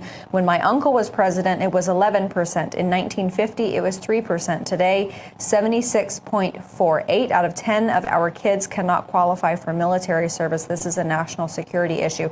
And John, as we talked about earlier in the show, Democrats were absolutely, they were foaming at the mouth with Secretary Kennedy, but then CNN did a segment a little bit later talking about the approval numbers for President Trump's secretaries. And between RFK Jr., Marco Rubio, J.D. Vance, and Pete Hegseth, RFK actually has the highest rating. Now, he's still underwater by 7 points, but he has the highest number among President Trump's cabinet. So people obviously see that he's doing something good. You have a guy that comes out and says, listen, we know we have a crisis. We look at our children. We know they're overweight. They've got all these diseases that we didn't suffer from years ago. And whatever we did for the last 50 years didn't work. So I made some changes. When a football coach doesn't win, you fire the coach, right? Right. But only in Washington do people use the politics of personal destruction to try to distract from something that's this important. We're talking about the health of our children, our grandchildren, the security of our country. And the only thing the Democrats could come to today was an insipid set of personal attacks. They're the do-nothing Democrats right now. I think the danger of Democrats isn't even the radical agenda going in 26. It's the fact that they're doing nothing. They had no answer to crime. Donald Trump stepped in. They have no answer to the health crisis. Donald Trump stepped in. They had no answer to the border. Donald Trump stepped in. I think the 26th election is going to be about the do-nothing Democrats. Yeah. All righty. So another thing happening, and this is over in California. So Fox's local affiliate there has learned that as many as 14 of LAPD's elite Metro officers are now being assigned to protective duty for former Vice President Kamala Harris. Now, President Trump pulled her protection, but as a lot of people know, the Vice President only is due 6 months worth of that protection. Joe Biden apparently had extended. President Trump pulled it. But now Democrats are saying that this is revenge. Mayor Karen Bass said this is another act of revenge. This puts the former vice president in danger, and I look forward to working with the governors to make sure the Vice President Harris is safe in Los Angeles. First of all, it's Los Angeles, so all bets are off the table when it comes to safety, and it doesn't matter if you're Kamala Harris or Joe from the block. It doesn't really matter. Listen, we all want everyone to be safe. We don't want anything bad to happen. I wonder who's going to protect her from her own words, because I think her biggest liability is when she talks so many times. I mean, when you think about the last couple of years, that was her greatest liability when she opened her mouth. Listen, it should work itself out. I think all vice presidents only get 6 months, right? So she's not treating any differently. But, I'm interested tomorrow to see how people view what we learned about Kamala Harris and Joe Biden on the auto pen. You're going to see these documents tomorrow. You're going to be really shocked. I want to focus people on one document. At the beginning of the Biden presidency, the White House counsel's office, his lawyers believe that Joe Biden had a legal obligation to sign all pardons himself personally. That document is a smoking gun when you see that tomorrow. And then when you see what Joe Biden wasn't present for, things that got signed in his name that he wasn't even there for, it's going to raise a question about not only do-nothing Democrats, but an AWOL president. Absolutely unbelievable. You know, if they had to stipulate that he was personally signing these things, it makes you wonder what happened to all the things that they didn't personally stipulate that he I'm signed. telling you, there's so many more secrets to learn about Joe Biden. Oh boy, and you're going to uncover them all. I have absolutely no doubt. Thank you all so much for being here with us tonight. Tune in tomorrow night for our very special. See you tomorrow.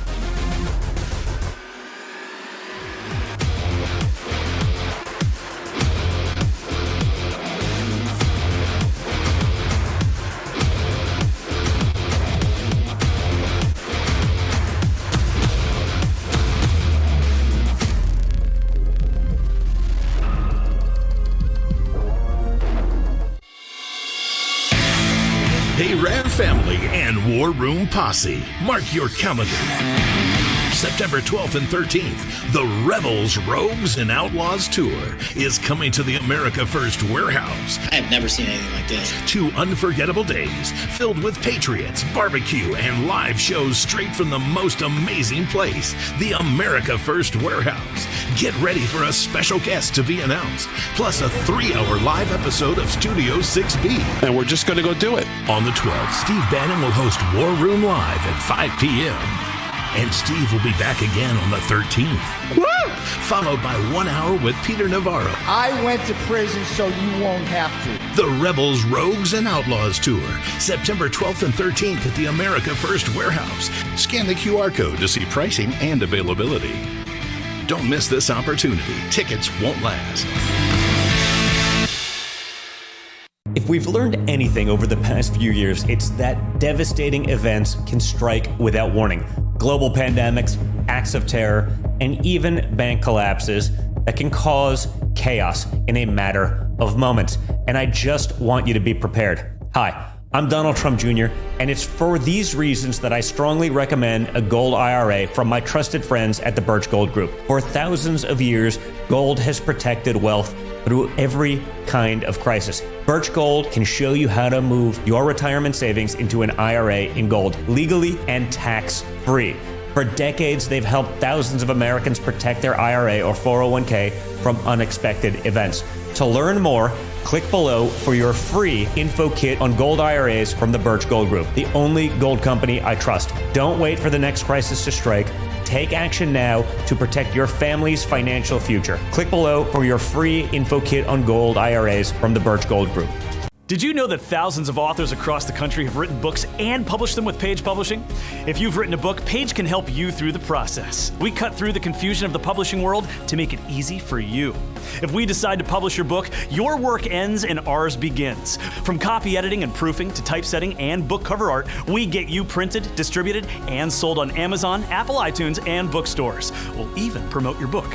Call for your free writer's guide, 800-319-0257, or scan the QR code now.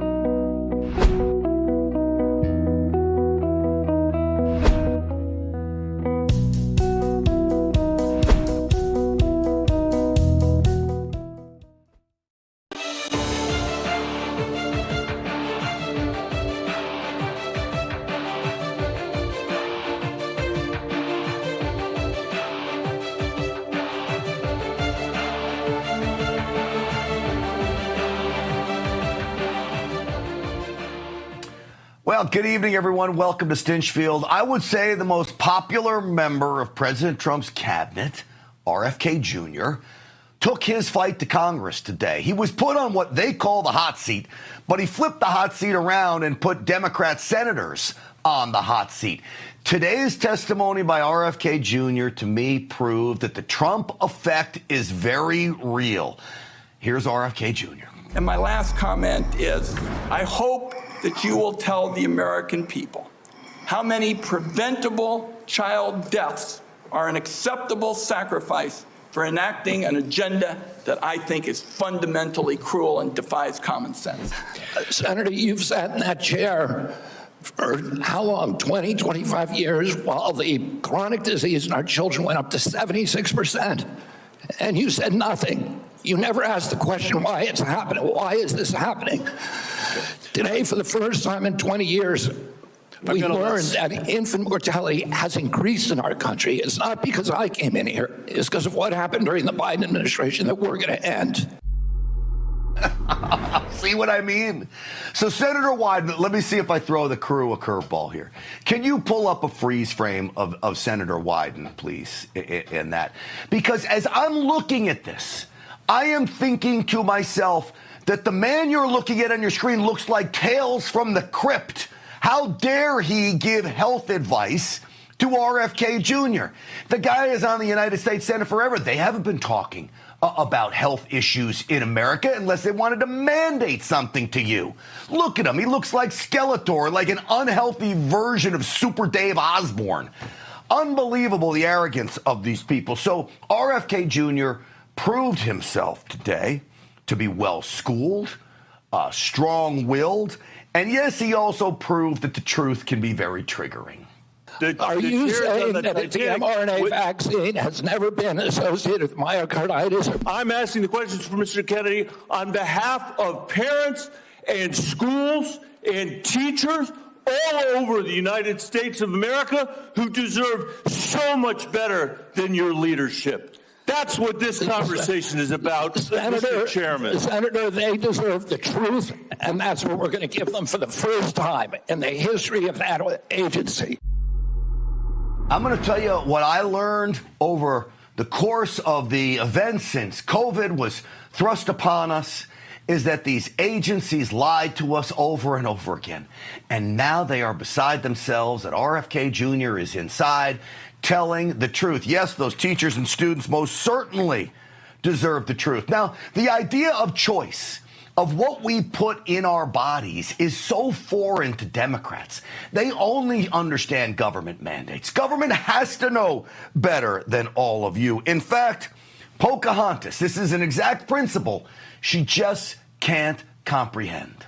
We're not going to recommend a product for which there's no clinical data for that indication. Is that what I should be doing? What you should be doing is honoring your promise that you made when you were looking to get confirmed in this job. You're going like this. And that is, you promised that you would not take away vaccines from anyone who wanted them. You just changed the classification of the COVID vaccine. I'm not taking them away from people, Senator. He didn't take them away. He just took them off the recommended schedule.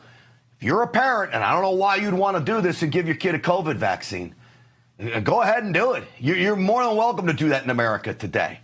I would hope you've seen what I've been trying to tell you for the last 4 years now, that it's a dangerous vaccine, and you shouldn't be. But he didn't take anything away. He just gave people choice. Now, Democrat senators got beat down in all of this. They acted like little children. And when they get beat down and when they're defeated by the power of the truth, the battle axe of the truth, what do?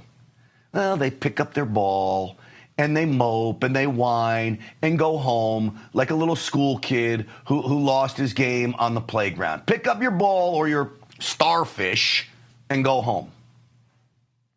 I was going to give it to you today, but after your questioning today, I don't think you deserve it, because what this represents is to remember that every one of us can make a difference, sir, to something as small as a starfish on a beach that maybe got washed up, you throw it back in the ocean. You might not save them all, but you can save one. I'm sorry that you're not worthy of this. Nice little pin, sir, is a nice reminder. I'm going to pray for you, Secretary Kennedy. I hope we do better. I want you to do better, but today was a failure for you, man. No, man. It was a failure for you, Senator Illusion. It was a failure for Pocahontas. It was a failure for Wyden. It was a failure for all of these clowns. And RFK Jr. showed exactly why President Trump put him in the position he did. So he will stand up to these deep state, big pharma lackeys. On with me now is Chief of Disaster and Emergency Medicine for the Wellness Company, Dr. Kelly Victory, also a very good friend of RFK Jr. Dr. Victory, it's great to have you on the program. Thanks for having me, Grant. What did you think of your buddy's performance today? Well, you have to remember the Democrats have overwhelming disdain for Robert Kennedy Jr., independent of anything that went on during that hearing. He was a lifelong Democrat, the son and the nephew of high-profile Democrats who's fundamentally rejected their entire platform and called them out for the frauds and hypocrites that they are. I thought he performed very, very well. They were nothing short of rude and I think shameful in their questioning, although it wasn't humorous, I'm sure, for Robert Kennedy as he took the slings and arrows. It was somewhat laughable to hear senators, Democrat senators, criticizing him for the rising cost of health care when it was the Democrats who passed Obamacare, one of the worst health care legislation bills ever passed in the United States. It was ridiculous the number of times they claimed that Robert Kennedy was responsible for denying people the ability to get vaccines, COVID vaccines or otherwise. He's done nothing of the sort. He did, rightly so, remove the recommendation for those vaccines for large groups of people because, as he said, there is no data that suggests that they should be recommended. Dr. Victor, let me play a clip of RFK Jr. Basically, this is not him sparring, but spelling out his mission as he sees it at Health and Human Services. Roll that. America is home to 4.2% of the world's population, yet we had nearly 20% of the COVID deaths. We literally did worse than any country in the world. And the people at CDC who oversaw that process, who put masks on our children, who closed our schools, are the people who will be leaving. We need unbiased, politics-free, transparent, evidence-based science in the public interest. Those are the guiding principles behind the changes at the CDC. You know, Dr. Victor, they accused him of not knowing the numbers, and at one point he says, we don't have real numbers for COVID deaths. If you remember, and everybody out there remembers, we were reporting on people dying in motorcycle crashes that were tested positive for COVID, and they were labeled as a COVID death. So I don't think anybody can actually put a number on the number of COVID deaths, and they were hammering away at him for that when it was Biden and his team doctoring the numbers, Dr. Victory. Absolutely. I said from the very beginning, the virus is real. The statistics are not, in part because, for the reason you suggest there, Grant, they were fraudulently attributing the cause of death to COVID when it was anything from, a stroke, heart attack, gunshot wound to the chest, whatever else. If you happen to have tested positive for COVID, might not have even had any symptoms, they called it a COVID death. And they did so because hospitals stood to make a lot of money by that. The CARES Act gave them a huge incentive, additional dollars, if COVID was listed on the cause of death. Robert Kennedy is also correct that we had a disproportionate number of the deaths because only in the United States were people denied access to things like ivermectin and hydroxychloroquine. Instead, they were hospitalized, put on ventilators, denied antibiotics. People died because of malpractice. And the COVID... Yes. Yeah, and I don't mean to cut you off, but in many respects I do, and I apologize because I hate to do that. But President Trump is talking right now, and I promised everybody we would get out to listen into him. He's having a dinner at the White House, I believe in the Rose Garden, with big tech companies and executives. So let's listen in on President Trump. The press was going a little bit crazy because they saw this group together, so I thought we No worries. Am I coming back, though? Let you have a little access, a little quick access. And I thought if you would like to say, if anybody would like to say a few words or maybe describe some of the great things that you're doing with your company. I know, Mark, you're building some buildings that are as large as Manhattan. That was pretty good, right? It's pretty good. So I thought you'd say a few words, and we could take a couple of questions later, maybe. Mark, would you like to say a few words about the company? Sure. Well, I mean, it's. Sorry, should I turn this on? Yeah. All right. Well, thanks for hosting us. I mean, this is quite a group to get together, and I think all of the companies here are making huge investments in the country in order to build out data centers and infrastructure to power the next wave of innovation. So it's we don't often get together as the CEOs of the different companies, but it's good to see everyone. How much are you spending, would you say, over the next few years? Oh, gosh. I think it's probably going to be something like, at least $600 billion through 28 in the U.S. Yeah. It's a lot. No, it's significant. That's a lot. Thank you, Mark. It's great to have you. Thank you. Great to have you. David, you've done a wonderful job in working with the White House, a great expert. Would you like to say a few words? Thank you, Mr. President. It's a great honor to work here at the White House and to work for you. You really care about this industry and all Americans, and I think you've done a tremendous amount already to unleash our innovators and also help build out the infrastructure of the country. And it's doing a lot, not just for tech companies, but for ordinary working Americans, the construction industry, the trades, electricians, carpenters. There's a boom happening right now in AI because of what President Trump has done in terms of stimulating investment. It's going to benefit all Americans. So it's really a thrill to be part of. And this is a really incredible group that you've assembled here. And it's like I said, it's just a great honor to have a foot in each one of these worlds and being part of it. So thank you. Thank you very much. And Sergey, you were saying a lot in the Oval Office. I figured you're somebody that likes to speak with his really wonderful MAGA girlfriend. So would you like to say a few words? Well, babe, do you want to say something? I truly, every time I'm here or in your presence, I'm so grateful. So thank you. It's like, I can't believe it every time, like the inauguration here. I think you're doing amazing work. Thank you very much. We actually were just with Leopold. He's in Venezuela. Right. And you're applying a lot of pressure to Maduro.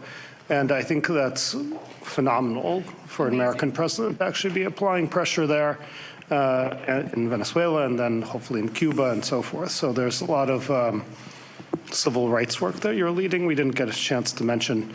I also just wanted to mention, we don't have to get into all the details we talked about in the Oval Office, but I think it's a real incredible inflection point right now in AI, and the fact that your administration is supporting our companies instead of fighting with them. It's hugely important. Obviously, it's a global race, and I think we're at the cusp where these AI models are about to become profoundly useful, kind of beyond the, okay, wow, it's cool, can do that, but actually day-to-day incredible utility, incredible productivity. So very grateful for your administration support. Well, you had a very good day yesterday. Google had a very good day yesterday. And do you want to talk about that big day you had yesterday? Well, I'm glad it's over. And,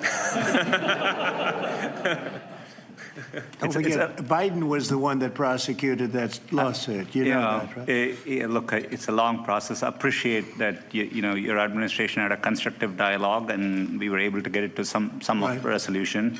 I would echo what Sergey said. I think the AI moment is one of the most transformative moments any of us have ever seen or will see in our lifetimes.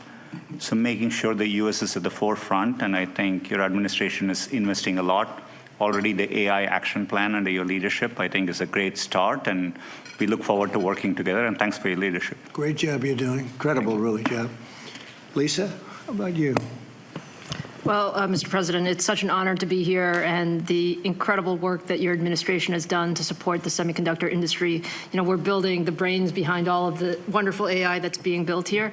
And I think the amount of acceleration that we've seen just in the few short months that the administration has been in place is really, we're so grateful for that support. And we had a wonderful event this afternoon with the First Lady's support of the AI education plan. So I think the main message is we are all in to make sure that America wins the AI race, and it's an honor to be here.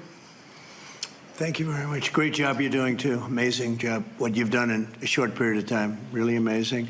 And I see somebody down there, Bill, from Microsoft that has done a pretty good job, too. I'll tell you what, I had that stock, it was 28, and now it's about 500 and something. I don't know. It's what a job you've done. Would you say a few words about your company? Absolutely, Mr. President. Thank you so much, obviously, for bringing us all together and the policies that you have put in place for the United States to lead. And one of the things that I think has made this industry unique is not only the innovation, but it's the market access that you have obviously championed for us all over the world, and also the trust the world has on American technology. I think that everything that you're doing in terms of setting in place the platform where the rest of the world can not only use our technology, but trust our technology more than any other alternative is perhaps the most important issue. And you and your policies are really helping a lot. So thank you very much. And also I wanted to thank Madam First Lady for hosting what I think is perhaps the most defining issue, which is about skilling and economic opportunity that comes with AI. And so I deeply appreciate your leadership there as well. Thank you. Really, and a really amazing job you've done. Thank you. Bill, would you like to say a few words? Well, I'm in the second phase of my career, giving away all the wonderful money that Satya's good work has helped multiply a lot. But I think the thing that ties my first career that I still spend some time on because AI is so phenomenal, and my second career is innovation, innovating in health in areas like vaccines or gene editing, and the President and I are talking about taking American innovation to the next level to cure and even eradicate some of these diseases. He mentioned polio, which is one that we're close. We don't need new science on that one. For some like HIV and sickle cell, we do need new science, but the U.S. Has the seeds that in the same way that Warp Speed took those seeds and put them together, I think something fantastic can be done. AI for our foundation is that we want a doctor for everyone in Africa through AI. We want farmers to have incredible advice and kids to have a chance to learn. So the work being done by the people at this table is changing the world. It's coming fast, so it's great. We all get together and talk about how the U.S. can lead in this key area and apply it even to the poorest outside the U.S. as well as to our great citizens. So thank you for incredible leadership, including getting this group together. Thank you, Bill. That was very nice. Tim Cook, you've done an incredible job with Apple, little company called Apple. Thank you, Mr. President. Very, very few people have been able to do what you've done. Congratulations. Please. Thank you, sir. That means a lot to me. I want to thank you for including me this evening. It's incredible to be among everyone here, particularly you and the First Lady. I've always enjoyed having dinner and interacting. I want to thank you for setting the tone such that we could make a major investment in the United States and have some key manufacturing, advanced manufacturing here. I think that says a lot about your focus and your leadership and your focus on innovation. I also want to thank you for helping American companies around the world. This is a very key thing, and I really enjoy working with your administration on those topics as well, because I think they're so important to the country. I want to thank the First Lady for focusing on education. There's nothing more important than education. It is the great equalizer and always will be. And so thank you so much for including me. We are all different in some ways, but we all believe in the power of technology to improve people's lives, and that is the thing that binds us all together. And Tim, how much money will Apple be investing in the United States? Because I know it's a very lot, and it's, you were elsewhere, and now you're really coming home in a big way. How much money will you be investing? $600 billion. $600 billion. All right. It's a lot of jobs. We're very proud to do it. That's great. Thank you very much. Thank you. Appreciate it. Thank you, sir. Sam, you're a big leader of a very new industry at a very young age. You're a young guy. Do you want to tell us about what you're doing? You told me things before that are absolutely unbelievable. So what are you doing? First of all, to echo the comments of Tim and others, thank you so much for getting us all together, and thank you for being such a pro-business, pro-innovation president. It's a very refreshing change. We're very excited to see what you're doing to make all of our companies and our entire country so successful. The investment that's happening here, the ability to get the power in the industry back in the United States, I think this will set us up for a long period of great success leading the world, and I don't think that would be happening now without your leadership. We're very grateful to be able to build our company here, to build data centers here, to build the entire AI industry and lead the world in the United States. Echoing many other people's comments, I think this will transform the world in a profound way, and I think it really will be to the United States' advantage to be able to lead the world this way. The event that the First Lady hosted today about education was really wonderful, and watching what AI is doing even today for education and so many other industries is really great. So thank you so much for enabling this. We will invest a ton in the United States, and we will do our best to make sure that we continue to lead here. That's right. Thank you. Hundreds of billions of dollars, and it's going to be well worth it. Then you have an unlimited market, right? It seems like it. Come to think of it, how much is Google investing? We are well north of $100 billion. In the next 2 years, it's $250 billion in the U.S. That's great. Great. We're proud of you. Very good. Thank you. A lot of jobs. Yeah, good. What about Microsoft? That's a big number. I would say each year we're close to, in the United States, around $75 to $80 billion. Good.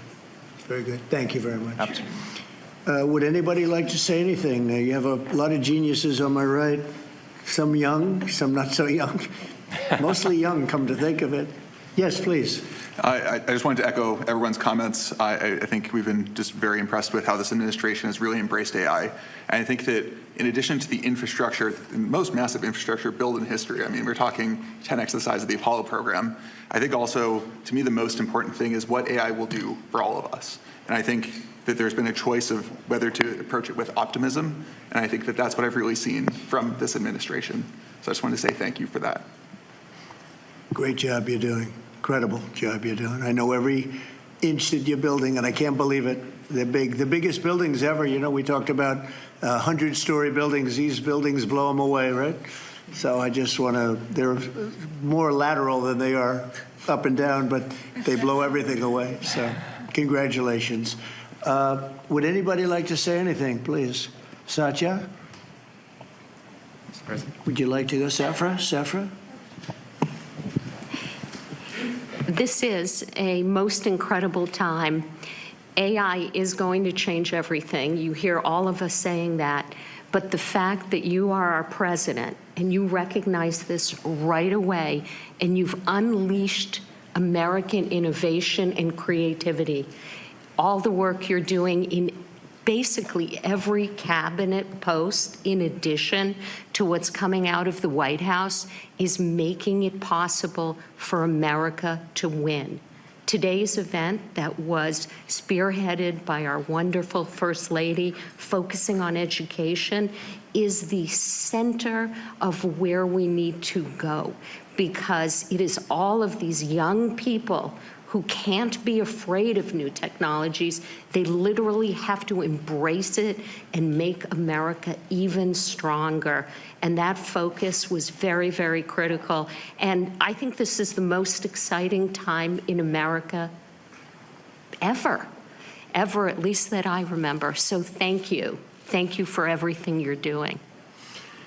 Thank you very much. I appreciate it. Say hello to everybody, Larry and everybody else. It's an amazing company that you're involved with and running. I just want to thank everybody for being here. I want to thank the media. They've been very nice lately, although I'm still here. So we have to. They made a couple of bad predictions. That was not good. I've never had that feeling before.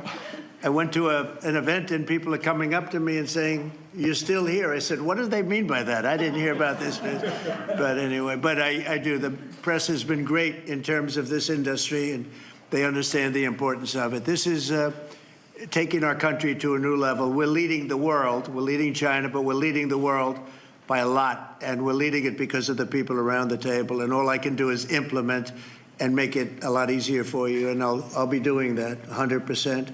So I just want to thank you all. Yes, did you have a question? Go ahead. Go ahead, please.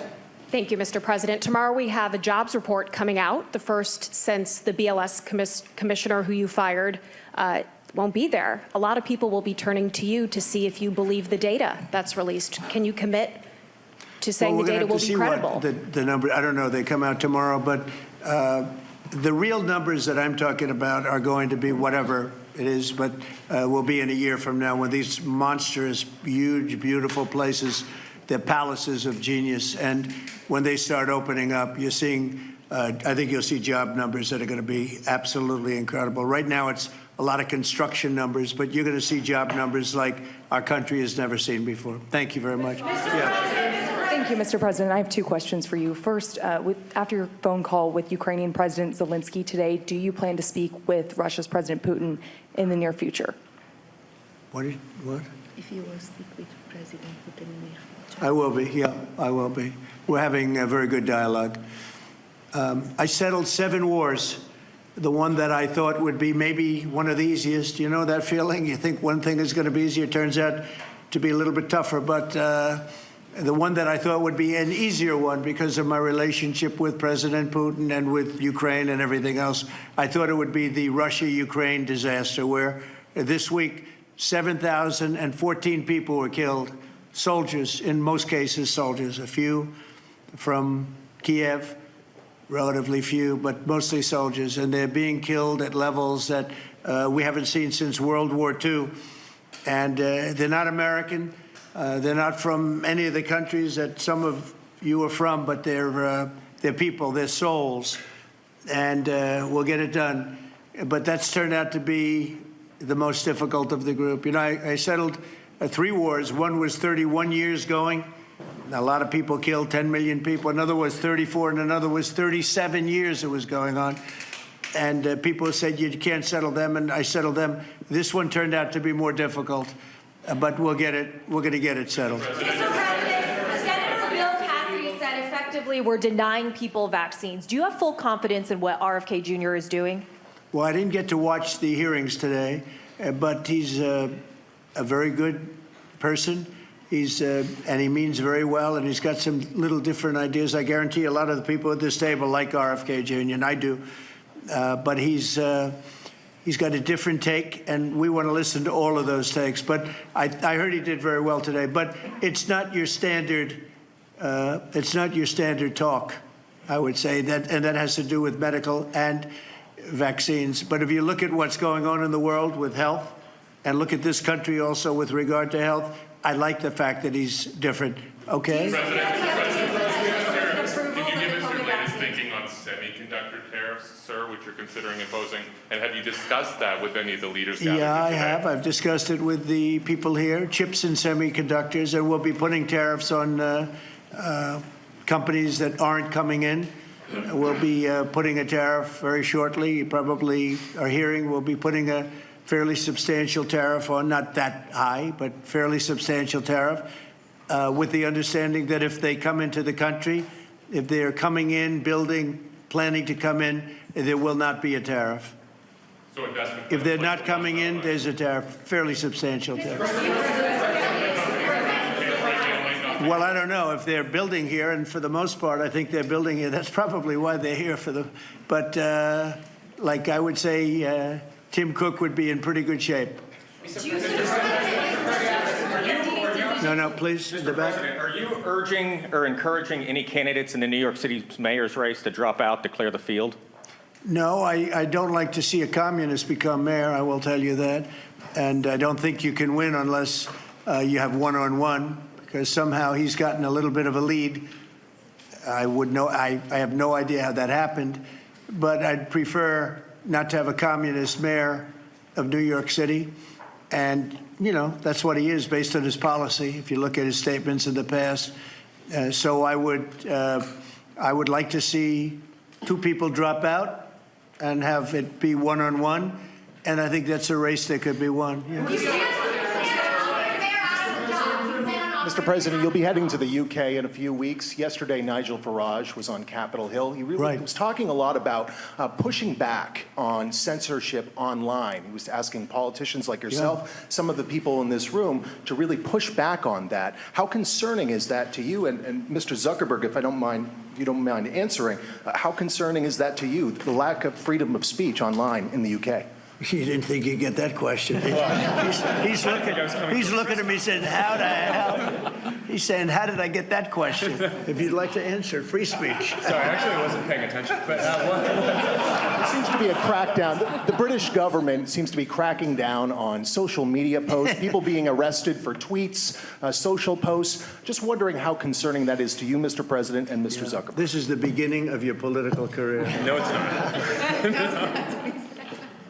I will just say that in terms of UK, strange things are happening over there. They are cracking down, and surprisingly so. And I've spoken to the Prime Minister, and let's see what happens. But it is a little bit different situation. I'm very surprised to see what's happening. Are you talking about the UK in particular, right? Yeah, I'm very surprised to see what's happening. Sad.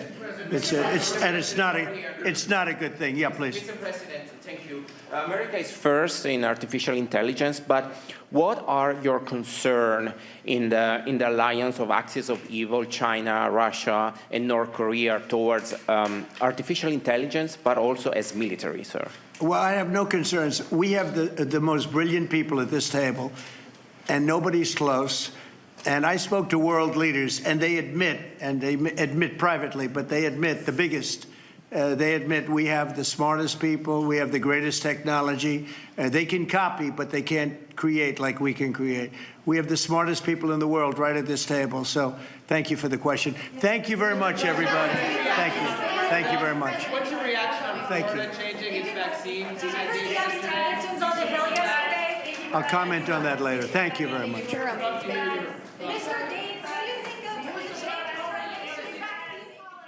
I'll tell you what, folks, in many respects, a stunning set of events inside the White House where President Trump invites these men and women who had it out for him. This shows you how President Trump is willing to put everything aside for the good of America.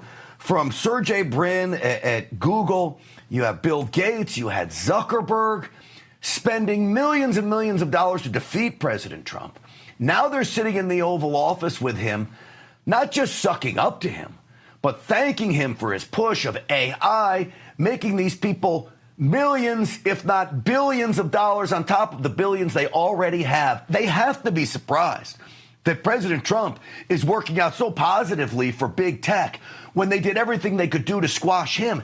And not just him, which I have to tell you, it makes me so angry to see them smiling and yucking it up with President Trump when they did so much damage to all of you. They took food off of my table. When you look at Facebook and YouTube, Google demonetizing me. And just while this was going on, I thought I would just check if you Google Donald Trump and you click news to see what would come up. Now, the Google founder is in there. The CEO of Google is in there. And you've got first Politico, The Economist, Axios, USA Today, Variety, South Park, Donald Trump gets Satan pregnant in wild new episode. The first headline is Trump is trying to blackmail the Supreme Court. Not one, folks. Not one positive comment on Google News, positive article. Where's Breitbart? Where's Real America's Voice? Where's the Gateway Pundit? Nowhere to be found. Yet they're making billions. And you know who will benefit from this? Sure they will, those big-time billionaires. Fine, I don't care. You will all benefit from it. This economy is going to rock and roll. President Trump could have easily said, I'm not inviting these people in. They were horrible to me. They tried to squash me. But instead, President Trump's the bigger man. And in the end, he's winning, and he's winning for America. And I watch a scene like that, and I say, how do you do it, Mr. President? How do you hold it in, sitting amongst the enemy there? But the enemy is loving President Trump now, isn't he? Loving President Trump now, just like we all do. Make America great again, baby. Make it prosperous again. And, of course, make it safe again, which is something else he's trying to do. All right, folks, listen to me. Don't miss the Rebels, Rogues, and Outlaws tour coming to the America First Warehouse September 12th and 13th. This ticketed event will feature live shows in front of a live audience from the guys at Studio 6B, Steve Bannon, Peter Navarro, and more. Scan the QR code or visit, there's a little QR code at the bottom of your screen. It's there. Or visit the AmericaFirstWarehouse.com. We love the guys over there to get your tickets. Go ahead, put it up there real close just so everybody can get it, because I want everyone to support the America First Warehouse. There's the QR code. All right. We know that Stinchfield's army is strong, and we can claim yet another, well, we're getting action for you, okay? That's what we're doing. We're getting some action, and we're going to tell you about it next. Hi, I'm Caleb, and this is my story. I was born with osteogenesis imperfecta, or brittle bone disease. I have broken my bones almost 200 times, and I have had 11 surgeries. But I didn't let that stop me. I love to bike ride, climb, race, and I'm learning how to stand and walk. Well, I can only do all of this because of generous people like you and Shriners Hospitals for Children. And for the past 100 years, Shriners Children's has become family to millions of kids.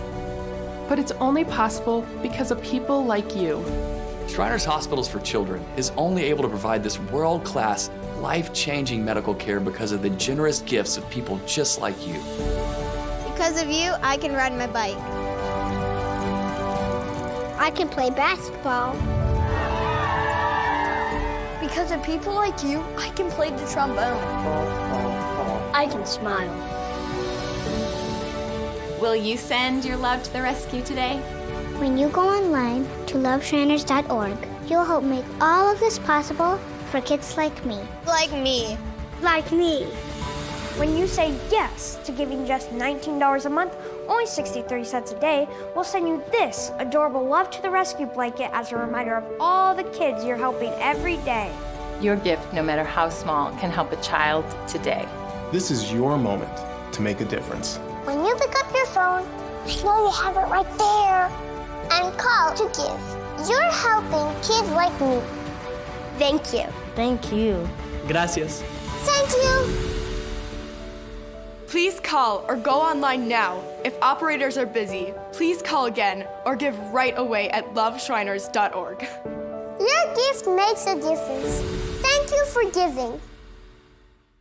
You push it. You try to hold them shut, but your doors won't stay closed no matter what. Introducing Ruby Monkey Magnets. Ultra-thin magnetic plates that will keep your doors and drawers shut. Just peel to reveal the super strong adhesive. Place the monkey, then the magnet, and close. Installation is that simple, and now you have a door that will stay shut. The secret is the ultra-strong industrial magnet's powerful attraction that holds tight. Monkey magnets work on most surfaces and are perfect for cabinets, dresser drawers, sliding closet doors, and more. Even your outdoor problems are solved in an instant because they're corrosion and rust resistant. Call or go online now to get 8 sets of monkey magnets for only $9.99. Due to rising costs, this may be your last chance to get monkey magnets at this low price. There is a strict limit of 1 house pack per order. Call now. Call 1-800-519-4389. That's 1-800-519-4389. Call or visit at monkeymagnets.com. So call 1-800-519-4389 now.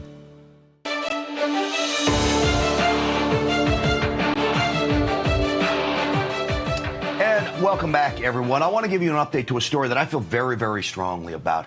Anytime you have an American citizen where the government is about ready to, I'd say, starve you to death, but dry you out to death, drain your water. Well, this becomes a story for me. This is happening in Northern California as Governor Gavin Newsom pushes with Pacific Gas and Electric to decommission dams, which do away with reservoirs and doing away with water for 600,000 people in the Potter Valley in California. Also, the salmon can swim free. Well, we had an independent investigative journalist on. Her name is Keely Covello, and she opened our eyes to this story. Watch. The Potter Valley project is a vital piece of water infrastructure that serves the North State. 600,000 people get water from this project. but he is supportive of removing these dams. And so just within the last few weeks, we've started to feel the effects of that. FERC greenlit some water cuts as PG&E, the company that owns these dams, prepares to decommission and destroy them on the taxpayer dime. That was last Wednesday. On my way to Mexico for vacation, I had a brief text exchange on Thursday with a friend of mine in the White House about this story. So you let the president know about this. Well, I don't know if they passed it on to the president, but I can tell you this. Brooke Rollins took notice, the Secretary of Agriculture, and she tweeted this out on Friday. This was just flagged for me at America on One. Insane. I'm on it. America on One is Keeley's Instagram and Twitter page. And the Secretary of Agriculture is now looking at this. So we're starting to get some action because nobody was covering this story except reporter and editor for On One, Keely Covello. She joins me now from California. Keely, welcome to the program. Grant, thank you so much for having me again. And truly, I think your show last week made a big difference for us. So I cannot thank you enough for highlighting this. Well, I'm so glad. We're not there yet, though. So give me the update on the ranchers. This is a big problem about watering cattle, pear growers, so they can water crops there. Give me an update. Are people still getting water? Are there people not getting water? Where are we? How does this stand? So the town of Potter Valley, which is a tiny little mountain town, that's where I grew up. That's where my family's from. That town is still experiencing water cuts. FERC greenlit these water cuts at the request of the power company PG&E that owns the dams that are slated for removal. So these water cuts are preliminary, but they're kind of a foreshadowing of what we're going to expect in the future when we have a dry valley. When these dams are gone, we won't have water anymore. And Potter Valley is kind of the canary in the coal mine. We're just the first little town that is feeling these effects, but folks all the way down to Bodega Bay, if you know Northern California, so all the way to Marin County, will lose a vital water source. So this is a very dire issue. It's existential. And I feel like my little hometown is in the bullseye. We're the first ones raising the warning, but our urban neighbors to the south, all of our neighbors need to know what's coming for us if these dams are removed. So the water cuts are only for Potter Valley right now, but they're coming for all of us. All right. So we say water cuts. What does that mean? Do you turn on your sink and there's no water? You can't take a shower? This is really impacting the farmers and ranchers. Potter Valley Irrigation District lost the water that is promised to them to provide these agricultural clients with every single year. And this happened 2 months before harvest. But Potter Valley is unique because most of our domestic wells rely on groundwater recharge from irrigation for cattle, for, hay. There's a lot of hay in the valley.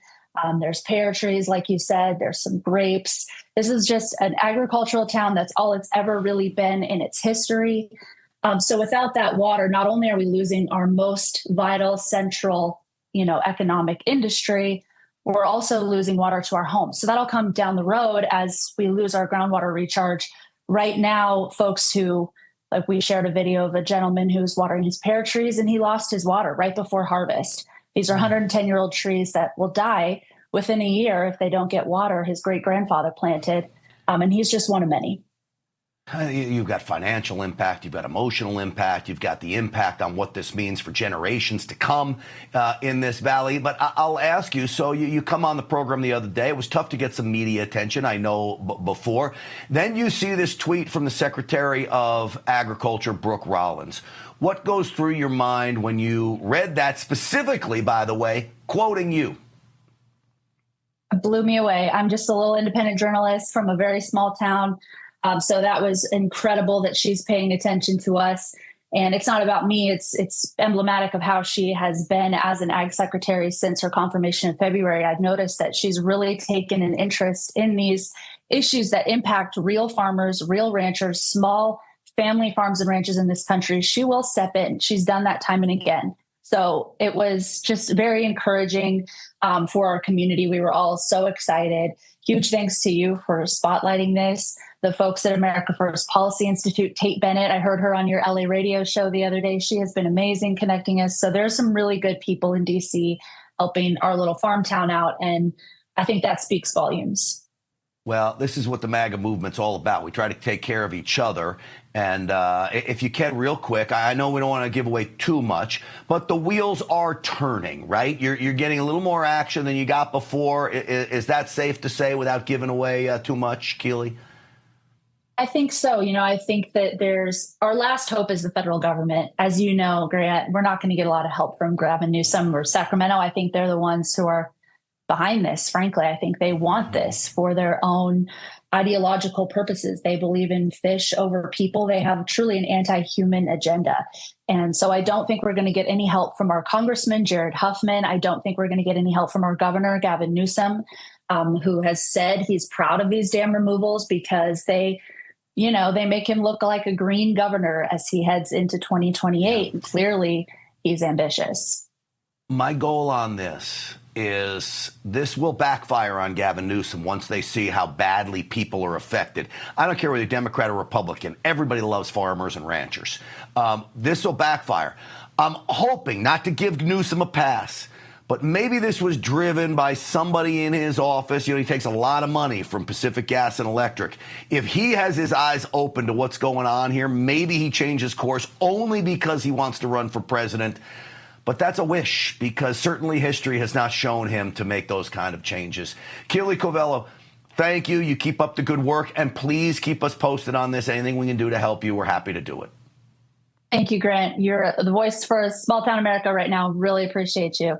Thanks for having me back on. Well, right back at you. At America Unwon is where you can find her on Instagram. I urge you to follow her page. All right, folks, listen up. The wellness company, this is a company that I love. TWC.health/voice is the website I want you to go to. You can get one of these. These are the prescription medication kits. The Trump administration is trying to make America healthy again. It starts with this at home. So the wellness company offers top quality products to keep your family safe and healthy. They're prescription medical kits, life-saving medications, guidebooks. There's parasite cleanses. I just finished mine. I lost bloat, by the way, with the parasite cleanse. Really pretty amazing. This is all designed to make you live longer and healthier. Visit twc.health/voice. Do it today. Use the promo code VOICE to save 10% at checkout. That's twc.health/voice. Use the promo code VOICE and save 10%. All right, midterms coming up. Now more than ever, we have to focus on election integrity. We'll talk about that next. Thinking about travel? Think AMAC. AMAC members have access to special money-saving discounts on hotels, car rentals, cruises, and more, so you can save money on every adventure. But that's not all AMAC has to offer. AMAC is America's leading conservative advocacy and benefits organization, guided by the principles of faith, family, and freedom. So when it comes to saving money on travel and so much more, think AMAC. Selling your home shouldn't be expensive or stressful. At Ideal Agent, we'll connect you with a top local agent that'll sell your home fast for top dollar, and all this for as low as a 2% commission. Ideal Agent connected me with the best realtor in my market, and I saved $12,500 as a result of it, and I got more than my asking price.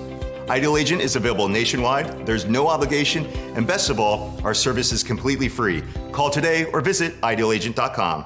There's nothing worse than losing your dog before their time. That's why I created Dr. Marty Nature's Blend, designed to help dogs with everything from digestive issues to itching, even moving better. Nature's Blend works because it's freeze-dried. So instead of destroying the nutrients with high heat, they all get right into your dog's body. Take it from a veterinarian with over 50 years of experience saving dogs' lives. I have never seen a food make this much impact on a dog's health. For a limited time, get up to 54% off Dr. Marty Nature's Blend, plus a free gift with our special TV offer. Call or go to drmartypets.com/TV. Your wallet is always in danger. Criminals can hack your information without you even knowing. Introducing Slim Mint, an ultra-thin RFID blocking wallet that keeps your cards and cash protected. Slim Mint uses the latest RFID blocking technology to prevent thieves from stealing your info. It's ergonomically designed to optimize space and keep your belongings organized. With the auto-locking Slim Mint, your cards and money stay securely in place. It has a built-in cash clip and a flexible outer band to fit your additional cards in cash. Call or click now and get Slim Mint for just $29.99. Order in the next 5 minutes and you'll get an instant $10 discount. So it's only $19.99. But wait, due to rising costs, this may be your last chance to get Slim Mint at this low price. There's a strict limit of 3 Slim Mint wallets while supplies last. Don't wait. Order now. Call 1-800-608-4172. Call or visit slimmintwallet.com. So call 1-800-608-4172 now. Did you know that thousands of authors across the country have written books and published them with Page Publishing? If you've written a book, Page can help you through the process. We cut through the confusion of the publishing world to make it easy for you. If we decide to publish your book, your work ends and ours begins. From copy editing and proofing to typesetting and book cover art, we get you printed, distributed, and sold on Amazon, Apple iTunes, and bookstores. We'll even promote your book. Call for your free writer's guide, 800-319-0257, or scan the QR code now.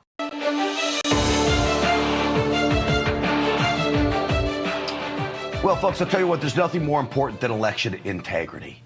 And it's going to take all of us to secure our elections. I want to bring in now AMAC Action Senior Vice President Andy Mangione back to the program. Andy, it's great to have you on. AMAC, I'm sure, taking an active role in this, right? Absolutely, Grant. Our members are very, very especially interested in election integrity. And when we call upon them to volunteer to work elections, they show up in droves. So we're very proud of how engaged the membership is in election integrity. All right, you know, President Trump had signed an executive order trying to crack down and make sure we have safe and secure elections. Everything the left did to us during COVID and trying to Make America Great Again conservatives from getting to the polls, you have Governor Pritzker in Illinois claiming this. Watch. The other aims are that he'd like to stop the elections in 2026 or, frankly, take control of those elections.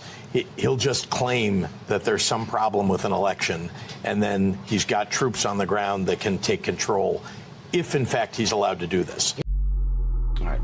Pritzker is not talking about Zelensky in Ukraine. That's the Zelensky model. He's talking about President Trump. President Trump is going to use the National Guard to take over election. I mean, it's absolutely ridiculousness, Andy. It's nonsense. The president just wants free and fair elections for everybody. People have to realize the president can only influence federal elections. That's all they can do. The vast majority of elections are administered by the state. Each state is different. They have their own rules. They have their own regulations. They are 50 separate entities that administer the majority of our elections. President Trump just wants to make sure that it's easier for people to vote and harder for the bad guys to cheat. You know, you raise a good point because so many elections are so important, all the way down to school boards, maybe some of the most important elections there are out there. A lot of times there's low turnout. If there's low turnout, I imagine it can be just as hard to get people to watch the polls for cheating. That's where AMAC comes in, and I guess your call for volunteers for not just when we're voting for president or a member of Congress, but for every election. Absolutely right. We've got a gubernatorial election that's all set to go in Virginia. We'll be launching soon a request for our members in Virginia to volunteer for those elections. The last time there was a gubernatorial off-year election, our members showed up in droves. We had almost 800 show up to work the elections, either as a poll worker or an election observer. We know we can count on them when during crunch time. How important is it you get as many people as possible, Andy? Well, the more eyes we have on the election, the more people can report. And it's as simple as that. There are always openings for people to work the elections. As I mentioned before, each jurisdiction is different, and they're called different things like election judges or poll workers, etc. But the bottom line is, it is imperative that we have as many sets of conservative eyes on our elections to make sure that they're administered effectively and, most importantly, fairly. Yeah, absolutely. Well, you guys are doing great work over at AMAC Action. And, of course, I love the entire organization, AMAC. I'm a member. Let me tell people, Andy, how to join the fight and really save America is what we're talking about. Go to amac.us/grant. And right now you can save 33% on a 5-year membership for about $1 a month. You'll get access to major discounts, exclusive resources, and the subscription to AMAC Magazine. That's amac.us/grant. Go there today. I'm so happy that I did. Please, you should too. All right, President Trump has discovered AI, and he's loving it.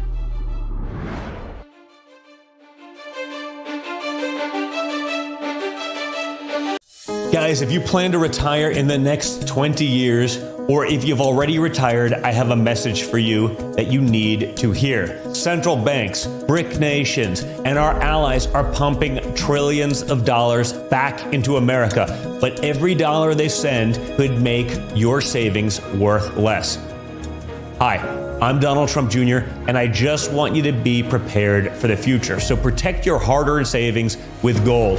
A gold IRA from my trusted friends at the Birch Gold Group offers you the safety net of gold with the tax advantage status of a retirement account. To see how it's done, click the link below to get a free info kit on gold IRAs. This kit reveals why gold IRAs are exploding in popularity, so do it now. What do you have to lose? It's free and there's no obligation. Click the link below to get your free info kit from the Birch Gold Group. What do you do when your tire goes flat and there's no air anywhere? You reach for Bullseye Pro, the smarter, faster, hands-free way to fill it up with air. Bullseye Pro is equipped with a rechargeable lithium-ion power plant, so fast and so convenient. It's like the power of an air compressor in the palm of your hand. Look, you can inflate all 4 tires on a single charge. It has a built-in smart pressure digital sensor that gauges and automatically stops when the set tire pressure is reached. Easily inflate pool toys, exercise balls, and more. Call or go online now and get the complete Bullseye Pro inflation system for the factory direct price of just $79.99. Plus, we'll ship your entire order free, and we'll give you a 50% discount on a second one. Order now. To order, call 1-800-976-9718. That's 1-800-976-9718, or go to getbullseyepro.com. Hey Rav family and War Room Posse, mark your calendar. September 12th and 13th, the Rebels, Rogues, and Outlaws Tour is coming to the America First Warehouse. I have never seen anything like this. 2 unforgettable days filled with patriots, barbecue, and live shows straight from the most amazing place, the America First Warehouse. Get ready for a special guest to be announced, plus a 3-hour live episode of Studio 6B. And we're just going to go do it. On the 12th, Steve Bannon will host War Room Live at 5 p.m. And Steve will be back again on the 13th. Woo! Followed by 1 hour with Peter Navarro. I went to prison so you won't have to. The Rebels, Rogues, and Outlaws Tour, September 12th and 13th at the America First Warehouse. Scan the QR code to see pricing and availability. Don't miss this opportunity. Tickets won't last.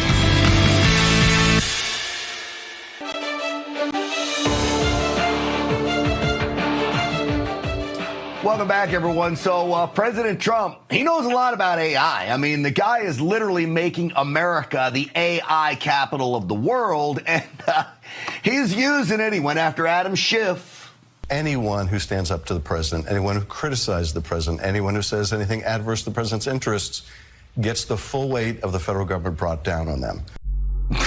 That, of course, is old pencil neck Schiff. So you're thinking, who else could he go after? Well, how about Gavin Newsom? I wasn't exaggerating when I said that I received in the mail a Trump 2028 hat from one of his biggest supporters. These guys are not screwing around. He's wearing the Trump 2028 hat. We would all be lucky if President Trump ran in 2020. I'm here to tell you, folks, he's not running in 2028. I wish he was. I wish he could. He's not running, and I know that for a fact. Last one, though. Donald Trump pole vaults over a new Cracker Barrel logo.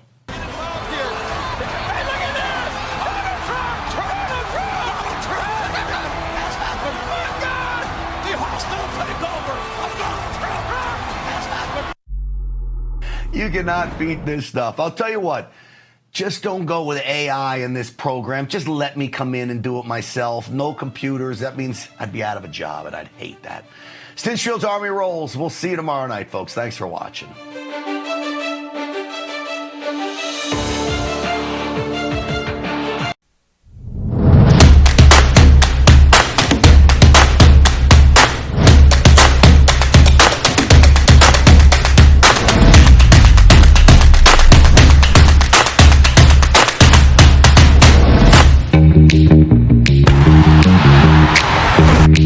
your TV sounds funny in the evening, you're watching live from Studio 6B on Real America's Voice. Well, Aaron giving you the quick early tease on what's coming up tonight. Of course, that's opening night of the NFL. Big odds makers, even though it's going to be just one game. It's the initial odds makers of the year before we do the big first odds makers tomorrow night at the America First Warehouse. Welcome on in, everybody. Real America's Voice, live from Studio 6B on a Thursday, September 4th, 8 p.m. on the East Coast. Glad you're in. Slick's going to be here tonight. Yeah. I just don't know in what form he'll be here tonight. He'll be here, regular Slick, at least to start the night at, whenever he gets here. He's at his chamber meeting now. But then he will not be sitting here on the set. He will be sitting, we have a live camera that will be showing Slick, there it is, in Harry on the Highway's office with the Dallas Cowboys game and the Philadelphia Eagles game. So we will be watching Slick. We should have done like a little box, Aaron, on top of the Live from Studio 6B lower third part logo, so we could have Slick on at all times while we're doing the show. Maybe we have to think about that. He'll be in chambers. That's like him being in chambers. Yeah, yes. Yeah, he's because he's in my estimation, he is in for a long night tonight. A long night tonight. It'll be 14-0 by the end of the first quarter. I was streaming this afternoon, and I said on the stream, the only positive thing for Slick tonight is that we're on the first floor. And the windows in Harry's office are kind of like the windows at the White House. Yeah, he will live if he throws himself. yeah, we're on the first floor, so that's good. So, all right, good. Unless, of course, he has an aneurysm from watching his team play. Yeah. It's going to be a long season for Slick, I think. It certainly seems like it's going to set up to be that way, and tonight will be. Well, listen, we all could look like fools. Wouldn't be the first time for me, obviously. At least maybe the first time today, but not the first time. Maybe they're better than we think. So we'll see. Slick's hoping they are, and they scored 2 touchdowns. Yeah, and they only lose by 30. Right, 50. We'll see. We still have the Jets, so we're not in the clear. Well, you and Aaron, I guess, have the Jets. You have the Jets. I like the Jets and Giants. I go right down the middle. Well, then you're just like a phony fan. You're not even just I'm a complete phony fan. What do you mean you like the Jets and the Giants? How's that possible? I like the New York teams. I follow them both. You can't like both. I do. You can't. How about Mets and Yankees? And the Mets? My dad likes both. I grew up a Mets fan, and then when the Yankees got Paul O'Neill, I became a Yankee fan. Do you like don't even answer this one, but don't tell me, do you like the Islanders and the Rangers? I do. I like it, but I'm an Islander fan. I'm an Islander fan. Yeah. You are the worst New York fan that there is out there. Oh, I got blown up there. What happened? The worst New York fan. The New York fans do not. I'm a New York fan. That's the thing. All right, last one. Do you like Tate McRae and Britney Spears? You sure that's the last one? Because I say not applicable. Well, if that's the case, then you probably also like the Buffalo Bills and the Buffalo Sabres. They're New York teams. I like Buffalo because they win. Like Metro New York teams. Yeah, that's true. So then you're a Devils fan. That's a Metro New York team. I don't follow the Devils either. But listen, if the Islanders are not in it, I will root for the Rangers. And if the Jets aren't in it, I will root for the Giants. And if the Mets aren't in it, I'll root for the Yankees and all that kind of stuff. Okay. I don't know how you could be both a Yankee and a Met fan. You can't. You can't. Well, if the Mets play the Yankees, I'm a Met fan. So then you're not a Yankee fan. So you're a Met fan. So you're a Met fan. Just say I'm a Met fan, and because I like to win once in a while, I jump on the Yankee bandwagon. Hang on. Let me call my therapist here for a second, because I might need to get some professional counseling on this. I want to say hi to everybody in the chat, wherever you're watching, especially on the Real America's Voice YouTube tonight, where I believe we're live there. We'll be live there during the commercial. So if you haven't followed yet, make sure you head over to the Real America's Voice YouTube. Just go to YouTube, go in the search bar on the homepage and type in Real America's Voice. Boom! First one there, you'll see it, and it'll say live, and that'll be us. And it's live all day long with all the great shows, by the way. So just bookmark it, and then hit the little bell notification so you get notified when they go live, which is all day long. So you can you'll see all the shows, including us, 8 to 10, right there in the chat. We'll try to get over there into the chat as well. Wherever you're watching on social media, we appreciate it. Rick Delgado's here. He's going to do the news. Mr. Delgado, how are you? I am good. It is, of course, a Thursday night shirt night. So, of course, I'm wearing my Thursday night shirt. Damon, good day. Good day. I'm just wondering if there was any news that is worth talking about. Oh, yes, there was. There was a lot of great news. I saw a lot of good stuff. I got to watch your stream a little bit this morning when it popped up. Thank you. No, you weren't on it, Vince. Yeah, you weren't on it, Vince. I was streaming as well, but not on TV. So I watched your stream for a little bit. Good stuff covering the RFK attempted inquisition, that he smashed them back in the face several times. RFK was literally doing the Lord's work today. Yeah. That's what he was doing. So that was fun. That made my day that much better. So my stream did. Thank you. I'm glad. Well, not your stream. Well, what'd you? RFK Jr. Yeah. Well, but you said you were watching my stream. I said I was watching your stream. That made your day. Thank you very much. Vince here. Vinny Mac, how are you? Since it's Thursday shirt day, I want to show the shirt that was sent to us. I got a shirt. I think everyone got a shirt from one way or another. From Sherry Merrill. Actually, you got 2 shirts, and that was it. I got 2 shirts. I got a Vinnie Mac shirt she sent me, which I'm very happy about. 2 Vinnie Mac shirts, didn't you? Yeah, a white one and a blue one. Well, that's your name. I'm sporting the blue one. Has my name. Yes. Yeah, thank you for picking that up there, Rick. Very astute of you. So I wanted to wear it tonight and thank her personally for a great It looks shirt. good. Well, when you're a former model like I have been for many, many years, these types of things do fit well. Yes. Yeah. Looks good on you, though. Looks good on you. A little soup with that? Okay. 6 minutes past the hour, live from Studio 6B. Slick will be here, and we'll maybe do some sports. You know what? He doesn't have a chamber meeting. I think he's pre-gaming. No, he said he had a meeting. He said or pre-crying. He was pre-crying. Yeah, that too. Yeah, a little therapy for him too. So RFK today, and those of you who are watching the stream like Delgado, and it made your day too, I hope. Yep. You know a lot of what I'm going to say because you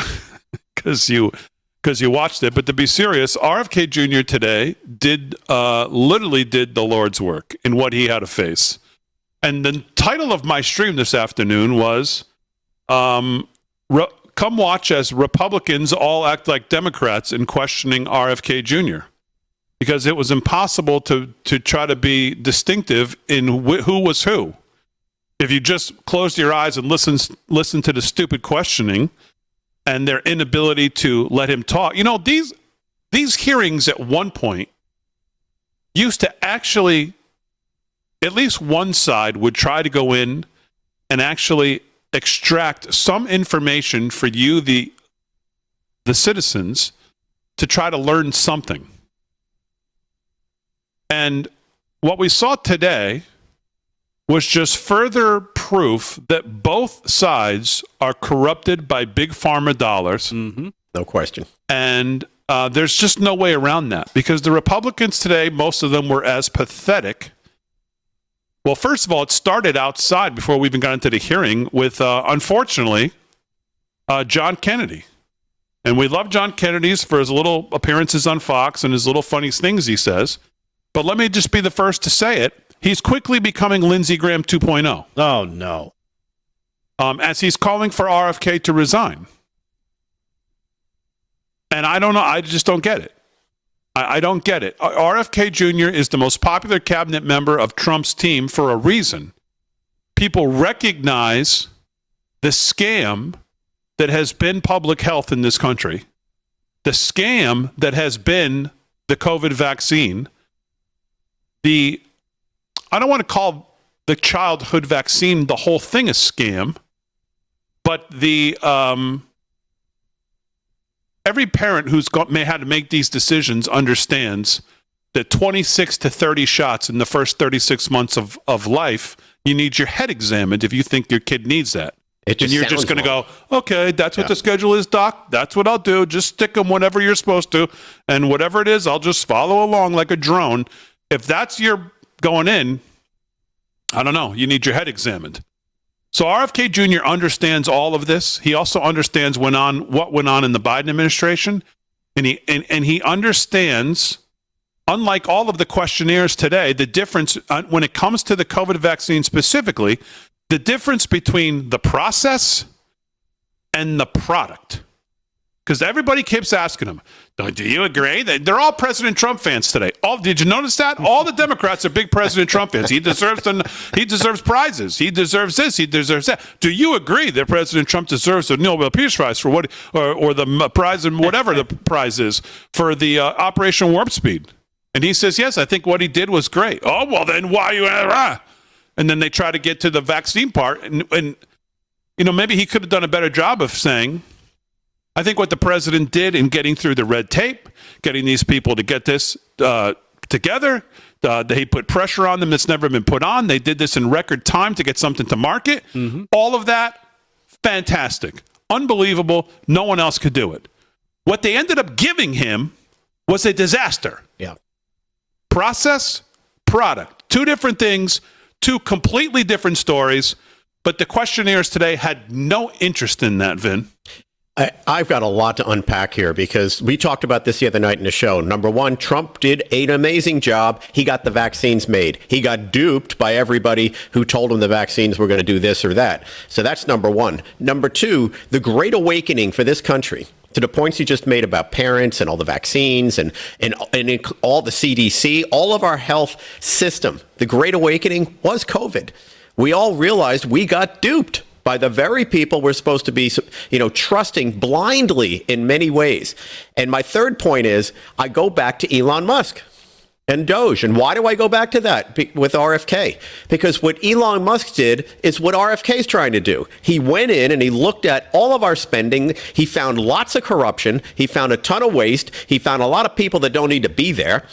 What did RFK do? He's done a Doge in what's going on there. And it's not even like myth or someone just coming up with their own view of this. What happened, what RFK has said, is just flat out wrong. They misled us. And then you unpack the whole autism thing. And you look at an article came out today about the CDC burying some study that showed autism's connection to some of these vaccines. So you put all this together and you're like, go RFK. He's doing God's work in a sense for all of us that are in our country, but the way they've gone after him is very Elon Musk-like. Right. When that system of corruption is being challenged and we're taking those pieces down, this is what they do, left and right. It's their money system. It's their money scheme. It's their grift. They can't have that interrupted. Vin, what are you talking about? Stop it with your nonsense. As a matter of fact, one of the things that kind of jumped out at me as he had to deal with a-holes on both sides of the aisle throughout the day was that he should have started every answer to those questions with, I'm only here because all of you failed. Yeah. As he pointed out, the change in the health of this country that went from when his uncle was president to when now President Trump is president, how sickly this country has become. The only reason why Trump is here, Secretary Rubio's here, Pete Hegseth is here, Kristi Noem is here, and Tulsi Gabbard is here, and RFK Jr. is here because all of you people standing there for the last 10, 20, 30 years have failed in your jobs. Simple as that. Well said. And continue to fire them all. All right, live from Studio 6B, I'm happy to let you know that Slick is in the house. Yes. No. For what's going to be a long night for him. 13 past the hour, live from Studio 6B. We're back. See if we can get a live shot of Slick getting set up. Yeah. We're back right after this.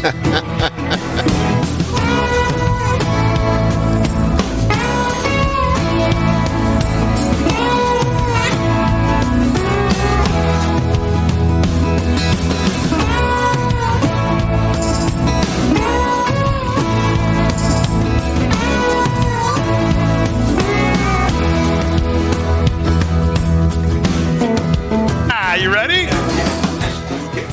Come on. It's 10-0 already. Might as well go home now then. Might as well go home now if you want to see a close game. Yeah, this is as close as the game is going to be. Go watch, I don't know. 0-0. Yeah.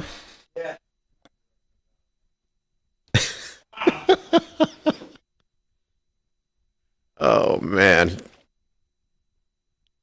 Hey, Sherry, you saw I'm wearing the shirt. I told you I would tonight, so thank you. And Good to see you on Facebook. Yeah. You did the old shout out. I did the shout out. Crazy kids love the shout out. It's a nice shirt, by the way. Feels great. You should feel it. Would you like me to? Strange request. I'll need a couple of drinks, but okay. From a former model. Former. Yeah. No longer practicing. Right. I say that to people sometimes, and they don't know what to say because they're like, yeah, okay. How do you respond to someone who says they were a former model? I was not a former model. And that you're no longer practicing. I just like to say it. Weren't you on Star Search or something, Vin? I won the 1980 Young Comedians NBC show. I was there, and I won it. Yeah. I knew there was something. I just couldn't remember what it was. That was my big thing. You remember when Paul Luna found clips from it? So what happened? I didn't want to be in stand-up comedy. I just was kind of funny around the dorm, and I wound up auditioning. Is there a camera on the? Is there a mic on the camera just to get when he yells, "No, not another touchdown"? Okay. Do we have a camera? We should have a camera outside the window, so when he jumps, we have a defibrillator. We have a defibrillator ready to go. Yeah. That'd be fun. Watch the Cowboys blow them out tonight. No, I know. Absolute. That's what's going to happen. Well, I went for an audition. I won the audition. I won the next audition. I didn't know what I was doing. Next thing I know, I'm on the Tonight Show set. One of 4 people picked for this show. But it wasn't a lifelong dream, you know. I just did it because I was in California and it felt like the right thing to do. It was fun. Here he is. Oddsmaking starts tonight, right? Yeah, you look good in a hat. Right now, we're do it right now. You do. You look good in that. Thank you. You could totally pull that off. Come on, we the rodeo. Yeah. Some people can't pull off a hat like that. No, it's a big hat. Damon can pull off a hat like that. Most people can. I couldn't pull off a hat like that.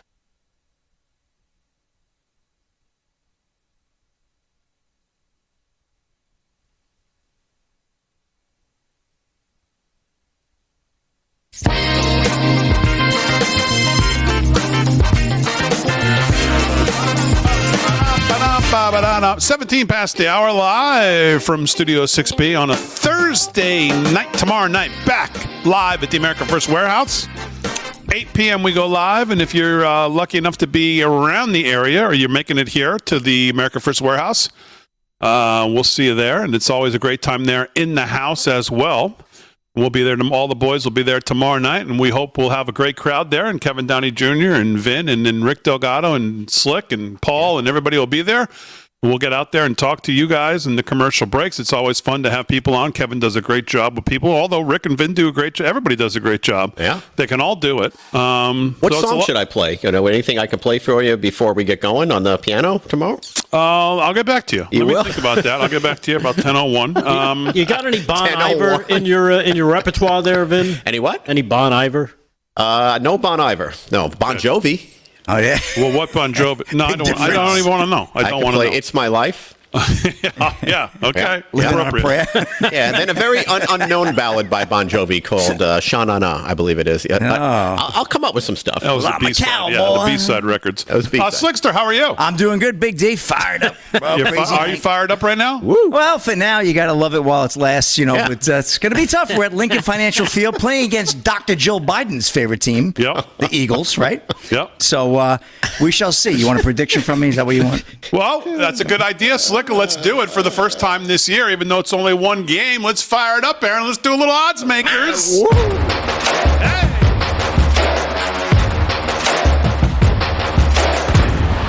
All right, here we go. First game of the season, odds makers. We go to Lincoln Financial Field. Throw it up, Aaron. There it is. Odds makers week 1. Dallas at Philly. Hopefully, I'm not throwing up. Let's make sure. Let's make sure the line hasn't changed. What do I have on there? Philly minus what? 8.5. Yes. Philly minus 8.5 is the play. Slickster, I'll come to you first. Where are you going here? Well, I don't know that Dallas is going to be able to win the game, but I'm going to take the 8.5. I think it'll be a closer game. I think it'll be within a touchdown, possibly a 3-6-point game. Okay. That's what I'm hoping. I'm not thinking 31-7 blowout like you. Okay, so you're going to take Dallas plus 8.5 tonight? Yes, I'm going to take the points. All right. Slick's going to take the points. Aaron, where are you going to go in this one? I'm taking Philly minus 8.5 all the way. I think it's going to be a blowout, no doubt. Really? Interesting. Yep. Now, is that influenced by me talking all week? Is that truly what you think? No, that's truly what I think. I've thought that since, July. Huh. Don't even tell me you're picking the Cowboys right now. Do not start. He did hear Joe Biden's favorite team. Do not start. So I'm also picking the Philadelphia Eagles. Thank you. In an absolute rout city of the Cowboys tonight. 8.5 looks like too many points, even for the defending champs on opening night.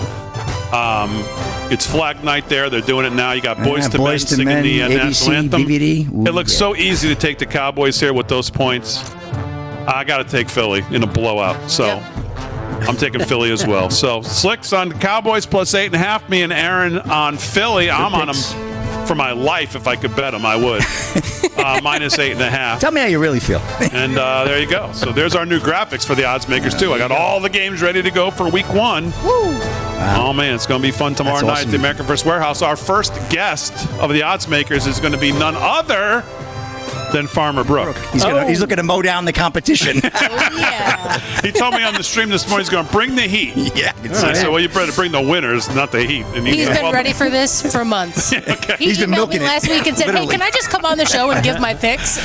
Well, he did well in the preseason. We said he's got to hit a certain percentage, and he did. So there we go. Yeah, I think he went like 15-7, something crazy. Yeah, we'll kick it off with him week 1. So tomorrow night, live from the American First Warehouse. Let's hope he has a better hat than Slick for tomorrow night. My hat's nice. What are you talking about? I hope he brings Slick, his do chicken. you want to now go to your retired? I want to go to the rubber room. Yes. Yeah, I'm going to go. I'll head over there. Just remember, we're on the first floor. Yeah. So don't be trying to pull any. These windows are like the White House. I heard you on your stream earlier. I was on there on Big D's stream this morning, which was, by the way, excellent. You get a chance, tune into Big D during the day, man. It's really awesome. It made Delgado's day today, he said so. Really? I didn't say that. That ain't saying much.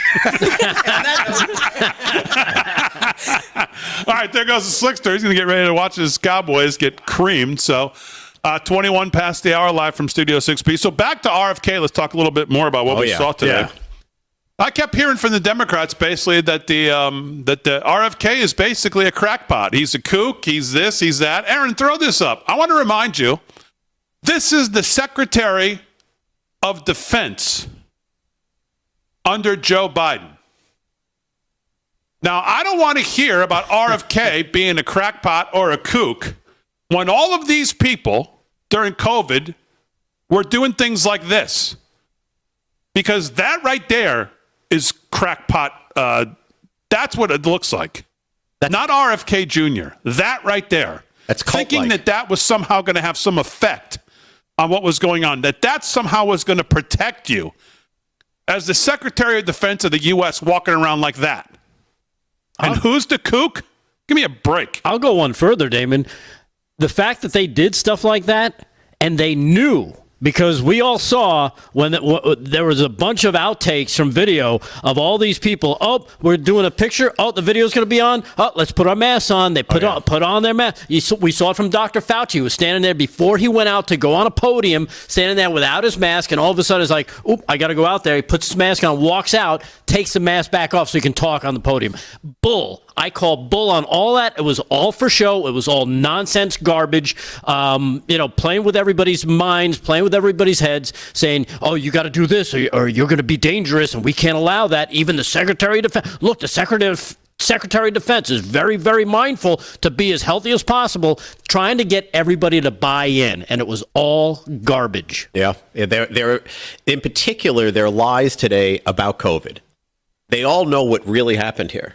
They all know that, we have natural immunity. They all know that many, many deaths, probably more than half the deaths, maybe even more, were basically just called COVID when they weren't caused by COVID, and couldn't even calculate the amount of deaths from people that took the vax.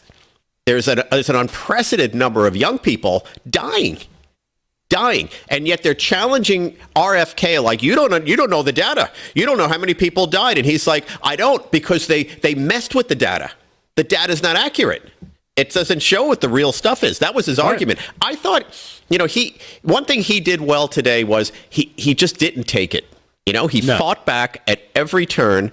I like that about him in general, because I think he called Pocahontas and said, you took $800,000 from Pharma. Bernie, you did too. Like, you guys are all on the take. You've been here for 25 years. You haven't done anything. And to what Damon said earlier about the health, I think maybe it was you, Delgado, about the health of our country, just being terrible, and him coming in and saying, look, you guys oversaw all of this. I'm trying to fix it. But I thought he was pretty good going back at them. Yeah. You know, I was like, hurrah. And what he can learn from today, and what we all who watched it already knew, but it certainly was reinforced, that any kind of attempt at bipartisanship with some of these people is just an effort in futility. No. They're all evil. They're all on the take. They're all just grandstanding out for themselves and whatever the next grift is for them. It has nothing to do with public health, has nothing to do with public information, has nothing to do with trying to actually learn. The only person who asked any questions that elicited anything was Ron Johnson and to some degree Barrasso, who said, explain to us how you're going to do X, Y, Z, or explain at least something to give the guy a chance to explain what he's thinking, explain why he's doing what he's doing. There was very few, even Republicans, who asked that. The rest of them are just a bunch of grandstanding, empty suit, gold-plated phonies. And that's just a fact. That's just what they are. And they're evil. And any attempt at bipartisanship with any of these people is just useless. The sad state of our Congress. You know, when you see sick of all of them. People like this, the way they just attack.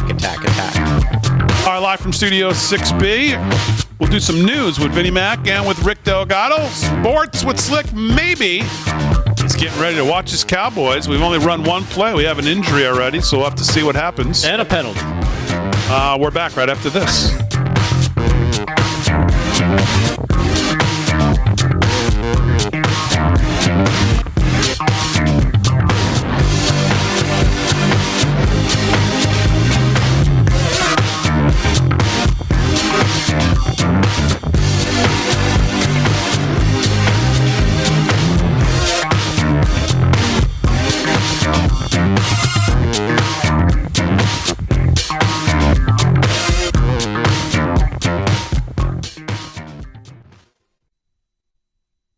Wait, so Jalen Carter got hurt on the first play? No.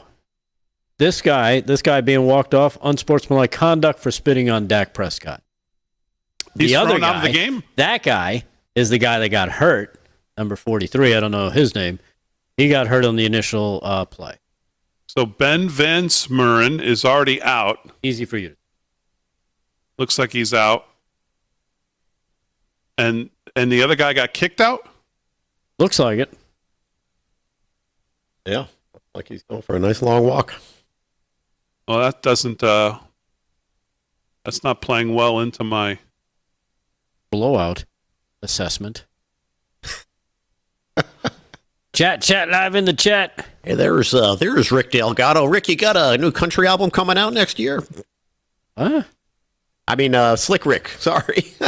What are you? Yeah, not Rick. You don't even know our names. What's You're your a name? terrible You've been person. mispronouncing my name for months. Vinnie Mac. How can I screw up Vinnie Mac? Now that you went to Mac, you know it's a lot easier for you. Oh my goodness! You had the Buddha, I had the Buddha. Yeah. You didn't have any of that. Well, we don't know what it is. What you an keep changing idiot. your name. You spit on Dak Prescott. You're What like a chameleon. One of their best players. Oh, I can hear Slick. I like that. Jalen Carter's one of their best players on the line. Nice move. That's what I just said. Unbelievable. That's good for you. Slick's a Cowboy fan? No. I think so. I'm a Texan fan. Yeah, I could see that. You should have come here on a horse. That would have been the entrance, okay? Like a rhinestone cowboy. Like a rhinestone. Wow. Wow. He thought it was Hack Prescott. How do you do it? He's crazy. That's typical. I hate to say it, Philly, but that's the class team that they are. Oh, he goes right after that. No, listen, that's it. Delgado, this goes back to the 70s. Look at this. Are you ahead of us, I guess? I don't know. I got the Harry O specialty. That's last year's game on Harry's TV. Yeah. Harry's got last year's He's got game 2024's opening game. I would have wiped down that chair if I were you. Oh, man. That was the worst.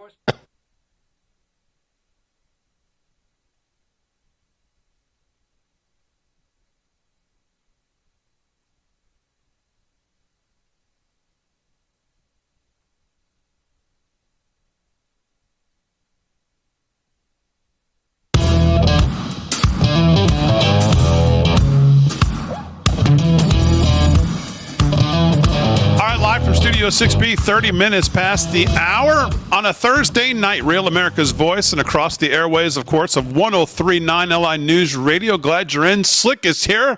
He's not going to do any sports tonight because he's watching this. There you go. Look at that. Just what I asked for. Aaron and Fran are the best. There's Slick in the bottom right-hand corner. He's watching his Cowboys, so we'll have instant reaction from Slick. Oh, there we go. Speaking of, down to the one. Look at the Slickster go. There he goes. Can we get a medic? A medic to Harry's office, please. Oh, he's excited about his offense now. On the goal. First drive, looking good. This could end up being UNC number 2. I was going to say, it's very Belichick-like, right, on the first drive? That's a good start. We'll see. Philly's going to try to punch. Dallas is going to try to punch it in here, and I guess we'll know right away when Slick's, they're going to go to the and there's the flag. penalty. There's a flag. There's the flag. I would have thrown the flag. Delgado's going to do some news right now. Vinnie Mac's got some news coming up. Aaron and Fran, of course, holding it down as always. We got Slick Cam there, so you can see Slick during the whole game. Slick Cam. But let's do some greatest headlines in the world. And here with that's Rick Delgado. What's going on, Delgado? All right. Well, thank you, Damon. And again, let's go right to the biggest headline of the day. Had to be RFK Jr. Up on the Hill today, answering questions from the corrupt politicians known as the Swamp. You want to call? You remember what they used to call the rumble in the jungle? Yeah. Yeah. Remember all those that? fights. Well, yeah, exactly. Well, today was the romp in the swamp as RFK Jr.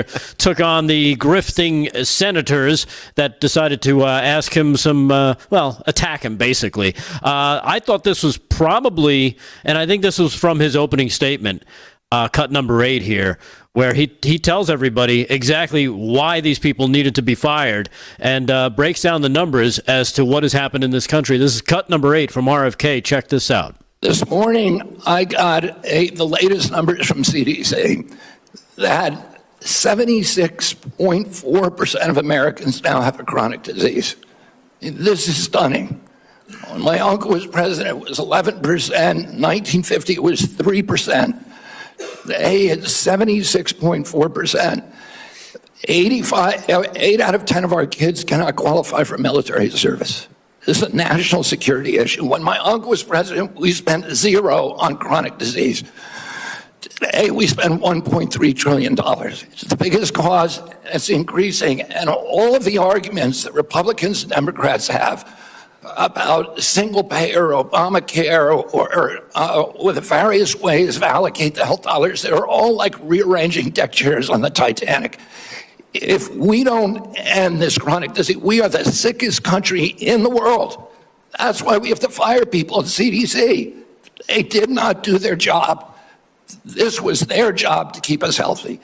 Thank you. And I need to fire some of those people to make sure this doesn't happen again. Yeah. There you go. I think that's the best thing he said all day was, again, addressing the people who did not do their jobs. It's simple. You got one job. If you can't get it done, you're out the door. It's like, hey, I hired you to create a company for me that produces computers, supercomputers. And what do? You come up with the microwaves. Guess what? You're fired because I didn't ask you to create microwaves. I wanted supercomputers. You gave me microwaves. You're fired. But in government, government is not a jobs program. I think that's what Democrats and deep state Republicans all think. That it's a jobs program. We have to keep creating jobs so we can fill them with people who need jobs and then never fire them because they're incompetent and don't know what the hell they're doing. Yeah, you're not allowed to fire them either. Right. I mean, you have to go through hoops. But one thing that really stuck out in that clip that you said, 80%?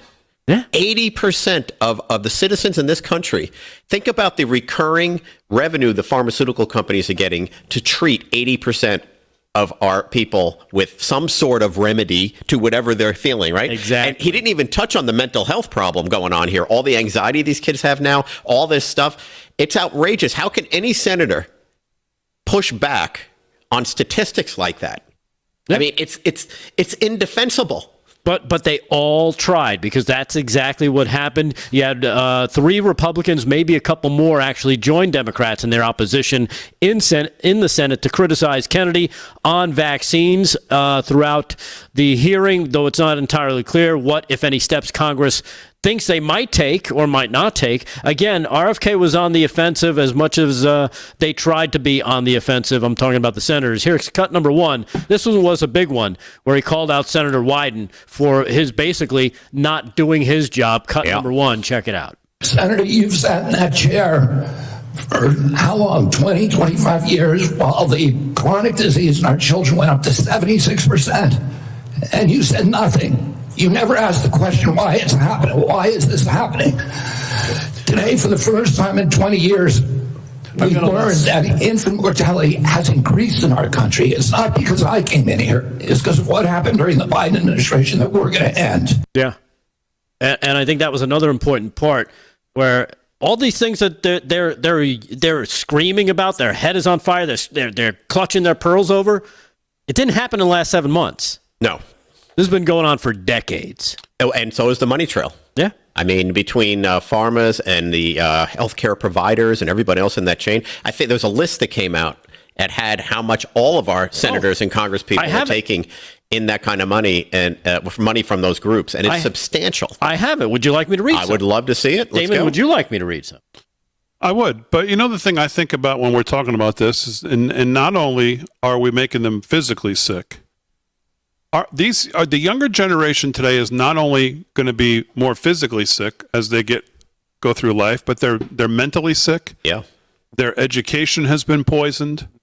They're being raised to grow up with a mindset of it's always someone else's fault because of the Democrat Party and what they're being taught. And you keep hearing the Democrats talk as if they speak for young adults. They don't speak for most young adults.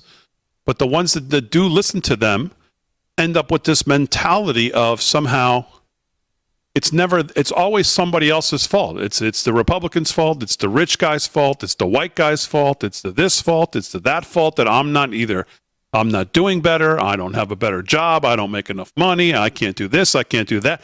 This sickness of strap up, go out there, do what you have to do to get ahead. This country is all about upward mobility.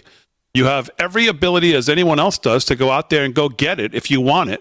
But the kids today, and a whole generation of kids are being brought up to say, well, no, it's not his fault. It's his fault. Right. It's the system's fault. It's this fault. It's the Republicans' fault. It's the state's fault. It's my governor's fault. It's this fault. It's that fault. It's not me. It's everything else. That's all they do is point the finger. And that's what Elon. So I was saying about Elon Musk. That's what Elon Musk did, and they tried to run him out of business. They tried to end his companies. They were burning Teslas. Can you imagine what they're going to try and do to RFK? Which might even be a bigger, corrupt mess here regarding all the monies that are going back and forth for to our senators and others. Who knows? All that lobbying money too. Yeah. They're the number one lobbyist in the White House. Yeah. When you add up all big pharma, big agriculture, anybody who needs to make sure that they've got their chemicals involved in whatever they need produced. Big pharma donations, Vin. You want to hear a few? Yeah. Rattle them off. Bernie Sanders out of Vermont. Oh. $1.953 million. Wow. Raphael Warnock. He's brand new to the Senate game, but he's already up to $1.7 million. Democrat Patty Murray out of Washington, $1.616 million. Elizabeth Warren, Pocahontas herself, $1.25 million. Ron Wyden, who you just saw there, he gets 1.2. He's on the lower scale, I guess. He's got to work on his game. Ed Markey. Now we're into the $600,000, $661,000. All these are Democrats that I'm reading to you, by the way. I'm sure there are some Republicans there that aren't on this list. But there you have it. Big pharma donations to these senators who all publicly oppose RFK Jr. and it's for a reason. Even the media, trying to make sure that their influence is felt. CNN tried to do it. Harry Enton put an end to it. He fact-checked him, basically. Cut number 10. Here is Harry Enton exposing that RFK is not the least popular Trump official. As a matter of fact, it's quite the opposite. Cut number 10. Check it. Harry, it's interesting. All morning long, I've been saying Secretary Kennedy could be the most embattled member of the cabinet. Fact check me here. No, I think that's a false. That's a Daniel Dale fact check for you. False on that. What are we talking about here? Net favorable ratings of key Trump officials. Look at this. RFK Jr. ain't exactly popular, but he's the most popular of all the key officials that we have recent polling on. Pete Hegseth, his net favorable minus 14 points. J.D. Vance, minus 11. Marco Rubio, minus 10. RFK Jr. is at minus 7. But -7 beats -10, beats -11, beats -14. So, no, RFK Jr. is not a drag on President Trump. He's not the most embattled. In fact, he is the most popular official in Trump's cabinet, at least according to the polling. Yeah. So there you have it from Damon, your favorite guy, Harry Enton, who loves the poll. That is amazing, isn't it? That he is that popular. I personally love the guy. One of the things I love that he's doing, besides everything he's doing, is he's looking at healthy... By the way, there's no way those numbers are what they are. No. That's ridiculous. Nonsense. It's just a ridiculous poll. But he's talking about healthy food. He's talking about healthy natural remedies. He's talking about things that most of the rest of the world, does. In Asia, it's a very, very big culture in natural remedies and using herbs and all those types of things. But it's all of these things. He's talking about them as solutions when we haven't talked about those things at all, except for maybe a chiropractor who, I love these chiropractors. I love the functional medicine doctors. They talk about it. Yeah. But you don't see our government talking about it or anyone else. And we know that these things are good for you, and they do work in many, many ways. Speaking of chiropractors, Damon and I share a mutual contact. You do? Who's very influential in the RFK world, as a matter of fact. He's got your back, huh? Who just celebrated. Damon, we didn't wish our mutual contact, a birthday that he just celebrated last week. Oh, did he? Yes. Celebrated a birthday, so happy birthday, I knew contact. That. I think I wished them happy birthday. Oh, okay, good. Well, this is a big mystery over here. I did too on the day of. We just didn't do it on the air like we should. Wait, what's the mystery here? What's going on? What? He's just a contact. Good contact. People have contacts. Well, he's as nuts as Rick is. That's why they get along so well. Even though I introduced them to each other. So you've been friends with him much longer than I have. Oh, 20, almost 18 years. There you go. It's our mutual contact. Do you remember, Damon, when we were doing the Dr. Jerry show? Sure. So, you mind if I... The microbiome? Yeah, tell this little quick story. I meet this guy on a plane, and he tells me a story about what pesticides and poisons are in toothpaste. And he's telling me all of these things. It's just horrible. And he's like, I go to Colgate, I go to other companies, they won't change.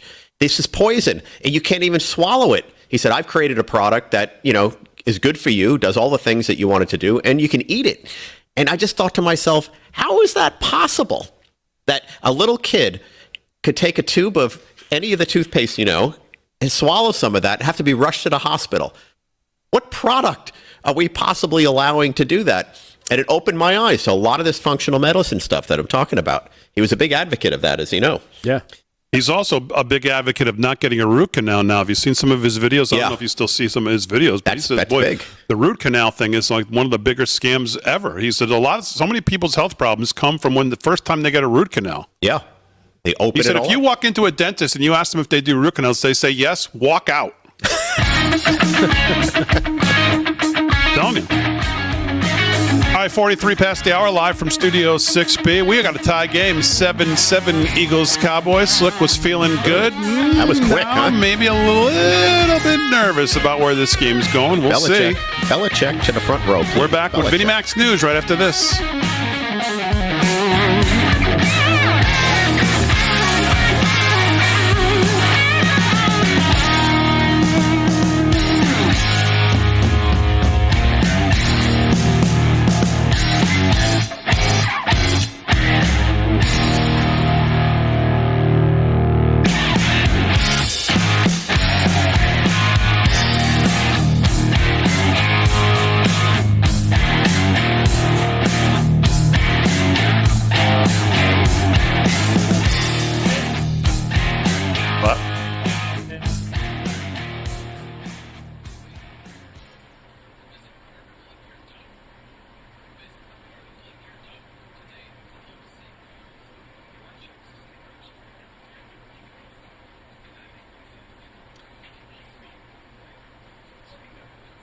I see a lot of people commenting on that toothpaste thing. They got tickets.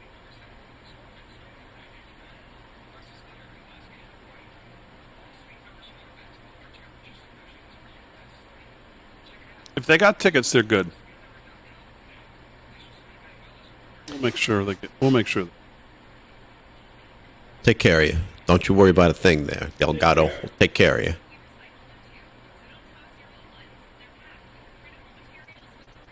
Slick, how's your defense? Yeah, well, I mean, Philadelphia, they got. I mean, that's a championship line, Big D. You know, I mean, their guys are just steamrolling them. And you got Barkley and you got Hurts. Those guys with tree trunks for legs, both of them. They just went right down the field. It's going to be a shootout. I mean, I don't know. Dallas has the firepower to stay with them, but they're going to have to step it up. This defense is going to be a work in progress this year, especially after you lost arguably the best defensive player in the league, certainly one of the top three in Micah Parsons. So you're going to feel it a little bit. But, I'm impressed with the way they came out. There was a good drive. Unfortunately, I still have the Eagles with the ball on their 25 with 8 minutes to go. This Harry Oates stream here is unbelievable. I'm so far behind. Thank God I got the Cowboys radio on, or I wouldn't even be in the loop here. This is terrible. I don't know where this streaming service must be a Harry special. Yeah, it's a very well discounted special. Oh my God, NBC. Man. Is Roger Staubach the quarterback? This is NBB, nothing but buffering. That's what network this is. NBB. This is incredible. That's part of the package. You get a buffer as part of the package. I think he got the 40% buffering package. Who's the sponsor? The sponsor for this is buffering. That's who the sponsor is. Yeah. Is there any duct tape on the TV? Just a checking on that. No, we There's 5 minutes, 5:48 left, Slick. I got 7:59 left. I'm listening. I'm still winning 7-0. I like this better. Yeah, you better stay in the delay. You'll be fine. Yeah, I mean, I'm listening to on the radio. Look at this. Look at this TV. This is it right here. This is it.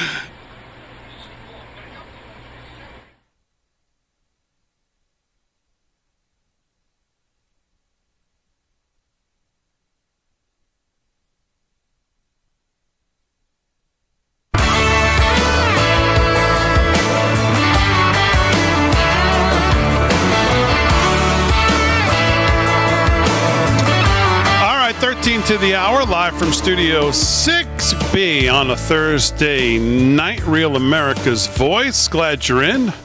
Slick is here, but he's watching his Cowboys, so he's not doing sports tonight. We have Slick Cam though, so we're watching Slick watch the game. Right now it's 7-7, so Slick is still in it, so he's still feeling okay right now. Vinnie Mac is here, Rick Delgado's here, Aaron and Fran holding it down. Real America's Voice all across the country, and of course 103.9 LI News Radio on your radio. Glad you're all watching, listening wherever you are.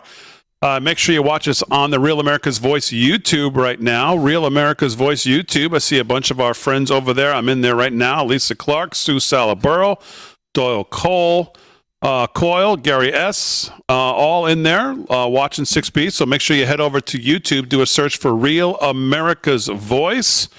And you can watch us on the Real America's Voice YouTube channel. Make sure you hit the like and subscribe and the little bell notification. 263 likes right now on the YouTube, on the Real America's Voice YouTube.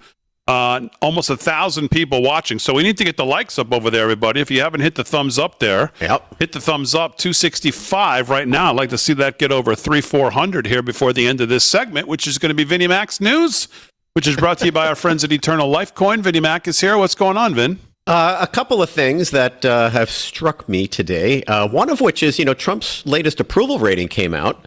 And before I tell you what that is, let's put into context what's happened the last couple of weeks. We sent in the National Guard in D.C., and the left's hair went on fire everywhere. Every channel other than some conservative networks that you turned on, they were freaking out about this. The dictatorship, you can't do this. The guy in Chicago, I'm not even going to justify anyone in leadership in Illinois and Chicago by mentioning their names, because they're some of the most pathetic leaders we have in this country. All the stuff they're pushing regarding Trump coming in and trying to save lives. I think I mentioned this the other night. If I told you I could save one life, isn't that worth it? Yeah, it is. So all of these things are going on. They're just lambasting Trump. You've got, at every turn, you got the Russia and Zelensky thing, and you have all these other things happening. You would think that his approval rating might not be as good as it is, but it's the highest it's ever been. It's 55%. 55%, considering the level of hatred and just unrelenting savagery they do against this guy. He's still at 55%. That speaks volumes. I'm going to use what many of my teachers had to do in many of the classes that I attended in college and use a curve here.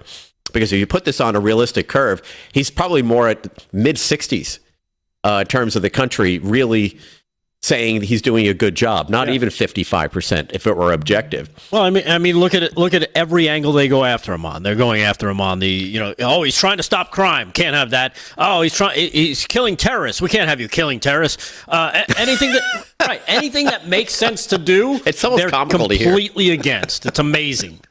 The point that you make is so good because they have what is this polling says to me is the American people are watching, they're paying attention. Now there's the fringe, and there's a lot of fringe people out there that just have Trump derangement syndrome, and they need a lot of therapy because they're just not going to get out of it by normal means. But the American people are saying the same things that we're all seeing. Yeah. If you could send the National Guard and you could save one life, that I don't have to hear one parent mourn for their kid being shot in Chicago, if I don't have to see that, yeah, okay. And that's what's the best part about all this stuff, is the people are actually paying attention. RFK, with the numbers you showed, as the most popular of everyone in the Trump's cabinet, speaks volumes. We all pay for health care. Through the nose, by the way. Healthcare is the most expensive it's ever been. I know I was talking to Damon about this because I was asked to get on statins, and I'm like, these are like chiclets, and maybe I need them, maybe I don't. But I do know that they're prescribed like gum. Like you just take these. I'll take these. You got to take these. You got to take this. You got to. How about I just adjust my diet a little? How about I take in foods that might burn some cholesterol? How about I do some other things? I get if you take them. I'm not poo-pooing them. I'm just saying they're prescribed like chiclets. And then you hear of people who are addicted to painkillers, addicted to drugs they're prescribing. And, just kind of makes me wonder, what is their motive here? Right. And going back to the statins, I was just reading something the other day where once you're on statins, you're on them for life. That's the goal, is to get you on them for life. So the pharmaceutical companies don't make any money if they heal you. So they're not going to do that, Vin. That's crazy talk. Yeah. What they want to do is make sure that you are a customer for life, which is why they link up with the hospitals, with the the health insurance companies, because they're all playing the same game. Hey, if I can get you to do this, and I can get money from that, and they get money from they're all just fleecing the American people, because that's what we've been taught, that you need this. Meanwhile, all these drugs are only new for the last 100+ years, 110 years. Yeah. Before that, it was, like you were talking about earlier, natural medicines, Chinese medicine, herbs. Most of these pharmaceuticals are made with, guess what? The natural stuff that they then take and they add what do you call it? The other stuff to make the pill. Right. But they put in all these additives to change it up, but they still have to start with the original medicine, the real medicine. Well, what is chronic illness? Chronic illness is something that you don't get cured. It's just continual in your life. Right. It's chronic. So to your point though, chronic illness is right in the healthcare system's wheelhouse. That's exactly what they want. You need to be on these anti-anxiety pills. You need to be on this cholesterol pill, all these other things for life. I totally get it. And I don't think these are by accident, that our health system is so screwed up, that the things we put in our foods are so screwed up that we have this level of chronic illness. And yet the pharmaceutical companies are at record numbers. I'm all for science. I want to see cancer cured. Right. I don't want people to die of cancer ever again, or any other disease like that, but that's the stuff they should be solving for. And they should be curing people, as you mentioned. But when I see these numbers about chronic illness, all I can think about is they're in partnership with the pharmaceutical business. The food companies are, because they're supplying then the remedies to this chronic illness for their whole life. Crazy, right? And that's why you go back to the chiropractors who are natural. They practice natural medicine. They're doing body adjustments to help your body heal itself. That's part of what they do. Also, you're talking about the food. I know people that recently went to Italy freaked out that, I'm going to gain all this weight, being in Italy and eating the food because the food is so good and blah, blah, blah. They end up losing weight, eating more because the food that we have here wouldn't be sold over there because over there, even though Europe is really screwed up, their food isn't poison like ours. Well, think about this. If you go to Italy in particular, but maybe France and some other countries, and you want to buy a peach, you buy that peach on Monday, and you eat that peach Monday night or Tuesday, because the peach is not going to be ripe for that long. You buy a peach here, it's good for like 2 or 3 weeks, right? If you want to go to the supermarket shopping in Europe, you go that day. Yeah. For that night's meal or maybe the next day. What happens here? We go for the month or week, right? And those are all the preservatives. That's the stuff in our food. McDonald's used to make great French fries. They still taste good, but now they're all preservatives. They used to be made out of potatoes. Now they use potatoes and a bunch of other chemicals, that are horrible. RFK's pointed this out as well. I used to love getting McDonald's French fries, by the way. Yep. I won't go near that stuff. Same thing with ice cream. A lot of the ice creams you see in the stores now, they won't say ice cream on the box because they can't. They can't. They can't. They have to say dairy frozen dessert or some variation of that. How about Dairy Queen? What would you consider that? Depends. Do they actually call it ice cream or do they, do they call it something else? Call it Dairy Queen. All right, hour 2 coming up live from Studio 6B. Right after this, more news with Delgado, Vinnie Mac, Slick, watching his Cowboys. Looking good so far. Yep. What is the guy? We're back right after this.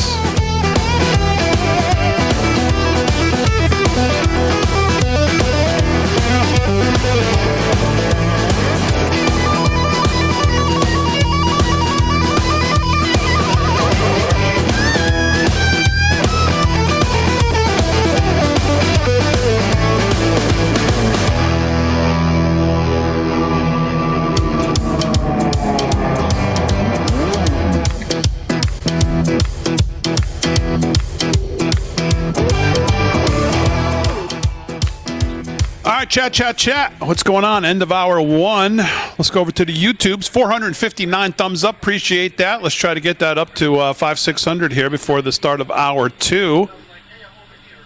See all of our friends in the YouTube over there. In the YouTubes. I'm glad to see so many people transition, from the LFS6B YouTube to the RAV YouTube, and it shows, just a great support and loyalty to both. Alana Martin says, heard Taco Bell meat is only like 40% meat.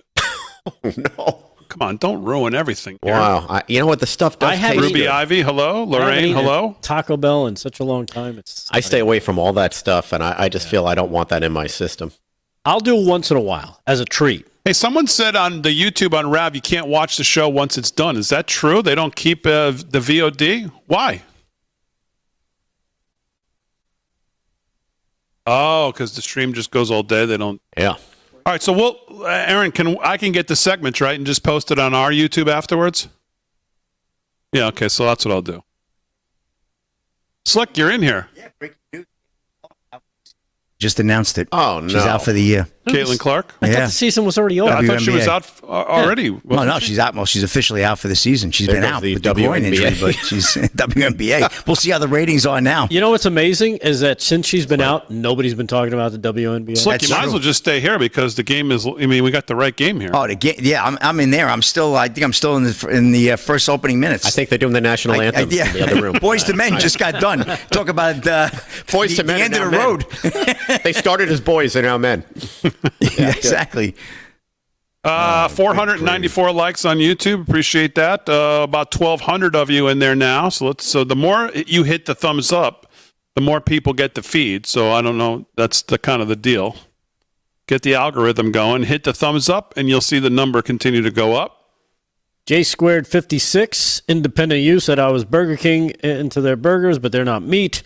They're pressed by products or something. Damn it, people lost the stars. I don't know what that means, Gary. Denise Martinez says In-N-Out Burger. In-N-Out Burger has awesome. the real deal, right? Yes, they are phenomenal. Cowboys up again. Yeah, touchdown. Put on a suit in the Twix. I'm glad I've been on the Cowboys. The one thing I didn't factor into my blowout was that the Philly defense was going to be horrendous. Well, that's what the best player just walked off the field. I mean, he hacked at Dak. It was a Dak hack.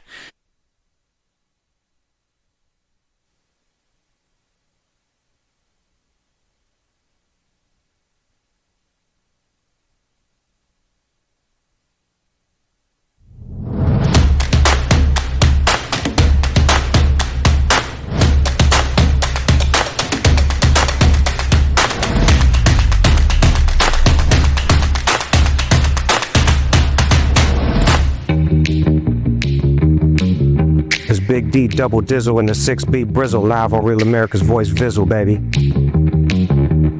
All right, 9 o'clock. Thanks, Snoop. Hour 2, live from Studio 6B, Real America's Voice, across the airways of 103.9 LI News Radio. Slickster has joined us in the studio. Yeah. He has decided he'd like to actually see the game in real time, not on the Harry buffering special, where they're still singing the national anthem. Man, oh, man. Yeah, so... Now we know why Harry's news is always so late. You know what? That's a great point. That's what it is. Fran, you nailed it. Harry always sends me things when he's in there that we've covered an hour ago, and I was wondering why that is. Now we know. Now we know. Oh, man. Holy moly. It makes for a bad gambler because the scores are over, and he's betting on things at that time. You're like, sir, the game is over. Sorry. Yeah. So Slick's out here to watch the game for hour 2. Rick Delgado's going to do some more news. Vinnie Mac's got some more news. Aaron and Fran holding it down as always. Of course, you, the live from Studio 6B audience, wherever you're watching. We appreciate it. Tomorrow night we'll be live at the America First Warehouse, 8 o'clock, live on Real America's Voice. And, of course, hopefully a packed house over at the America First Warehouse for another pizza night live Friday there at Joe the Box and all of his staff. Always so welcoming to us, and we always appreciate it. And we're a week away from the big event, Rebels, Rogues, and Outlaws. Oh, I got that right. Yeah. Rebels, Rogues, and Outlaws. Look at that. Steve Bannon coming to town, bringing War Room 5 to 7 on Friday night. We'll have an hour break for food and meet and greet. Mayhem. And then Mayhem starts at 8, 8 to 11. Whoa. Next Friday night. Man, oh, man. Aaron's fired up. We have to bring Harry in. What are we going to do in that third hour? Let Harry do the news? We'll do the news from Thursday, I guess? I don't know. Harry will do the news. So we're going to do 3 hours. Wow, man. With a packed house, we hope, at the America First Warehouse. If you haven't scanned the QR code there, do it. It'll sell out. Do it quick. It's going to be a fun weekend, Friday and Saturday. And Vinnie Mac will be there playing the piano and singing solos for, I think, no charge. He should be paying you to have to listen. So I'm going to play 3 Times a Lady by Lionel Richie, and I'm going to sing it in German. Okay, there you go. Yep. All right, very good. Yeah, just to give you a little heads up. That sounds good. Well, that should do a good job of clearing the floor. Yeah. Someone's got to. I've got so many lines, but I'm going to be hitting myself right now. Somebody could cleanse the palate. You know what? I was thinking about the Harry feed in his office there.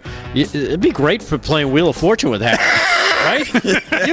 You could walk into his office just as they start the new puzzle. One letter will be up just there. solve the puzzle and walk out. They'd be calling it Wheel of Fortitude. Yeah, my fortune. Genius. He would freak out. Like, how do you know all these? You should be on Jeopardy.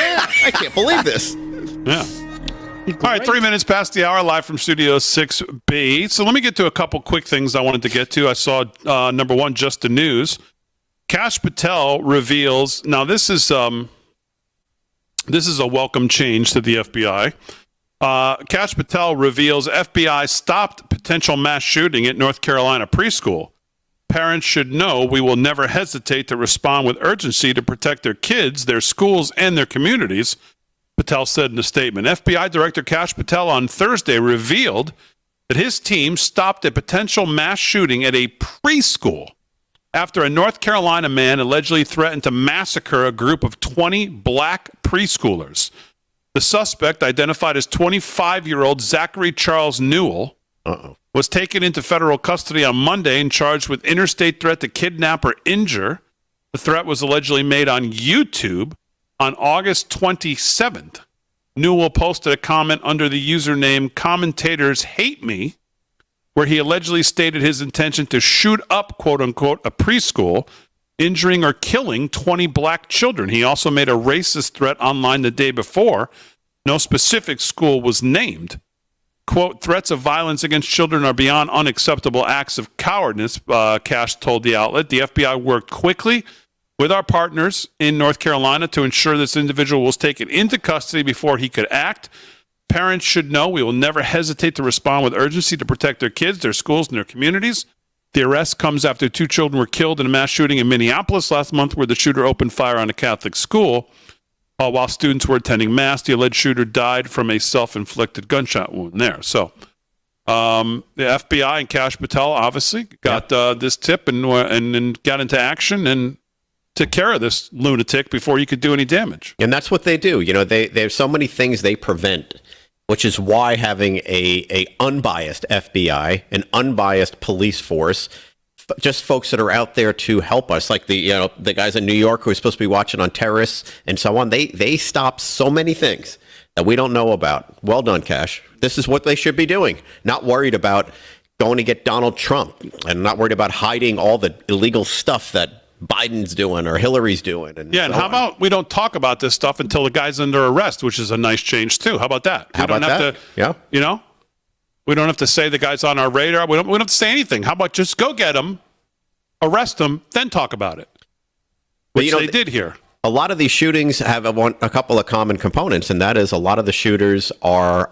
on medication for some sort of a mental irregularity or illness. I mean, that's where the epidemic is in this country, is in this area. And if we're going to try and fix these things, it's in the mental health side of the world, because they all seem to be on something, that get arrested. Yeah. The other quick thing I wanted to get to before we get back to headlines with Delgado is over at the New York Post. I'm sure other people have it, but New York Post today, Caitlin Doombas. Here's what FBI agents took from John Bolton's house in the raid and what charges he could face. Federal agents seized 3 computers, 2 iPhones, and reams of documents from former Trump National Security Advisor John Bolton's house during their August 22nd raid, according to court records, which also revealed that the 76-year-old could soon face charges that may land him in prison for more than a decade. Ooh. The feds raided Bolton's Bethesda, Maryland home and Washington, D.C. office as part of an investigation into alleged allegations that he snuck national security files out of the White House during President Trump's first term by emailing them to family members on a private server, high-ranking FBI officials told the Post at the time. Ooh. Now, can you imagine being John Bolton, working for the President of the United States, and then calling your sister and saying, hey, you're going to get an email from me. Don't look at it. But forward it to my jbolton at AOL. or whatever. I mean, what? To Mustache Man at Gmail. jbolton at AOL.com. They also found he had files set up on Trump. Like he was obsessed with getting Trump in any which way he could.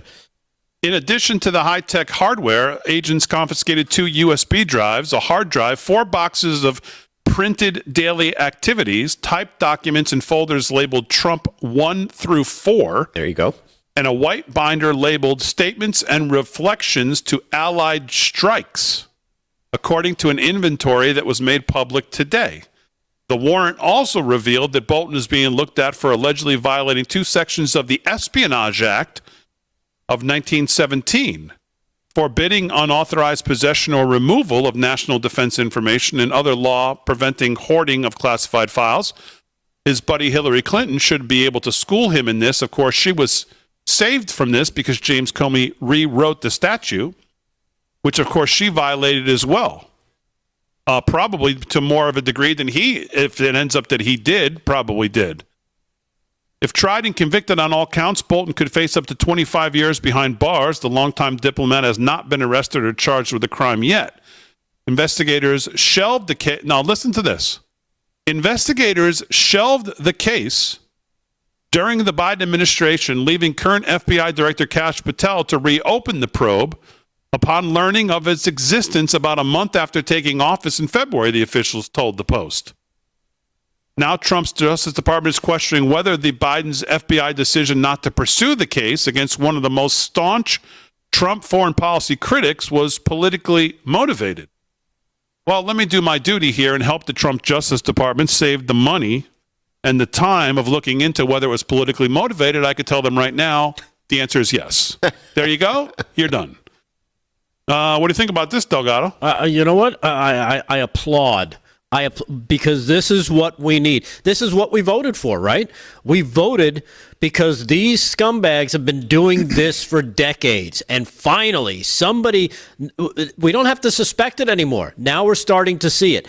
Now we're just waiting for the last part of this little game that they've been playing. And the last part is trials and convictions and jail time. That's exactly what all we're waiting for. And especially, and John Bolton, let him be the first. I don't care. I don't care which one it is, as long as it opens the door for everybody else. Like I said, I think they've had to prep us and not go for the big kahuna just yet. You start with some of the lower people, get people used to it first before you go, oh, you know what we're going to do now? We're going to go up the chain a bit. We're going to have to go after a Clapper and a Comey, because now they'll be like, well, they went after Bolton. They got him.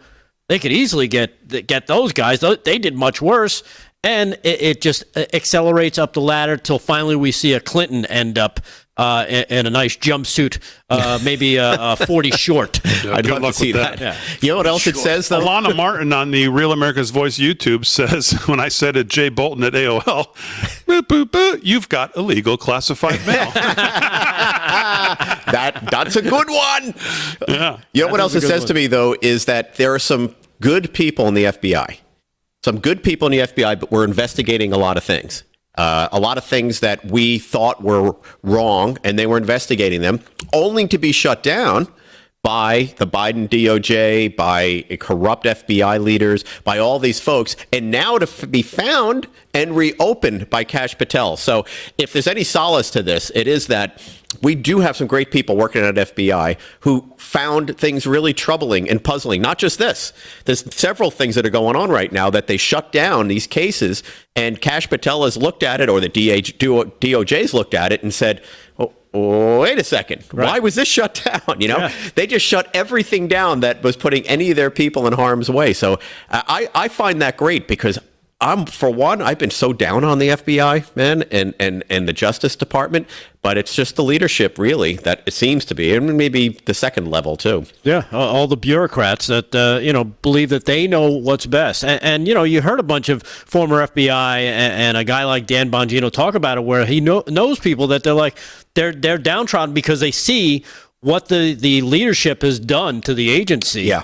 And, it's not what they want to be doing. They want to be going after these people who are committing crimes. And instead, it's all being politicized, and people are being protected. And people that should be in jail are walking around scot-free, collecting huge checks and continuing to have these great lives that they don't deserve. Yeah, yet the January 6ers are, we're serving 2 years, 3 years, 5 years in federal state penitentiaries for misdemeanors. Right. I mean, that's all you need to see. All right, live from Studio 6B, 12 minutes past the hour. Take a quick break. We'll be back. Slicks might want to do sports while he's sitting here. We got a tie game, 14-14. Yeah, there you go. I don't know how much longer his team's going to hold on here, but we'll see. Delgado's got more headlines. Vinny Mac's got more news. Aaron and Fran holding it down. Of course, you live from Studio 6B audience on Real America's Voice. All of you listening on 103.9 LI News Radio, we appreciate you all. We'll be back right after this.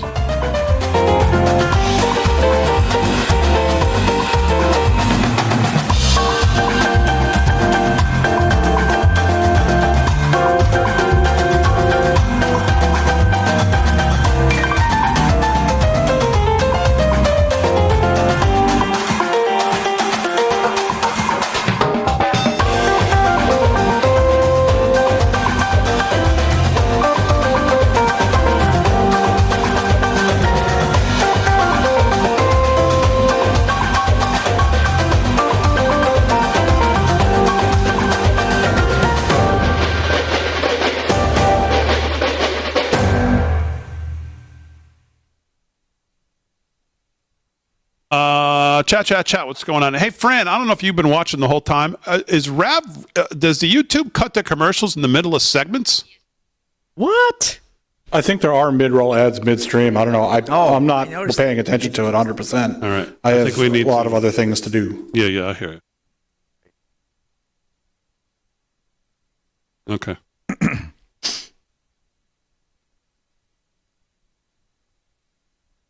YouTube's 1.1. YouTube is getting up there, Big D. We're going back to the old numbers. Folks are coming 1,200 on YouTube. We've got 605 likes on the Real America's Voice YouTube. So if you haven't hit the thumbs up, please do. It really does help the algorithm and get the show out there. Yep. So hit the thumbs up. 606 now. Thank you, whoever just hit it. Appreciate that. Don't forget the Rumbles. The Rumblers. J Buck 16.9 is in there. Joe Ed Jr. Okay, yeah. 614. 9 people just hit it. Thank you. Great Googly Moogly. See if we can get to 700 here. Yeah. Somebody said that on TV the other day. 626. Ordinary passenger. Delay here, 628. The Hoser, 56. All right, let's do a. We got a minute 40 before. Let's in the YouTube here. Spartacus 1. Let's give me a 1 if you think the Eagles are going to win. Give me a 2 if you think the Cowboys are going to win. It's 14-14. Win or cover? Just win the game. Okay. Just win the game. Make it 1 easy. for the Eagles, 2 for Cowboys, and on the 2. Oh, Florida girl says 3. Yeah, 3 for RFK Jr. Watching a whole nother game. 2, 1. Someone likes your cow. 1. Lurch likes him. Okay. Thank you, Ones. Lurch. A lot Andrew, of Russ, ones. Yeah. Jody, Damon. Alice, all right. Oh, you got a couple more. Damon, I have. Oh wait, one's the Eagles. Damon, I have bad news for you. Oh yeah. Oh yeah, one. Yeah, That's right. Yeah, nice a lot of ones. short-term Good. memory there, A lot of ones. David. Good. Oh, there's a lot of 2s though too. Yeah. Damon, What's the bad news? I have bad news for you. It's from that is Small what? Town Barbie in the You're going to be here tomorrow night? Yep. Oh, what? In the Rumble chat Live. says Dairy Queen does not sell ice cream as defined by the U.S. Food and Drug Administration, which requires a 10% milk fat for a product to be classified as ice cream. Oh my God. Wow. Thank God I never go there. That is weird and wacky stuff. 671 thumbs up. Let's get to 700 here before we go. Can we get to 700 in 30 seconds? 674. 1,200 people watching. That number should be going up. Del Hicks. I have a read here. I'm not ready for that. Yep, every night this time. Make yourself ready. What else is new?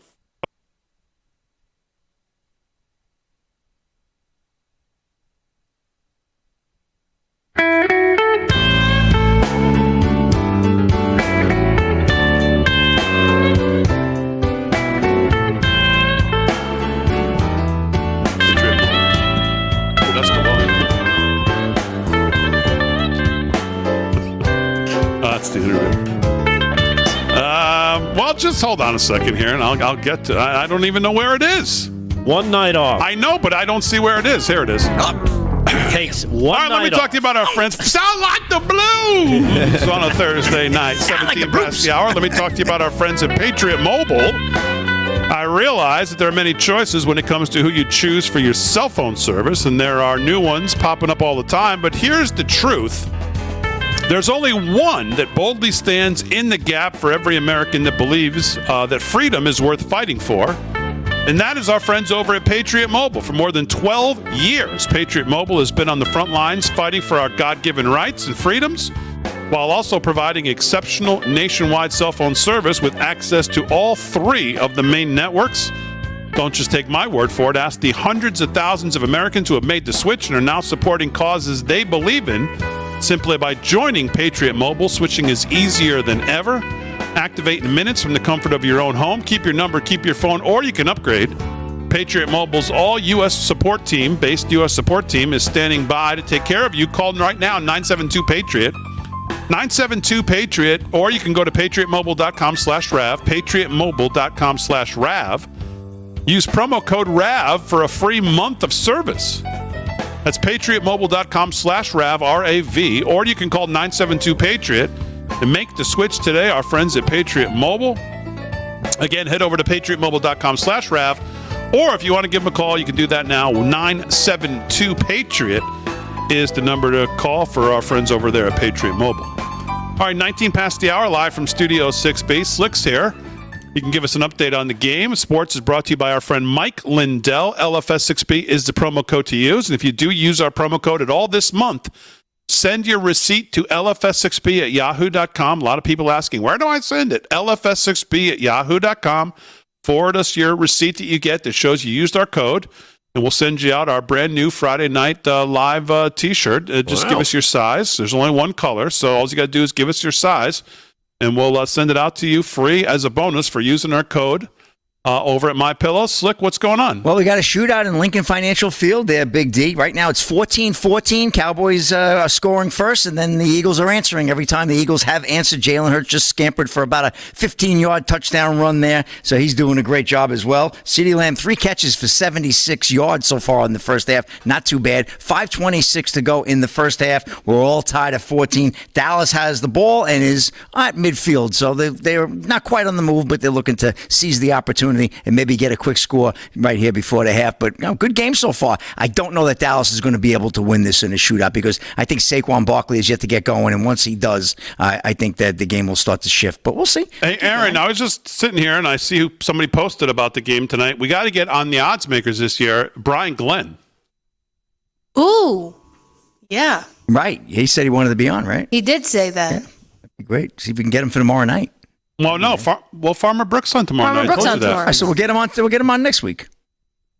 He should come to the warehouse next week and do we'll buy him it. pizza. Really should. He likes pizza. We probably could woo Brian in just for the pizza. Yeah. I'll give him a call. Don't laugh. He really likes pizza. Pizza Brian. to bribe him, huh? And I'm sure he'll wear a suit. Oh, we know he'll wear a suit. All right, we got to think about that. That's a pretty good idea. We should have a Rav personality. Well, maybe next season we'll do that. I didn't think of that. Steve Gruber probably would be great too on the odds makers. It would be. There's a lot of people who would be great. We have a lot of great ones. Yeah, a lot of there'd be people a lot like of people sports. who'd be great. Of course, the ultimate would be to get the Zen Master on, to pick the games. Thank you. But if he was if he ever was able to win the week and do better than all of us, I don't know if I could ever live. I don't know what I would do. Yeah, that would be kind of tough. Oh man. And Zen Jr. would be great too. Yeah, he's a big Detroit Lions fan. Zen Well, they Jr. can pick next week. They just play some play. Maybe we'll think about that. Look at that. All right, Slick. So go ahead. I'm sorry. President Trump was just announced a few minutes ago he's going to attend the U.S. Open men's final in New York. This is Ryan Gatos. Really? President, yeah, it's unbelievable, right? He's everywhere. President I Donald love Trump sports. will attend the U.S. men's final on Sunday. A White House official confirmed to Fox News on Thursday night. The men's final will take place at Arthur Ashe Stadium in Flushing Meadows in the Queens section of New York City. The participants are yet to be determined. No American men will be in the final as Taylor Fritz, the last among the men, was knocked out earlier in the tournament. But pretty cool stuff there. President, right? He's going to and then he'll be going to the Ryder Cup 2 weeks from there. Yeah, and I'll see him there. Oh, has things changed, Big D? Maybe. Really? You gonna be caddying? Just kidding. Oh man, just having a little fun. But that's leadership, man. That's what leadership's all about. He's showing up. He's showing pride. People are excited. He's going to our big events, the finals of that, the Ryder Cup.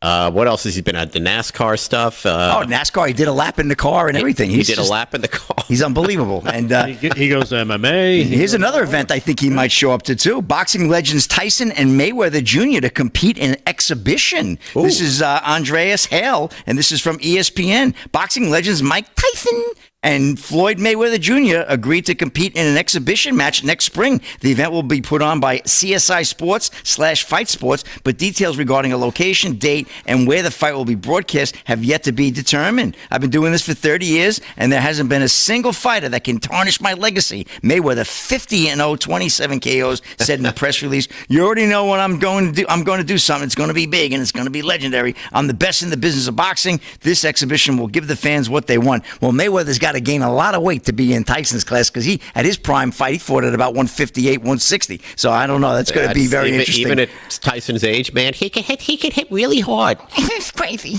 Yes, we'll see what happens, Big D, but that's a big one for the spring. Maybe we have a fight party at Big D's house. What do you think? A little cigars? Okay. Oh, by the way, I got to say one thing before I get back to focusing on what's very important is my game. Yeah. I tried that Spy Trail honey bourbon last night for my birthday. Didn't have a drink all day, and I popped that bottle that you bought me when we went there to visit. Say that again? Big D bought me a bottle. Yeah. Let me tell you, that is the best you-know-what-in bottle of bourbon I have ever had in my life. The start and the finish on that honey bourbon is out of this world. We got to get Mark back down to the warehouse and get him going, man, because that's out of this world. Slicker, you're just looking for free honey bourbon. I'm not. I'm just telling you. I think the world needs to taste that. It's that good. I mean, I am telling Fran that honey bourbon was off the chart. Fran will appreciate it. He knows. He knows his bourbon. So does Aaron. Aaron needs a bottle. Aaron, and they sold out. Aaron, Fran they sold would like out a bottle of it. about every 2 nights to get through this show. I think maybe we could get a sponsorship. 1 hour at work. That's too much, Frank. Come on. No, they sold out. Half. They say they're biggest sellouts than Harry at a Bald Hill concert. All right, 24 past the hour, live from Studio 6B. So I went back and looked at Brian Glenn. That's not his. He said, "I'm throwing a yellow flag on the opening of the NFL season. Political messages in both end zones indicate a very woke season. Oh no, season ahead. We just won football." Why does the NFL continue to allow this stuff? Well, the picture he put up, all it says is choose love, which I am all for. I don't know what the rest of the end zone says, but his there may be more to it. He has a problem with choose love, I guess, Brian. Brian, I don't know. I guess it's football, so he wants, He just wants go get him. Yeah, he just wants Dick Buckets running through a wall. Hit him hard, knock him out. He wants politics and any of this stuff. He just wants smash mouth football, no love. Yeah, I get it. Okay. I get it. Dallas is just the NHL doing any of this stuff, by the way. Dallas with the field goal.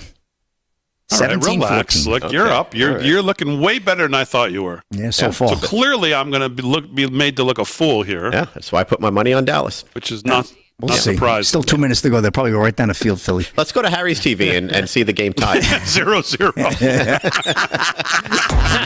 Voice the minute, just finishing. Oh, man.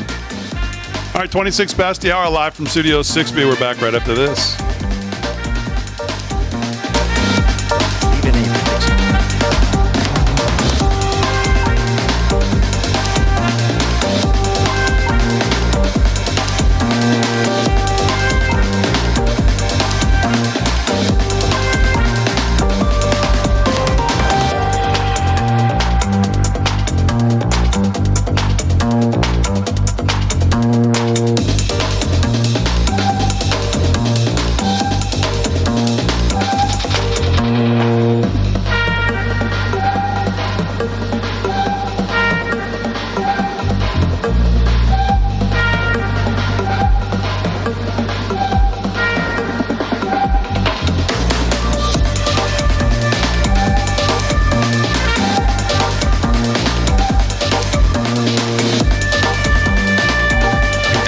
Who's not really a bro. She's like, wow, that is good. I'm like, Wow. It's amazing. Who is this Zen master you refer to, by the way? Who is the Zen master? He's a Zen master? Yeah, I named him. You did? You didn't know Master of all Zen. I did not know that. I had a red phone. I had a red phone on the desk in 2020 when we went live that was a direct line to him. Yeah, but that was a phony. So, yeah. All right. He claims that he forgets that I gave him that name, which is just ridiculous because obviously They think you want royalties. Yeah. I'm due some money.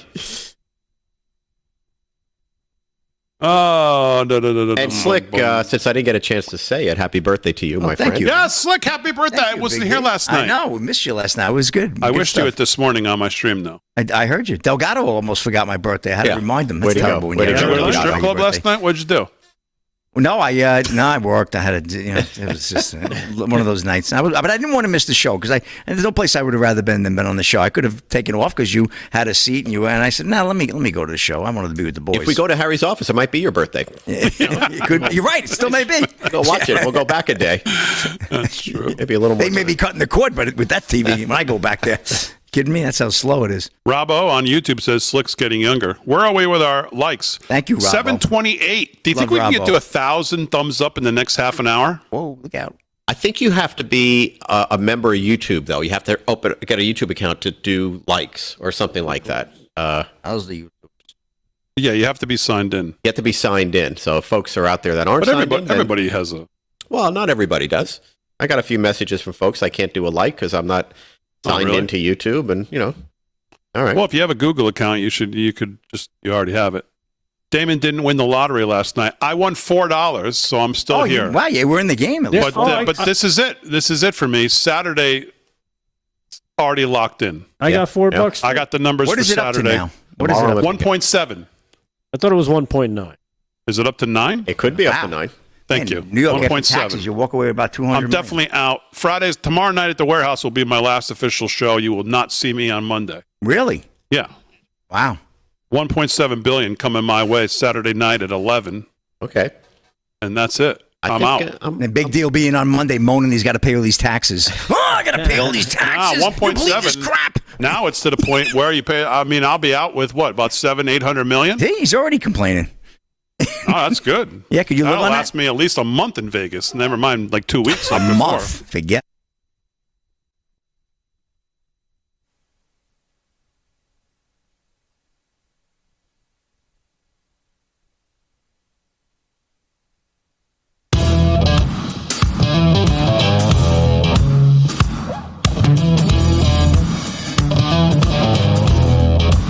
right, 30 minutes past the hour, live from Studio 6B on a Thursday night. Real America's Voice. Slick's here. He's doing sports and, of course, watching his Cowboys tonight, who are hanging right in there, looking pretty good so far.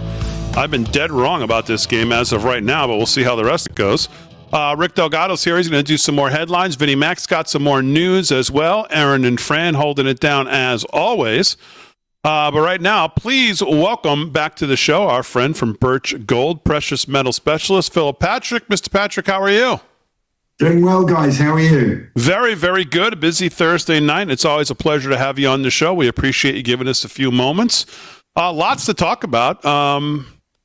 Let me ask you this. A lot of talk about tariffs. Obviously, we see some of these rogue courts still out of control. Tariffs being ruled, right as of right now, quote-unquote, illegal. President's going to go to the Supreme Court.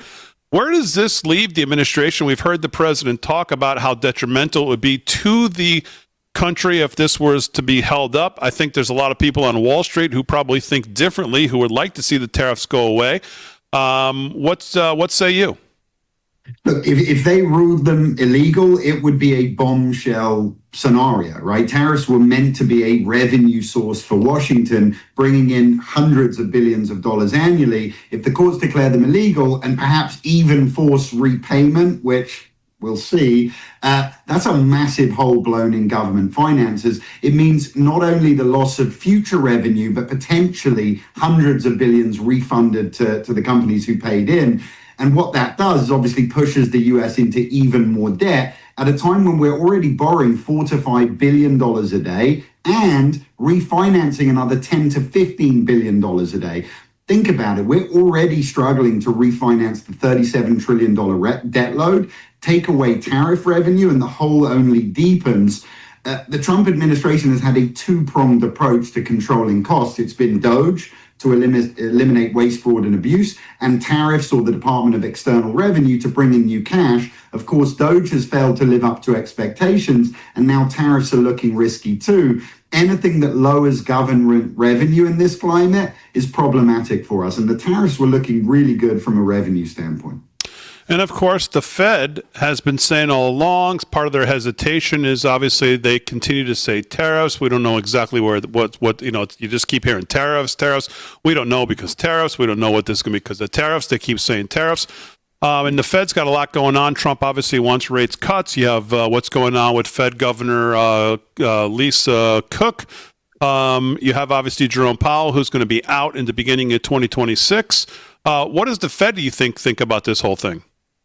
Look, it's a very interesting time. As you mentioned, you got accusations flying at Fed Governor Lisa Cook of fraud.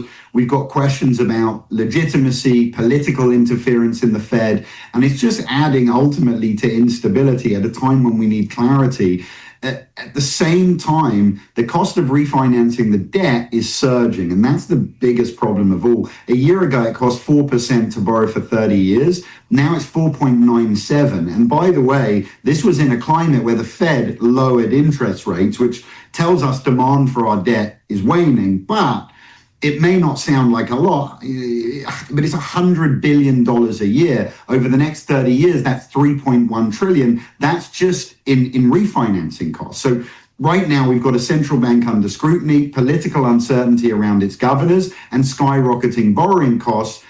This is not the picture at the moment of a stable financial system. And we've got to remember something. The dollar isn't backed by anything apart from faith in the stability of the United States. We are looking shaky at the moment. I think Trump's doing all the right things, but he inherited such a disaster. Everything's having second and third order effects. Yeah, and of course now we saw the ADP jobs report this morning. I think they were expecting, the ADP I think was expecting 67,000. We got 60,000. Anything under 50 people were saying would be basically considered zero or a negative number. I also saw this week that for the first time since 2020, we have fewer job openings than we have people looking for work. So the labor market is becoming problematic. But for people listening to all of this who say, this all just makes my hair hurt, how does this affect me? What do you say to them? Look, it's the combination of all of these risks that we've been talking about there is no margin for error, right? If the courts strike down tariffs, if debt service crowds out spending, if the Fed can't stabilize borrowing costs, this is going to have a dramatic effect on us as individuals, right? So, look, I think it's a case of getting what you can and trying to make steps to protect yourself. Precious metals, obviously I work for Birch Gold Group, right? But precious metals have gold has hit more than 30 all-time highs this year. Central banks are buying it today in their droves. Gold today is a larger portion of central bank reserves than US government treasuries, right? The trend is continuing. I think it will continue. And I think anybody out there should have a hedge in precious metals. It's that simple. There are so many issues. We've just got to make sure we're protected. We're speaking with Philip Patrick from Birch Gold. You can text the word America to 989898 and get your free information kit to see how you can get started in gold. Text America to the number 989898. Philip Patrick, we always appreciate you joining us on the show. Thank you very much. Thank you, guys. Take care. All right, Philip Patrick from Birch Gold. Again, text America to 989898. And gold continues to hit record highs. And, you know, hard assets like gold and other things, when the Fed starts cutting rates, they're going to do well. But gold's done well in this environment, and it's only going to get better when the Fed starts lowering interest rate. All hard assets will be on a run for sure. Yeah, one thing that he mentioned, I thought I want to jump on is, and I think you mentioned it on the amount of jobs that need to be filled. It's not as big, but it's going to be huge. The amount of companies building factories and transitioning their businesses into our country, the second half of this year, and of course the first half of 2026 is astonishing. They're going to be hiring thousands and thousands of people in each of these factories. So I think you're going to see that turn in our favor big time.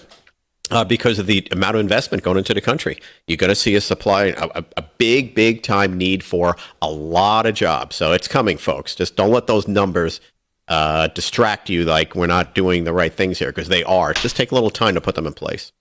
Well, all of this stuff works with a huge lag, obviously. The tariffs have a lag. I mean, we haven't seen so far, other than the latest producer price index, which did show some tariff, spillover to them, but we have not seen it as of now carry over to the CPI, the consumer price index. So consumers have not been picking it up, but we are seeing the labor market as of right now. And to your point, Vin, that may happen next year. We'd have to wait and see. But there is a lot of softening in the labor market, which is why people are almost guaranteeing on September 16th that we're going to get some kind of rate cut from the Fed. It's built in already. I'm shocked if we don't. The markets have built that in already. And the difference is that Trump's not creating government jobs. He's actually cleaning the government out. In the Biden administration, the last 4 years, all they did was create government jobs, and they told us, we created all these jobs. Look at the economy. They're government jobs, as Delgado was talking about earlier. They're just government jobs, and you can't get rid of these people, and you don't even know what they do half the time. Trump is creating real jobs. Actual industry jobs that you and I and others have worked at companies, not in government, to supply us with our jobs. Well, I wouldn't go that far of it. Trump hasn't created jobs, but he's doing what the government's supposed to do. He's creating the environment for these jobs to be created. Look at those investments. What do you think that's going to do? Right, but I mean, those are the companies that are going to move forward and doing those things. Of course, presidents do take they take the beating when it's bad, and they take the credit when it's good. But let's be honest, the empowering of removing regulations and getting companies and countries to reinvest in this country is what's going to create those jobs. And like you said, the boom is coming. Yep. It's that lag effect. Like Damon was saying, we still haven't felt the tariff effect. We still haven't gotten the lag effect from the incoming money from the investments that's going to help create those things. So it's kind of a give and take. They're kind of canceling each other out right now. Yeah, right now. But it's coming, and that's the good news. It's coming. The investment's there. and they're not bogus government jobs. Right, All right, exactly. 39 past the hour. Let's do some more headlines with Rick Delgado. They're brought to you by our friends at eternallifecoin.com. Eternallifecoin.com. Check them out online. What's going on, Delgado? Well, don't sell me short. These are the world's greatest headlines, Damon, just so I could put that out there.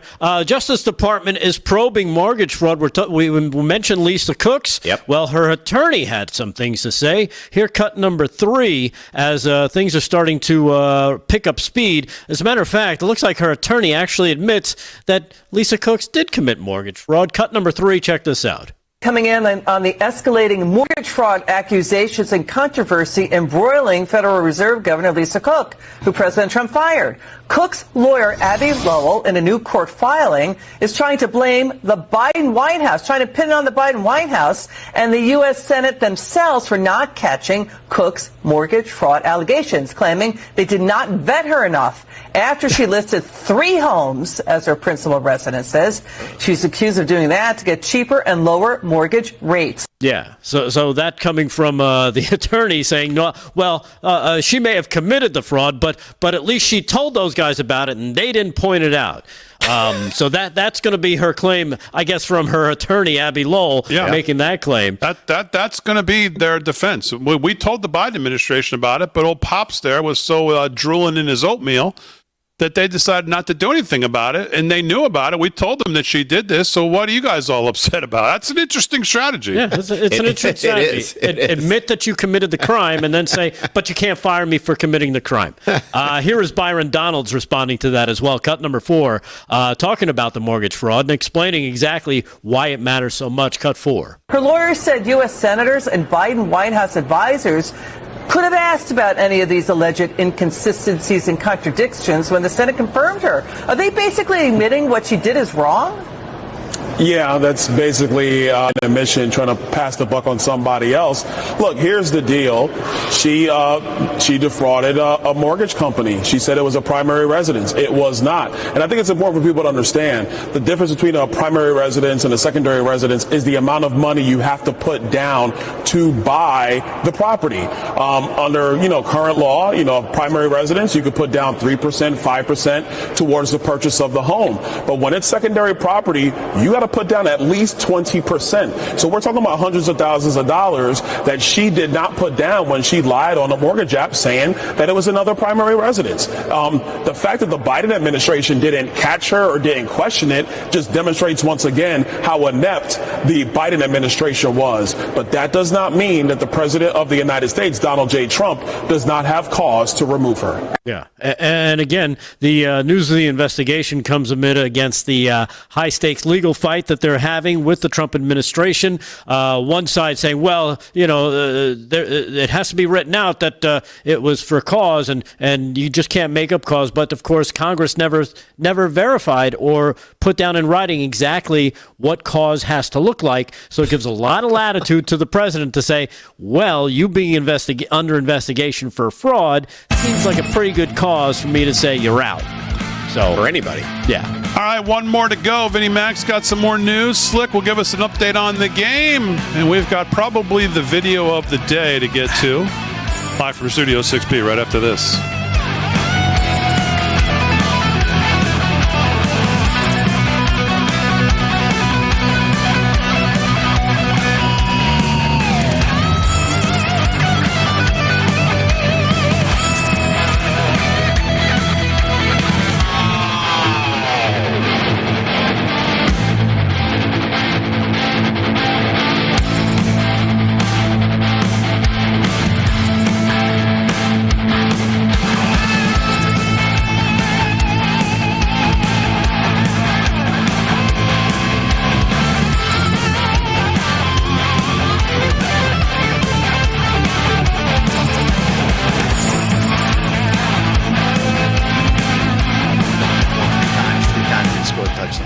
Stopped it.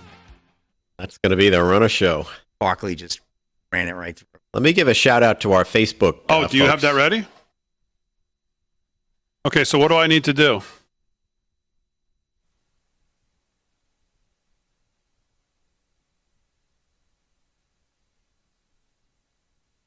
I wanted to shout out to our Facebook folks. I know we've been talking a lot about YouTube, and we know you guys are out there supporting us, and we appreciate it very, very much. Dana Williams, Julian Martinez, Sherry Merrill's out there, Tracy Zambrano, Ricky Cope is out there, Lisa. Oh boy, Lisa, I'm going to try and pronounce it. Krokoska. Is that right, Lisa? Did I get that right? Krokoska. Yeah, Lisa Krokoska. I got it. Corey Welsh, Philip Huff. So many people. I see so many regulars out there and some new folks, so thank you so much. Well, in the Twix chat, you got Kit Kat is in there, Farmer Brooke, of course. Cassie put on a suit saying goodnight, Gary. I guess Gary's signing off for the night. Gary Haas, maybe that's who he's talking about. Jolene Moore, Santa Fe Mockingjay, Rebecca B, Manny C, Sergeant Arby, Connie Lou, Ann Miller, among many others in the Twix chat. And, of course, my Rumblers. Rumble, Hot Dog 1966. Hot Dogs? Oh, is that someone's name? That's Hot Dog 1966. Okay, I like it. Shotzi is in there doing a little dance. Ed the Great. Okay. I'll spin the numbers, you read the names. The Hoser, 56. Rush the Band. What do we need? Patriot, 18. We need 18 people, right? 17. Okay. Slick, did you get the jewelry that Sherry sent? She wants to know if you got a box. Googly boogly. No. Jewelry box? He's saying no. Okay. A jewelry box? A box, some jewelry. Did you? Oh, we didn't open there was something. that was an unboxing we were supposed we didn't to do the unboxing yet. Did you get any feta cheese from anyone? No. Yeah. There's something there for you that you need to go check out. Oh, okay. Wow, I got to check that out. Yeah. We're supposed to do an unboxing, right? Big D, you didn't get to that tonight, huh? The unboxing, the stuff that I brought in on the couch? I'm not going to do it live on the show. We're going to do it and record it, and then I'll post it on socials. Okay, there you go. You see the shirt I got? That's nice. Vinny, Matt, that looks good. Yeah, I like the stenciling on that. Damon Very got nice. it for me. Yeah.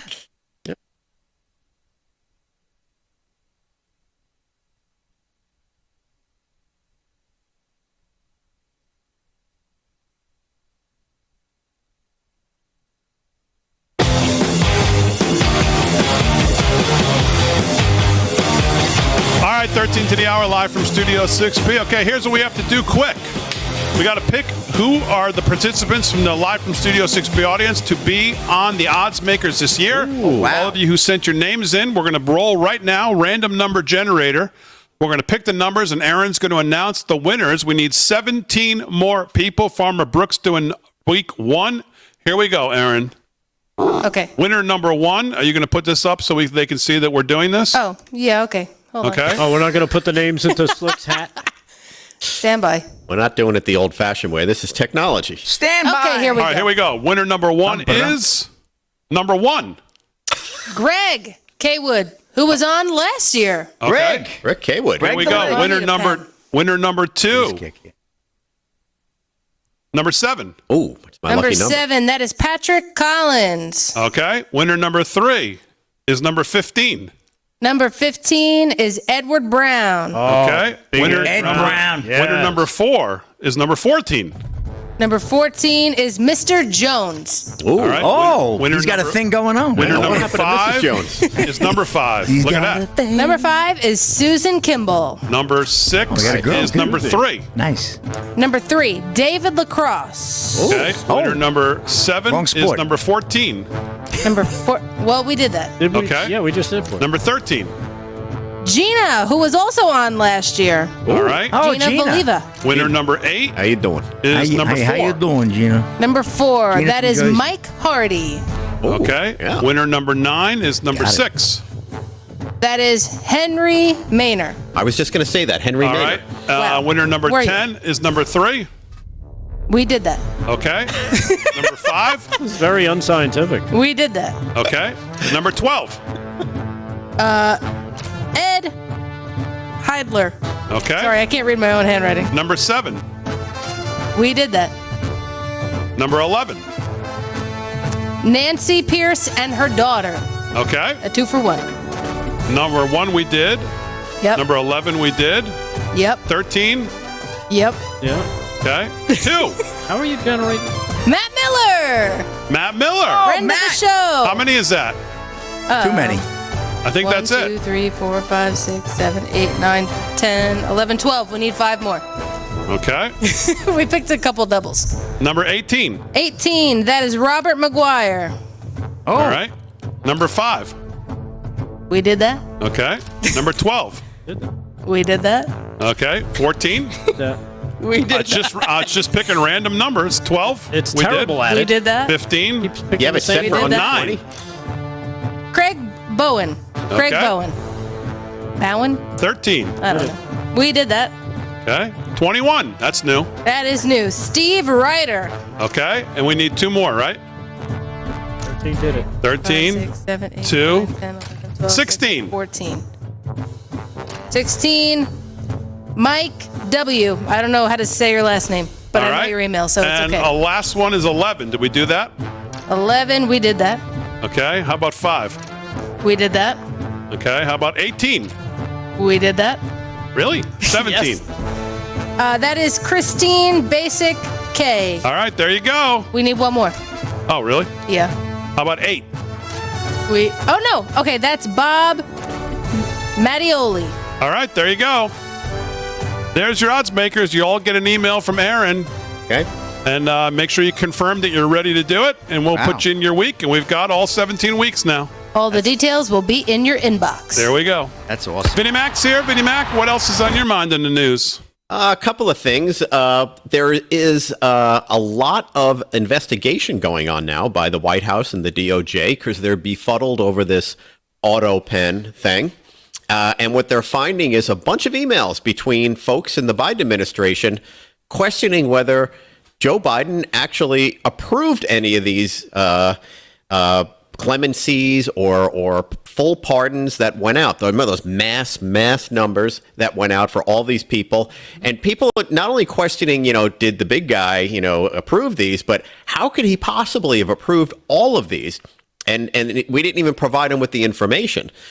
So they're digging into this deep, and this is a huge issue. One, it's probably one of the most controversial things I think I've ever heard happening in our government outside of just basic corruption we see every day from our government and senators and waste of money and so on. But this auto pen thing basically means that, the government was hijacked by an internal group of people, not the president, and they made decisions based on that, and they pre-pardoned all these people on top of it. So they have to uncover this entire thing on auto pen because what do we want to see happen here? We want to see those pardons and this auto pen and everybody who was pardoned via that to be unwound. That's what I want to see. So that's something that's getting a lot of juice, and that's been on my mind. And one other thing, talk about global warming. We talk about autism. We talk about all these issues of things we've been convinced by everybody are really happening. Well, the study just came out regarding sea levels. And remember, we've been told the sea's rising, and New York's going to be, Manhattan's going to be wiped out. Florida's going to be, half the state. I think it's going to be eaten up by water, all this stuff. Well, they're not rising. They're rising at very, very, very small numbers, nowhere near what the climate folks have been predicting, nowhere near from what all the, forget about what Al Gore said. Just nothing Al Gore said, has come true.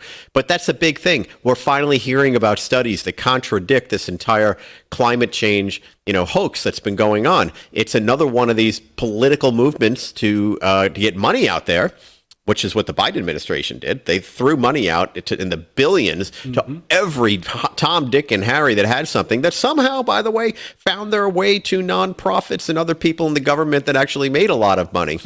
Let's create something, so scare the hell out of everybody. Can you say COVID? And then a lot of other people get rich because of it. So I'm glad to see a study actually coming out with scientific backing that provides some clarity to this. And I don't doubt that pollution has an effect on our environment. I'm all for anything that protects our wildlife and our air, our water, and all of these things. But it's just clear to me that they have created these hoaxes, and they're going to be found out one by one. We've cut their money off, but now we're starting to expose scientific studies that back up the opposite of what they're saying. So that caught my eye, and I thought it was worth noting. All right, let's get to the most crazy 34 seconds of the day. Cut 5, Aaron. Roll that.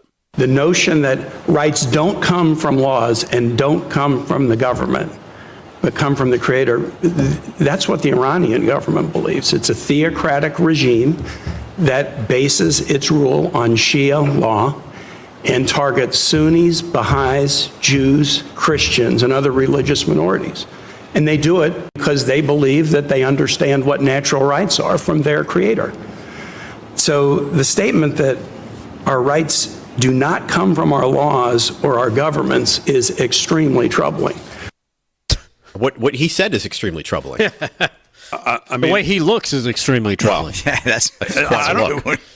I mean, this guy has obviously. Has he ever heard of the Declaration of Independence? I don't think so. I mean, we used to make fun of old Joe, who used to try to recite it. All men are created equal by the thing. You know the thing. Mm-hmm. But at least Joe actually probably understood it better than obviously Tim Kaine understands that one of the core foundational principles of the country is just that. And he thinks it's troubling and theocratic. Yeah. I mean, this is when you say the Democrat Party hates America, the Democrat Party hates America. Yeah. Yeah. Pretty clear. And they're not shy about it these days. Definitely. There's no holding back anymore. No. Right? They have let it out. The gates are open. I mean, that is a crazy 34 seconds.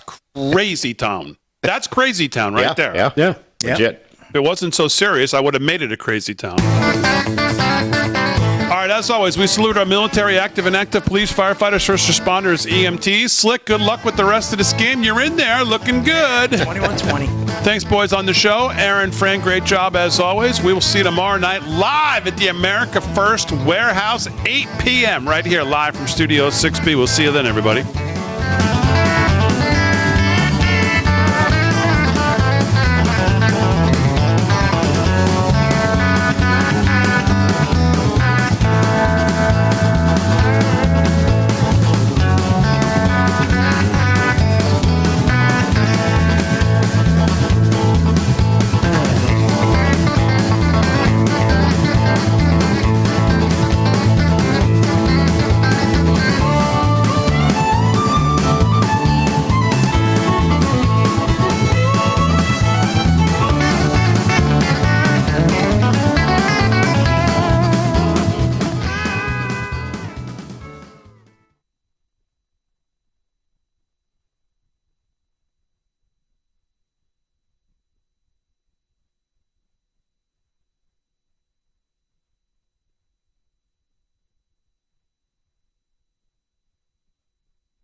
Water, nature's ultimate cleaner. We drink it, we bathe in it. Think water, think steam, think clean. Now harness the power of water with the H2O X5 5-in-1 steam cleaning system. I'm so impressed with the X5. It's an all-in-one product. I can use it throughout my entire house. It's cleaning, it's sanitizing. There's no chemicals in it. It's just steam. This is unbelievable. There is no more odor. 5 minutes, I'm done. Look at that, it's amazing. If you're ready to step into an effective, economical, and eco-safe world of cleaning, look no further than the H2O X5. Using just the power of superheated water, the X5 Super Hot Steam cleans and kills up to 99% of germs, viruses, and bacteria. You could spend over $500 to purchase the products that the X5 5-in-1 Miracle replaces. But through this special TV offer, you won't spend $400, $300, or even $200. Order your H2O X5 steam cleaning system, a $500 value, for just 4 easy payments of $43.